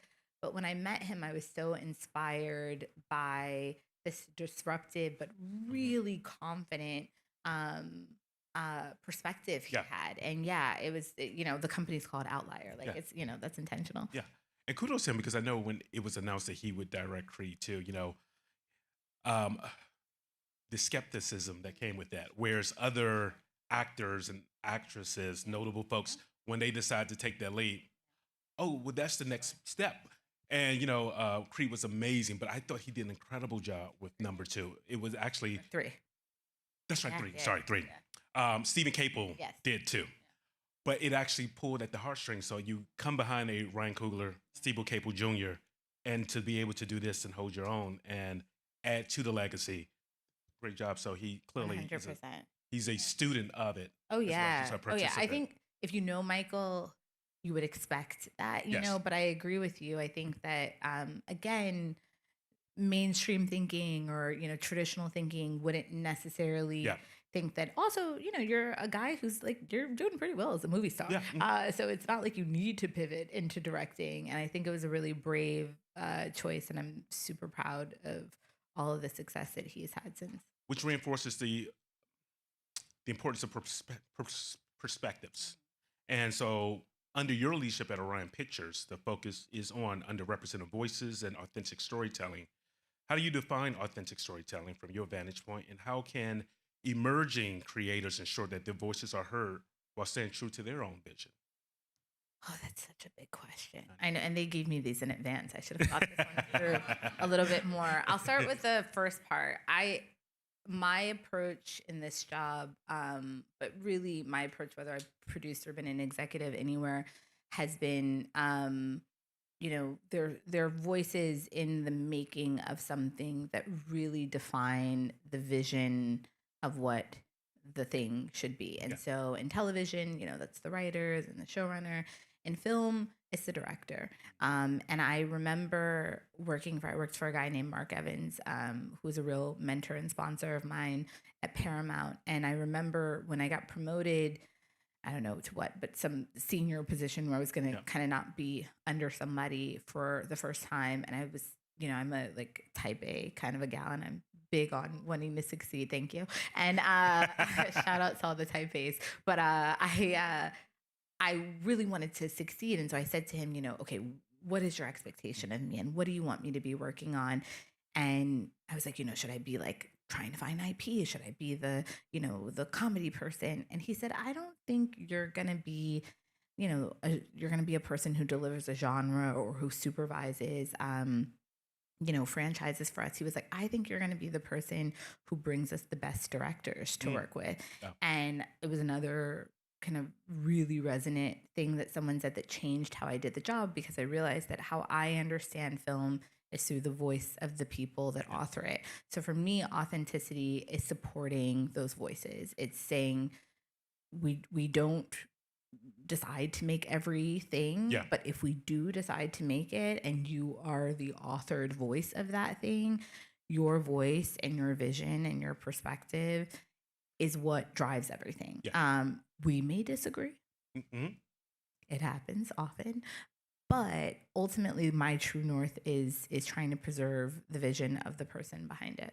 And it's so incredibly important to allow those to particularly bring in projects forward who have those lived experiences, as opposed to, depending on, your age, you seeing your experience through someone that had no connection to it. And how in providing those folks that opportunity.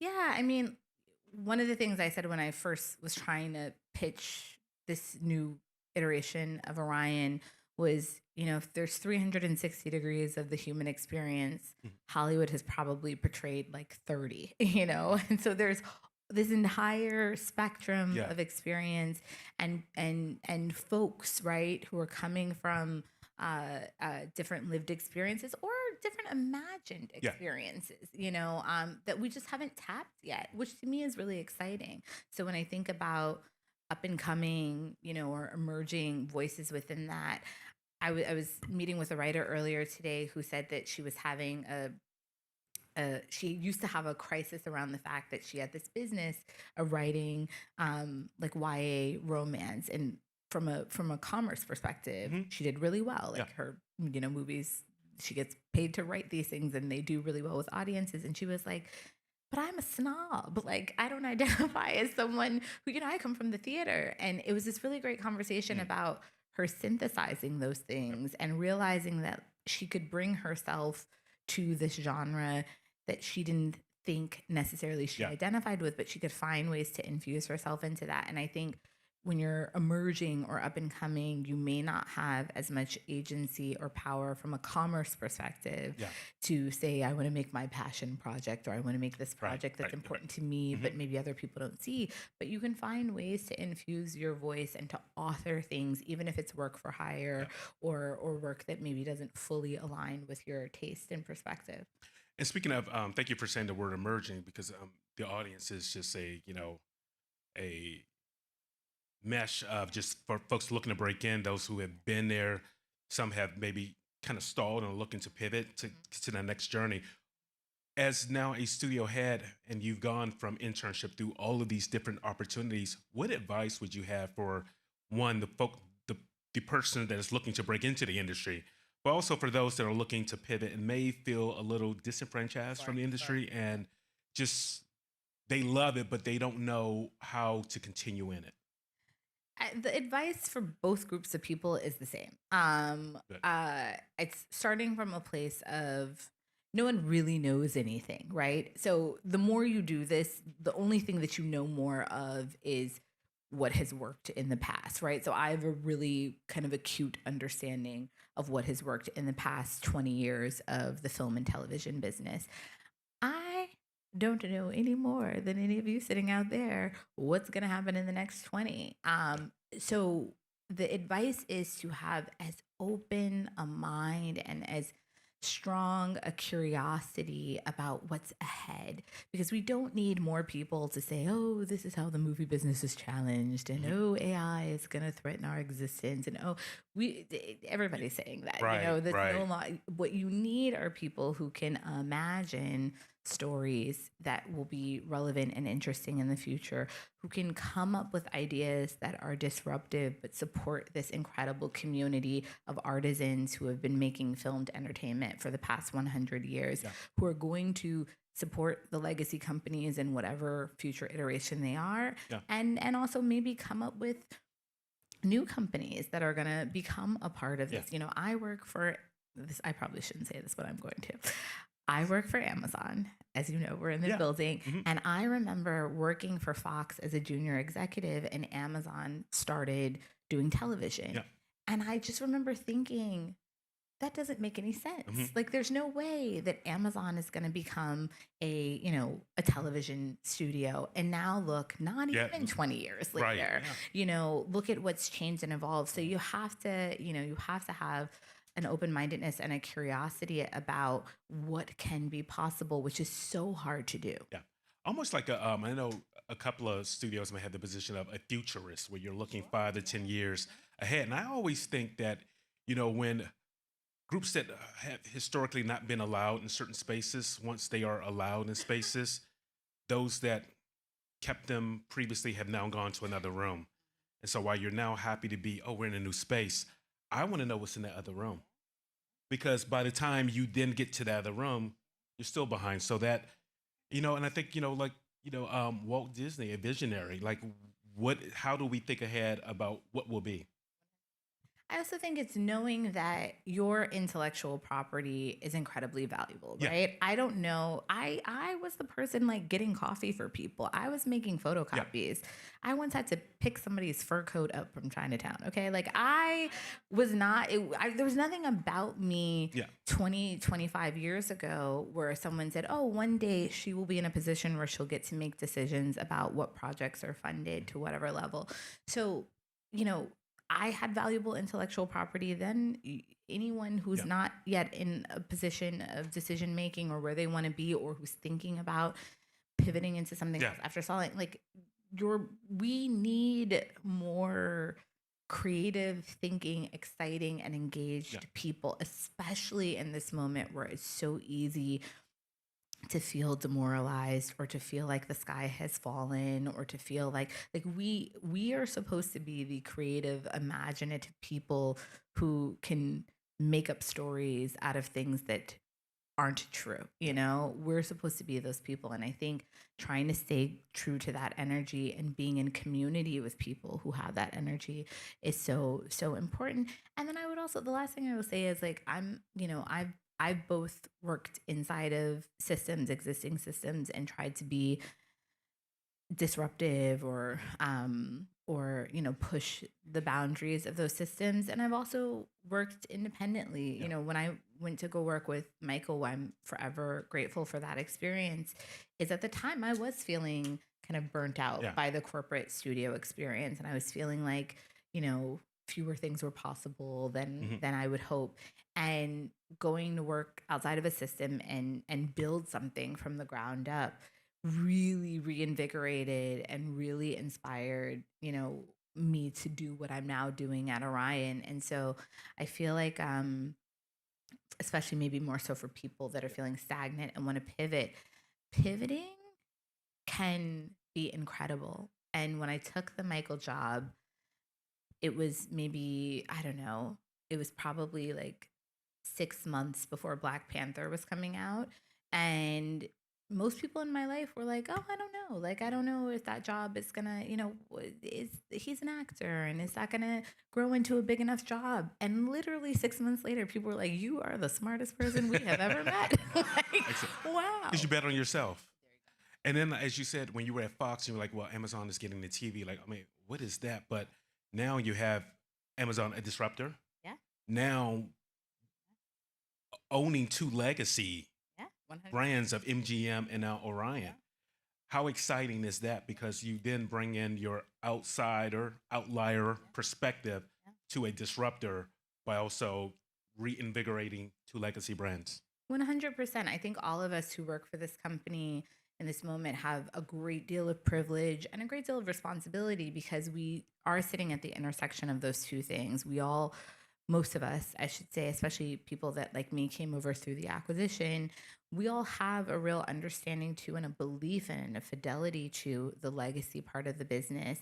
And also we're sitting inside of a company that from a resource standpoint, from a like futurist standpoint is going to be defining of the next, you know, version of this, is going to create the next legacy of this. And I don't think any of us take it lightly, the privilege that comes with that, but also the responsibility. Looking back at the young intern, now that you are here, what would you tell your younger self? Oh, I should have prepared for this one too. I think I would say, I think I would say like, you're going to get to live out your dreams. You know, I think if you get to participate in this, if you get to sit in rooms with people that do this professionally, and whether I was attending panels or, you know, making photocopies or being on set or being at the Academy Awards, every step of the way, I feel genuinely fortunate and genuinely lucky in many ways to be able to do this professionally. So I think I would say, you know, whenever there are the ebbs, the lulls, the moments, and they come, you know, and they come, they come more often than you would like. But whenever there are those moments that are lower moments, to just remember you're gonna get to live out your dreams Yeah. and not to be Pollyanna about it, because this is a business and it is hard and Yeah. there's a lot of inequity and a lot of problems we have to solve. And also, I feel like if you're sitting in this room engaging with this, um, getting to do make believe Yeah. with really talented people Mhm. for a profession, that's a gift, Yeah. And it will be okay. and it will be okay. You don't think about it in the moment, Yeah. but it will be okay. And Absolutely. every pitfall, every bump prepares you for where you are. 100%. And also, what do you think for those that are looking to jump in this industry? It is one where you really have to roll up your sleeves and hustle. Totally. People can get you in the rooms, but you have to. Yeah. The work ethic. I mean, I think the thing that is, I always say that this is a business that rewards tenacity, because some of it is just like staying the course, which we have to do a better job of. I mean, especially in the world today, of making that available and sustainable for people, because I had a lot of privilege that allowed me to be able to, make very little amount of money or intern for free or move to Los Angeles. And at the same time, if you have that tenacity and you're willing to look at it as a long-term proposition, usually everyone gets a shot or two. Well, on that note, we're going to close out. I want to thank Alana Mayo, Thank the you. head of Amazon MGM Studios, Orion Pictures. Thank you for providing a platform for not just all stories, but particularly for our stories, and for the work that you've done. Your track record is incredible, and we just are excited about what you'll do in the future. Thank you, John. So- Thank you all so much. Again, Have a great night. thank you. And so it's now my pleasure to bring back up my colleague, Brian Abrams, who's going to moderate a panel of stories from the set. Thank you.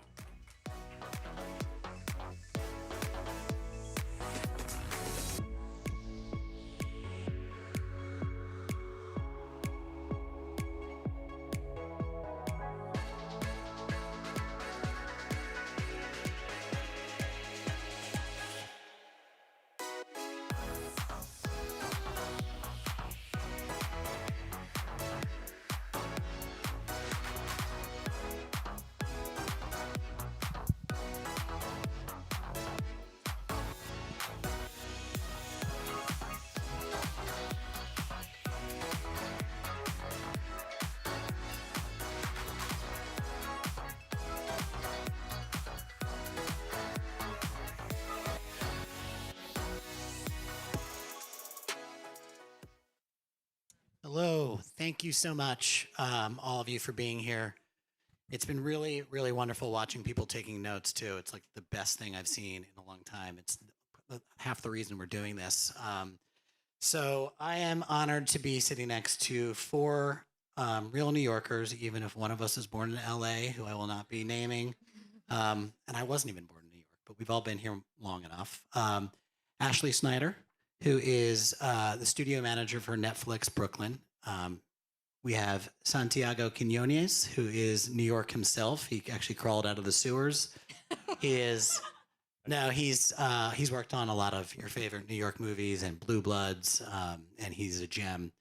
Michelle J. Lee, who is an unbelievable costume designer, the youngest ever, I think, to have her work shown on Broadway.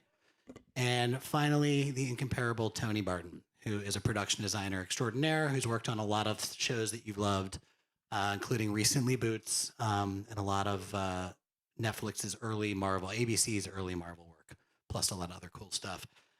So I just wanted to kick it off with, we'll start with you, Ash. Never called you Ash before. That's okay. We're friends now. First time for everything. But why don't you just explain to us what it's like to run Netflix Brooklyn, and why Netflix Brooklyn exists where it does, which is basically in the border of Bushwick and Williamsburg. Yep. So what do I do? Well, let me start with why we exist first, and then I can tell you a little bit about what I do to prepare our stages for these fine folks as well, and maybe some of you.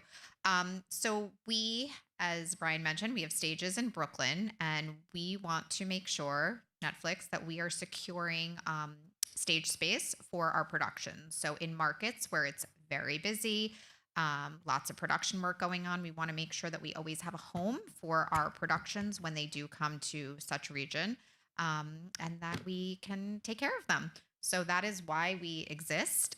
We also want to make sure that our production partners have a really great experience and that they can focus on the creative of what they need to do and not be worrying about securing stage space. What I do is I make sure, as I said, that the productions have a really great experience. Everything from, our friendly pigeons in New York City and in Brooklyn, making sure that we are keeping them at bay so the productions can park safely and enter the lot, to making sure that the air conditioning is running well and that there is coffee around the building for them to enjoy. So we cover many bases. We have 6 stages, almost 200,000 square feet footprint on our property, and support space for the production. So that's a little bit about why we exist and what I do. And sometimes the fact that you do exist, because you were mentioning, is if a film or a series is suddenly like, wait a minute, we need some space. We've run into some bad luck. For example, Maestro, which came out a couple of years ago, which you guys remember, Bradley Cooper's movie. That's what having these spaces like offers a filmmaker or TV creator. Exactly. So the example that I had shared with you is Maestro had finished filming and they all of a sudden needed an additional stage space, and we had it available for them. It was a Netflix production and we made sure that they had that space when they needed it. Had a seamless experience for the crew, and they got in, did what they needed to do, and wrapped the movie. It's wonderful. Santiago, you told me something on the phone last Friday, which is the most dangerous alleyway in New York City, where there have been countless murders, horrible abductions, bodies found in dumpsters, just like crime after crime, and it is a block from my apartment. Oh. Literally. Sorry. Literally, as the Brits say. But can you describe what I'm talking about? Well, I have nothing to do with any of those murders, or I just want to clarify. There, TV shows like always have a murder. Like if you're doing a police procedural, you always have like a murder or some crime that occurs at the beginning. And alleys, for some reason, if you're from an LA writer, you write alleys and warehouses a lot. So that kept coming up, and we had this wonderful alley behind us, and we ended up redressing it and making it look like a different alley every single time. Eventually, FBI Most Wanted would use it, and Law and Order would use it. So I dubbed it the world's most dangerous alley, because like probably every crime you've seen lately on television, has been staged there. And you were saying, because it was right outside Broadway Studios, which is in one of our stages. In Greenpoint, Brooklyn. And you were saying it allows you, you called it pop out, where you can be shooting indoors. And then right. So the concept is, and this is also one of the great things about shooting in New York, when you're on a stage, first of all, let me just backtrack a little bit. When you're budgeting a show, you budget for how many days you're in and how many days you're out, right? And the budget kind of changes it's cheaper to be on stage. But what I like to do to make the show look a little bit broader is add some additional days to being out by popping out. Still paying the same price as we were on stage, but we're popping out and getting some exteriors. And so, that's why an alley is a great place to shoot, because it's also like always interesting. It's so New York. Fire escapes are so New York. And there were other places too, but that one's a great one. And it started during COVID, because we needed to be close to the stages. Yeah, I'm gonna not mention the exact alley. I feel like please we don't need tourists going there, but there probably are tourists. Yeah, I'll be there later tonight. So Michelle, you are one of our native New Yorkers. You're from Queens, and I would love for you to share. It's just such a beautiful anecdote of growing up. We'll get to the Broadway play because that is very cool. But you growing up in Queens, you and your parents are going to Broadway shows. You're steeped in like the New York art world as a young woman, and then you find yourself working on Awkwafina as Nora from Queens. What was that experience like? And you are still young, not to be ageist in any way, But what was it like to work on that series set in your home borough? So I designed season 3 of Aquafina's Nora from Queens, and that was probably in, thank you so much.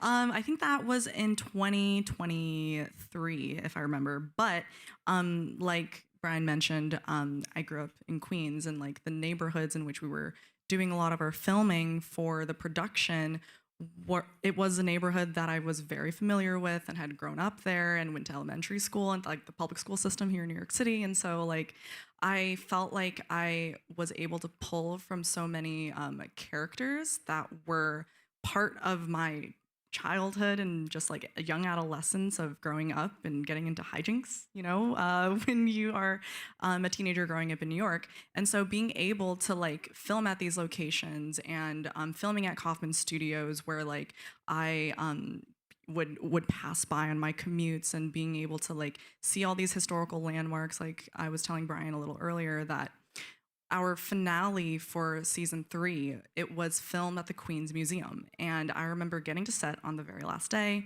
and watching the sunrise and just crying because being so moved that like this normal, totally mundane kind of skyline that was a part of just my growing up.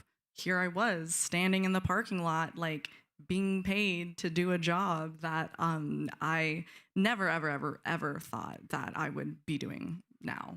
So it was a super, super meaningful project. And also like being part of the ethnic enclave of a lot of like immigrant Korean and immigrant Chinese in the neighborhoods that we were filming for Nora from Queens, it was also being exposed to the opportunity of being able to work with AAPI individuals from all levels, like behind the scenes, in front of the camera, conducting costume fittings in Chinese with some of the principal cast. Like it was an experience that truly, truly has changed my life and has completely influenced and altered the way that I seek out the work that I want to continue doing.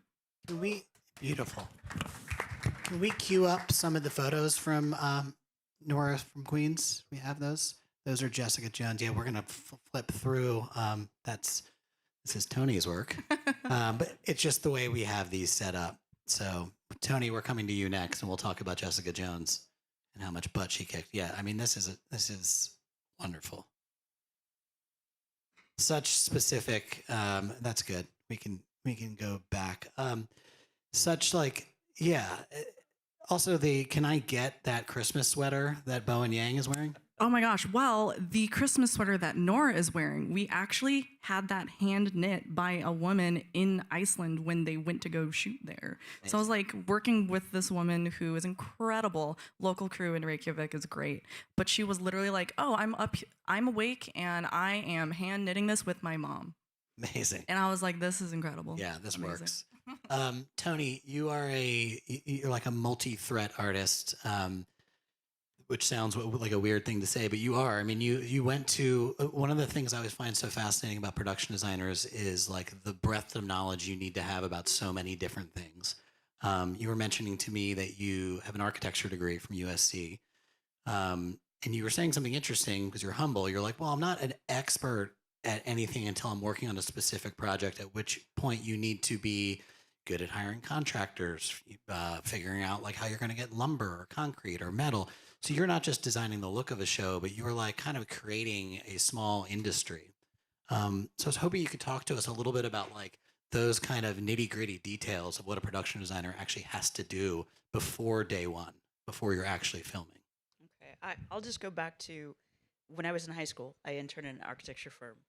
And at that firm, there were about like 3 engineers and 25 architects. And one of the partners pulled me aside and he said, if you want to make more money, you should become an engineer.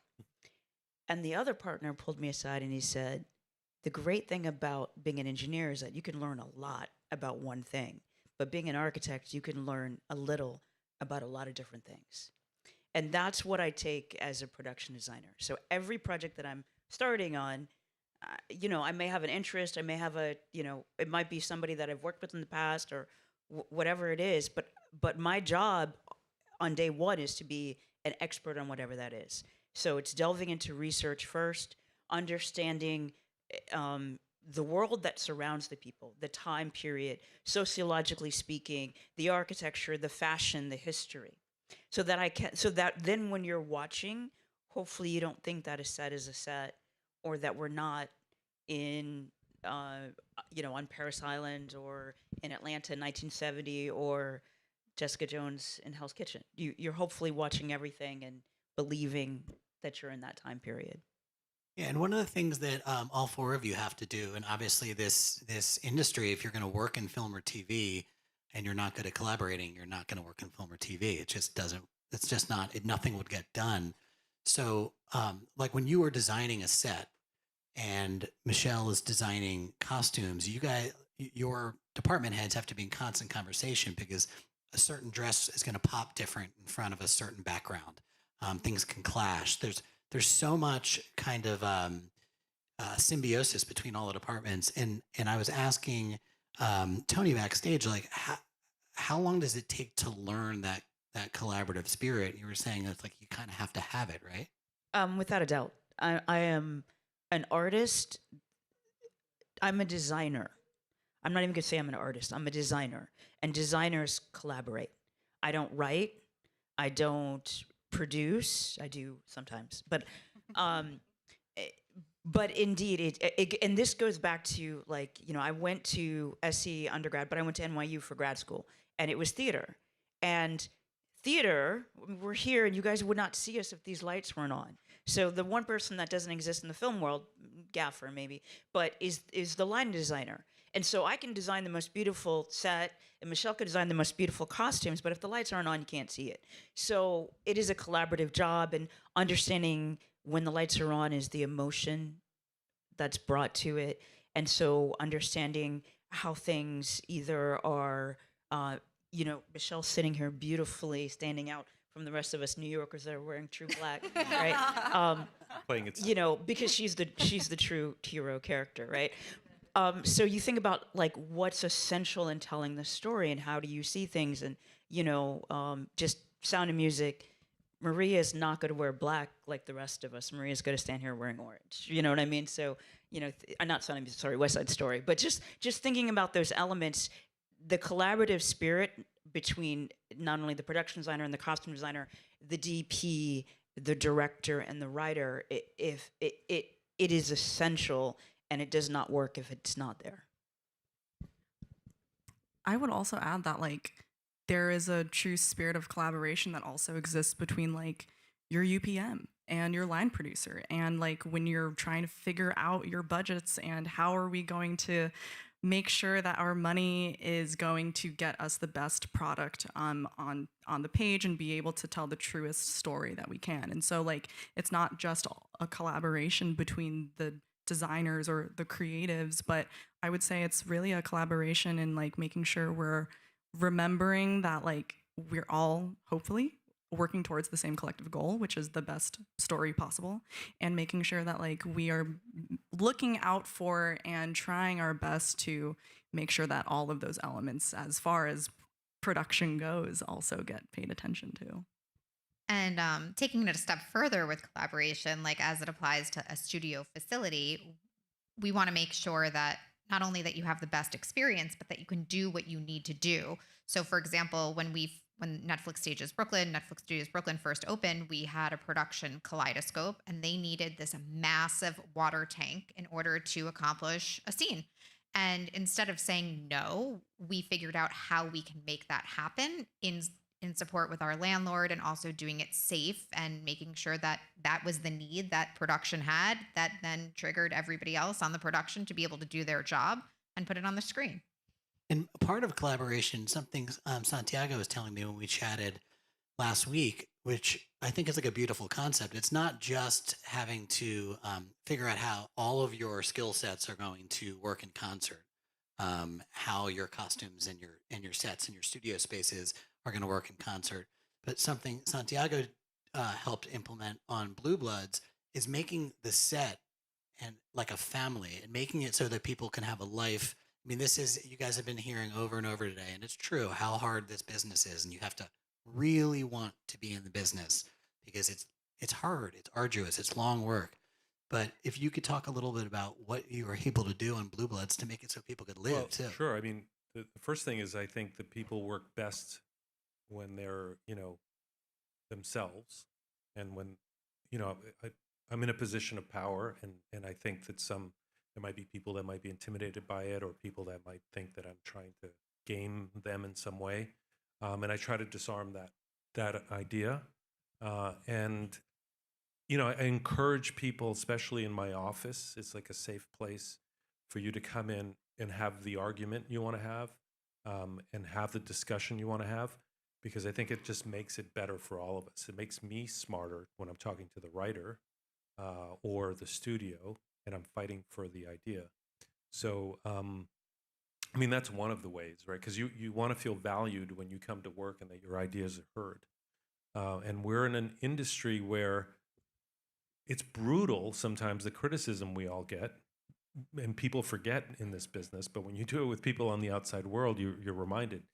Some brutal things that are said, which is like, just right away, some people say their opinions, and it could be hurtful. So I like to foster that kind of environment. I also, like to do a lot of upward managing with the writers. And if there's night scenes, I go in and I say, why does it have to be a night scene? Let's talk about it. And I have a background where I was an English major and I understand storytelling. So I try to use some of the things I know, and I try to carry the bit of information that's in one scene could probably play somewhere else. We just don't need that to be there that night.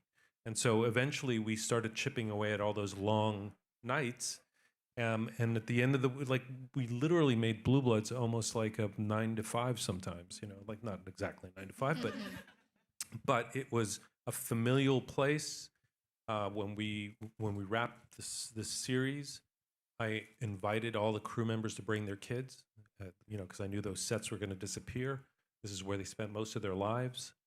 So, we have, you're living in this like sort of crucible for so long. You're spending so much time with people, probably more than your loved ones, that I think working, collaborating is important. So, and there's one other thing, Michelle, I was touched by your story. I grew up in New York, the Lower East Side, and I've had similar experiences when I bring a big movie or a big show to those neighborhoods where I was a kid without a lot of means, and here I am with this big machine that's spending millions of dollars, and I'm kind of like the one writing the checks. So it's very special. It's a beautiful thing, and I got the chance to kind of get to know you right when Blue Blood was ending, and I could feel that you were. It was family. They were family at that point. No, that was a hard time too, by the way. It was people that I was saying goodbye to that I knew for 10 years, and this happens to me everywhere I work in the world. I've worked in many, many places. You're saying goodbye to somebody, and you're saying, well, stay in touch. You're not going to see them again, and that's really sad. So, that's not true about Blue Bloods, but there were some actors I knew I wasn't going to see again. It's just the nature of the business. We all move on. We all get too busy, to really stay in touch. And sometimes we put our heads down to the grindstone, and we don't wake up until like 10 years later. So this is a hometown crowd, and we're a hometown panel. And you all have such specific experiences of working in New York, and I can tell by chatting with you guys that you love working here and living here. And I mean, Santiago, you can talk about this from like the actual like tax incentive angle, but just I wanted to ask this broadly of all of you guys, like what does it mean to film here, to shoot here, to be here, to make things here, to you personally, and what do you think that the city and the state offer despite the challenge? Whoever lives in this city, it's not easy, but it's so worth it. So I'm just curious if each of you kind of talk a little bit about that. I'll make it easy and start with you, Ashley. Put you on the spot. I mean, there's nothing that beats New York. The energy, the crews, the locations. Our audience is smart, and they can tell when you're trying to cheat New York elsewhere. So we want to play to our educated audience and take advantage of all of the different areas that New York City has to offer. You've worked in locations. You can speak to like the various neighborhoods and all those things. Yeah. You just don't get that energy in other places. And I'm biased because I'm from New York, and but Yeah. that's Well, I mean, if I could give you a quick example, if you're doing a television show, you've got multiple locations you have to get to in a very short amount of time.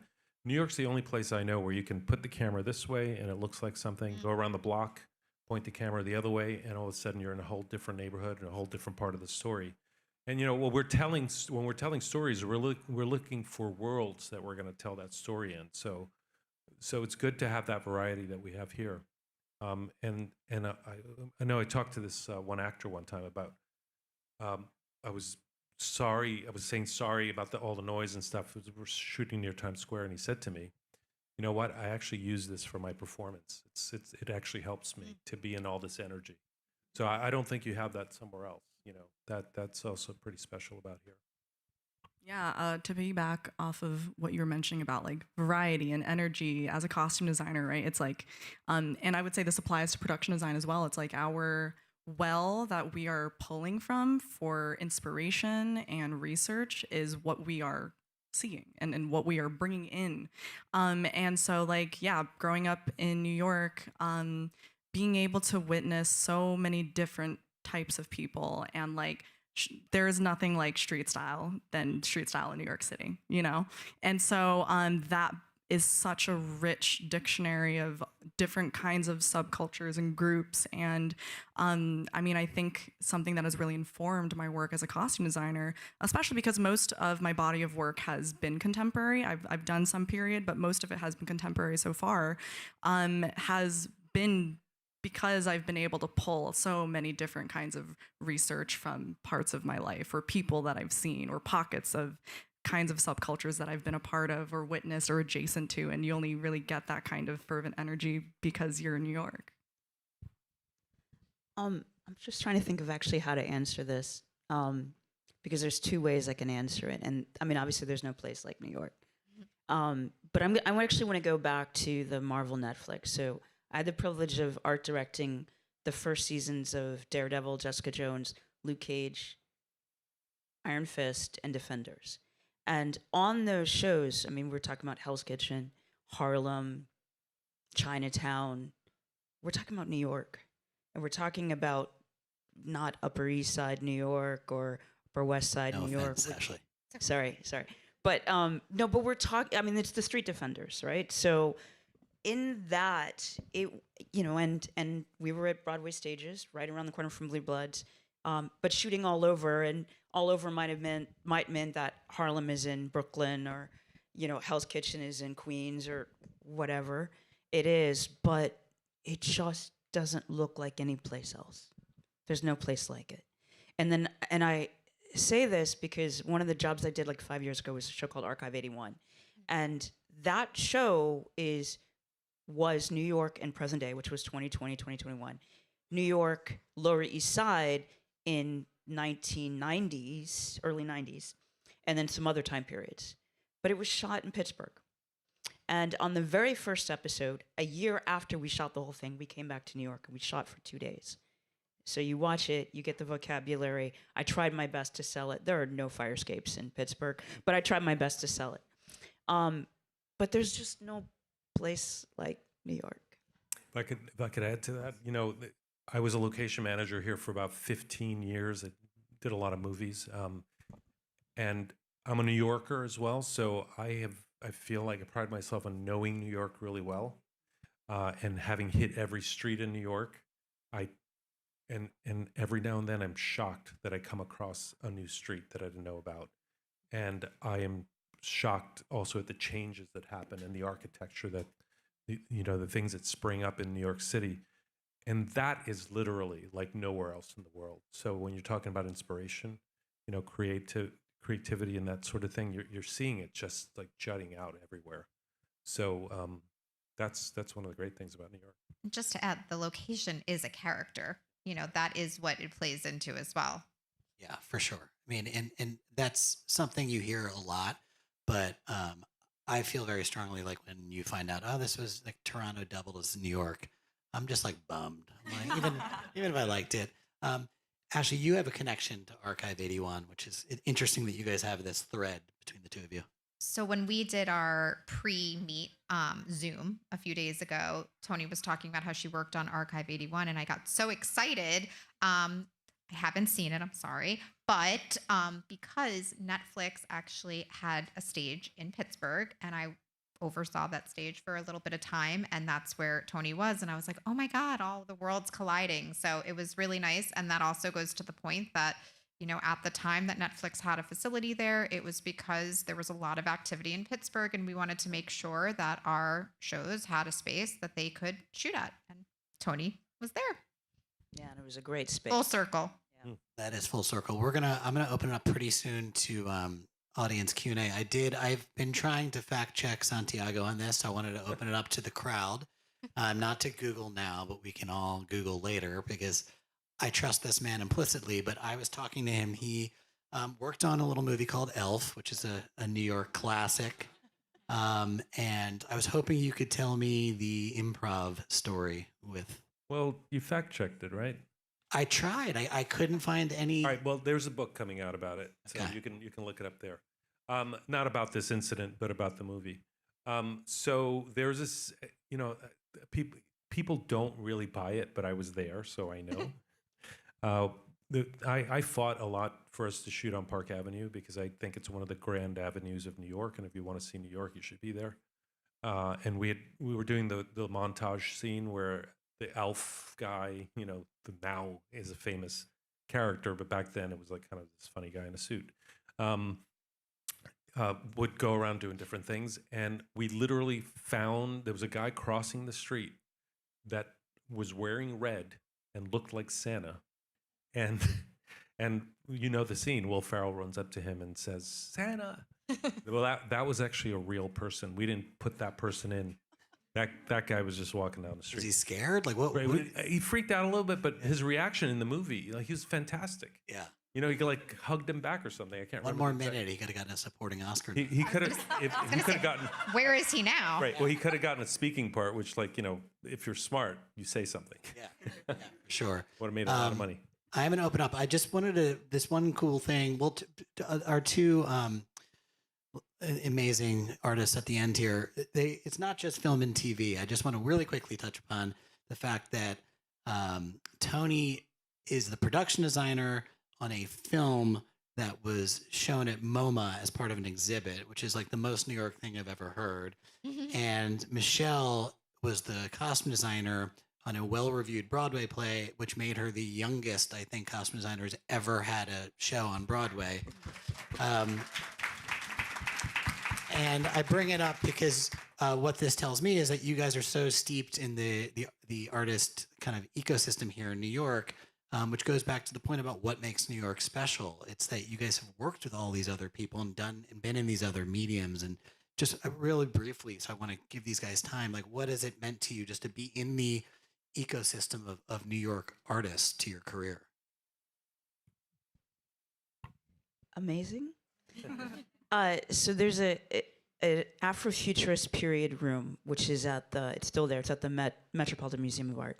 And it was curated by Hannah Beekler, production designer, won the Oscar for Black Panther. She's a good dear friend of mine. She curated this exhibit with multicultural artists to create a Seneca Village house as if it was still stood and was not eminently domained taken to create Central Park. And so one of the artists that she brought to the project is a director, Jen Nkuru, who is a British Nigerian director, fabulous director. And she did this very ethereal film. It's a 6-minute film that is in this 6-sided TV that Hannah designed. And it was shot at Weeksville. If you know anything, if you've ever been to Brooklyn, there's this place called Weeksville. If you've never been there, go. And so it was culturally a lot and awakening, and I'm grateful for the project and the experience. And I'm grateful that, this was 4 or 5 years ago, and it's still there now. So very cool. Yeah, I also wanted to mention that your film was at MoMA. Another New York moment is I was a volunteer at the MoMA, working in the lobby for like 2 years as a high schooler, like every other weekend. And so, yeah, these things happen when you grow up here. But yeah, I wanted to talk about like the relationship that exists between, you know, designing for theater and designing for screen, and how being here in New York, was exposed to so many cross-pollinations that exist between theater and film and television, and especially post-COVID, because I think that, like, in my experience, a lot of my friends who were working in theater, a lot of that shut down, but film picked right back up, and it was the first thing to really ramp up back into production when COVID was happening. And so, like, being able to be surrounded also amongst artists who are multidisciplinary in this type of way and able to flex their muscles in ways that translate seamlessly can happen, because all of that hub is right here. I just want to say Blue Bloods was the first show to shoot after COVID, and that was a big Very big deal at the time. Okay, put a lot of people back to work. Yeah. We've got 6 minutes, so I'd love to open it up. Hi, Erica and Michelle. You said something earlier. Oh, thank you.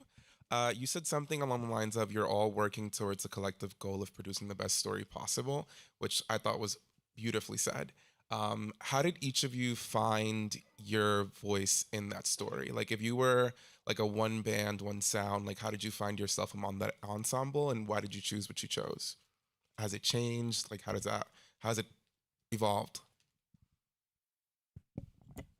In terms of like when you are working together collectively, yeah, I think like there was a book that I read a couple of years ago, like I think in the year after I graduated, that like truly changed the trajectory of how I view creativity and collaboration.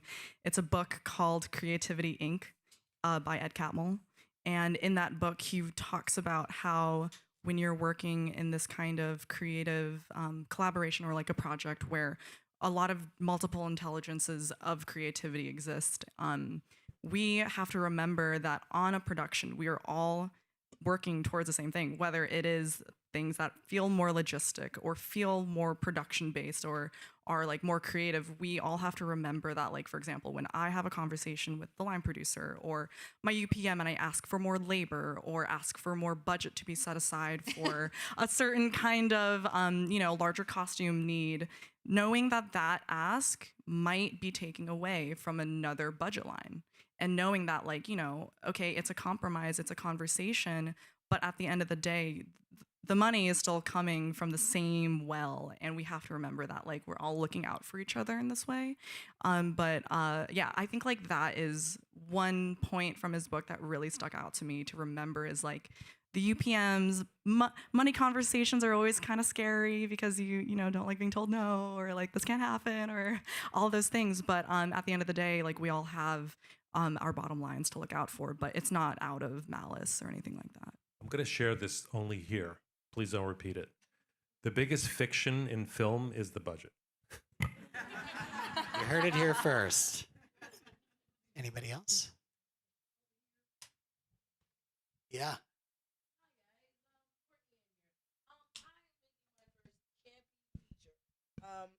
Thank you. I'm making my first campy feature, and this is basically for Michelle and Tony. How do you guys find you guys? Like, people like you guys. I can answer that. Yeah. How do we find these guys? Yeah. So a guy like me gets a script. I go to her, and I say, Ashley, I need some space. She shows me around. We make a deal. And I go to Tony, and I say, Tony, let's go find some locations. Get a scout. Who do you like? We go out and we find stuff. Then I, at some point meet Michelle, and we already know a little bit about what we're talking about because we spent some time with the director and Tony. That's me. That's right. That's Brian. Sorry. That's your role. Yeah. I just thought it was funny how we're sitting here. And I'm like, I interact with all these guys. Yeah. And then I go to Brian. Brian and Tony have worked together for a while, and we kind of like know where we're going with this, and we bring Michelle in and we kind of explain it to Michelle, but she might have great ideas and we kind of change the way we're doing it. So that's kind of how it works. And that's the collaboration, I think, that We're slowly chipping away at it. I think I'm hopefully can answer your question. Michelle and I are in the same union. Our union is United Scenic Artists 829, which is USA829.org. Okay, they have a directory. You can. I think so. If not, it's not. Call the union. And they have availability. They do have availability. Whatever. If you call them, they'll give you the information. Call the union. But USA 829, costume designers, production designers, art directors. The other thing is you're New York based, so you're surrounded by a lot of schools. I'm assuming it's low budget. There are production designers and costume designers at NYU, which is where I went to school, where I taught for many, many, many years. And you have other schools. You're surrounded by people that just graduated or I would reach out to all the schools and send out saying, hey, can you send this to your alumni? I'm looking for designers. I would also recommend, since we're here, the governor's office can perhaps provide some resources. Also, the mayor's office of media and entertainment. So both New York resources, and just coming to events like this, you're probably, your designer could be sitting in the back row. So this is a great opportunity. Someone's waving their hand. I think there's a designer back there. There you go. Match. But coming to events like this is another way to network and meet people that can help support you in those opportunities.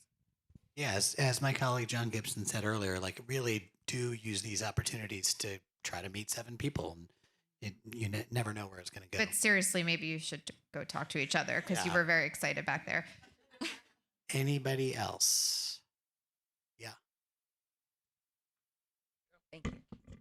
Hi, I'm Jay Nicole. Piggybacking off of that question, actually, for a filmmaker that is on low budget, what is something that would be appealing to you all? Like, if I don't have enough money to pay you, what is something that would be of value to offer you for you to say yes to a project? Me in particular, or just anybody? You in particular, and you in particular. Well, I'll just, not necessarily for me in particular, but story. I want to, every project, I'm too old not to tell a good story. So I want to tell a good story. Yeah, I think I would still consider myself, I'm early in my career, but I think, the story is non-negotiable. Number one, if a story moves me enough, it doesn't really matter too much. Is it a short film? Is it a tiered feature? What is the deal? Because if the story is something that truly moves me, and I have a creative team where I'm really invested in this director, and I know that no matter what, we have each other's backs. That is something that will carry you through the toughest, darkest nights on production, because there will be a very hard day, And so I would say I can speak a little bit more to, I think, working on lower budget productions or features or independent filmmaking here in New York, because that has been a bulk of my upbringing here in the scene. But I would remember that it's this also ties into the question that you asked before, is I got my start designing, working on student films and designing MFA theses from SVA students and working on a bunch of productions run by NYU graduates, and remembering that your closest collaborators, especially if you're starting out, and especially if it's a low budget production, knowing that your collaborators are lateral. They are in the room with you. And if you went to school or studied design or production and things like that, your classmates are your allies in this industry, and you will all grow together. So I would say those are really important things to remember. Beautifully said. We have 1 minute. Does anyone have a really brief question? Nobody? Oh, there is one. Hi. You mentioned that the budget was the biggest. I don't think you said lie, but you I'm said, gonna or fiction. regret this. You are gonna regret this. After our budget panel today, I'd love if you could expand on that. Oh yeah, it's a tongue-in-cheek joke, but there's lots of discussions about money, and the truth is, I think very few people understand how to spend it and where and how and what that big number means. It's a very abstract thing, you know? So that's what I meant by the fictional part. The other thing is, like, literally, I'm given a script and I literally have to translate that script, those set pieces and everything, into a number or many numbers. And sometimes, you know, we're kind of like going with old experience now and hoping that we're capturing it the right way. Sometimes we get stuck with a number too. And in this day and age, it's the most important thing. I was just in Los Angeles, and that's all these studios are talking about, is how to make things cheaper. Am I good? 0. Yeah, perfectly done. See, I know about time and money. Yeah, you're smart. Well done. Thank you to this incredible panel. Thank you guys. You have been a really, really wonderful audience. Truly. Thank you so much for being here. I'm going to welcome to the stage my colleague, John Gibson, who is the best. Thank you.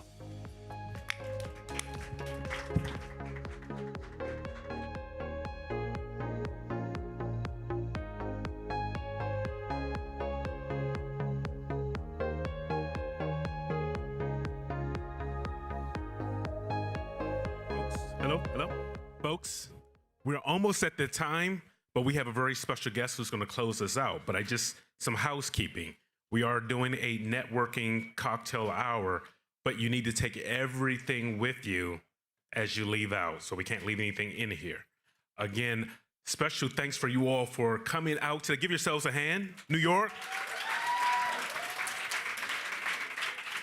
Again, thank you to Amazon MGM for hosting us. We appreciate them. They are an amazing member company.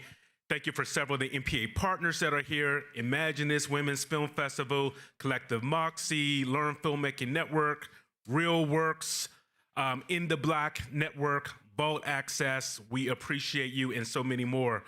And it is now my honor to introduce the Commissioner, President, and CEO of Empire State Development, Hope Knight.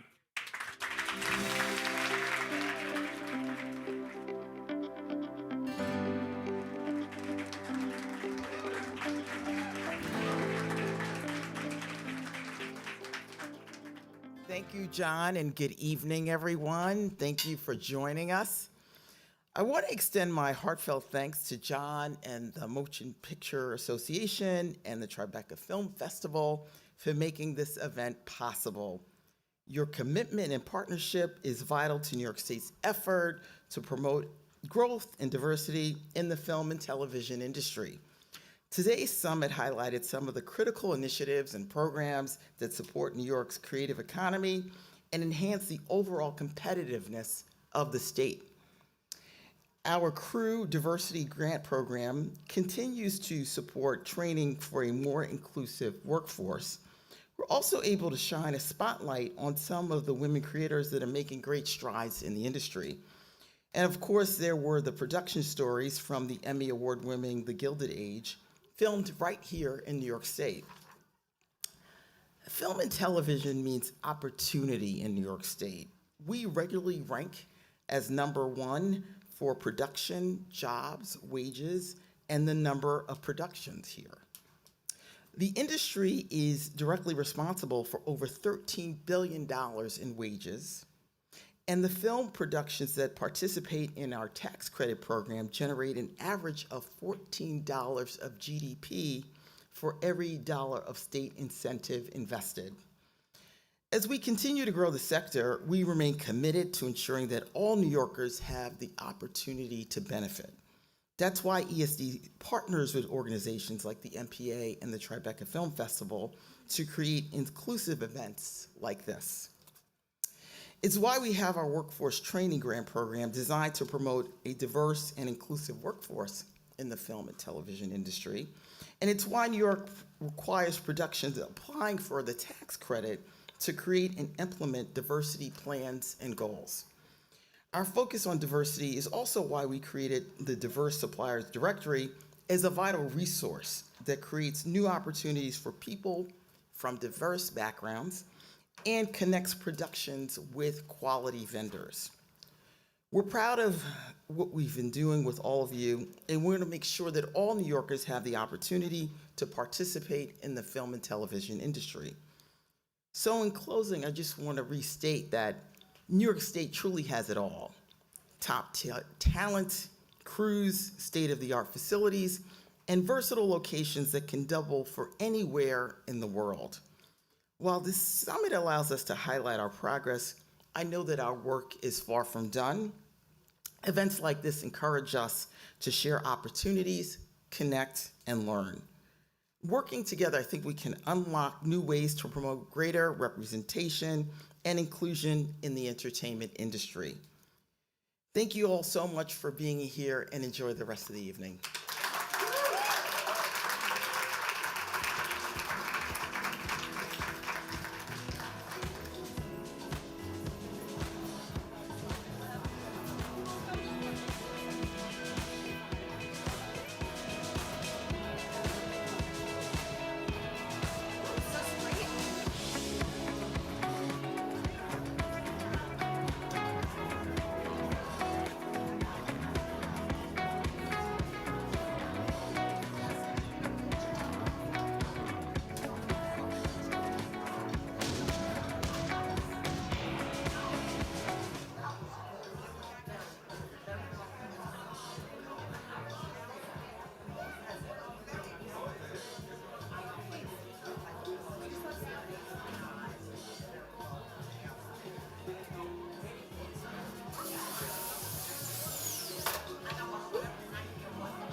This opportunity afterwards. It goes on the end.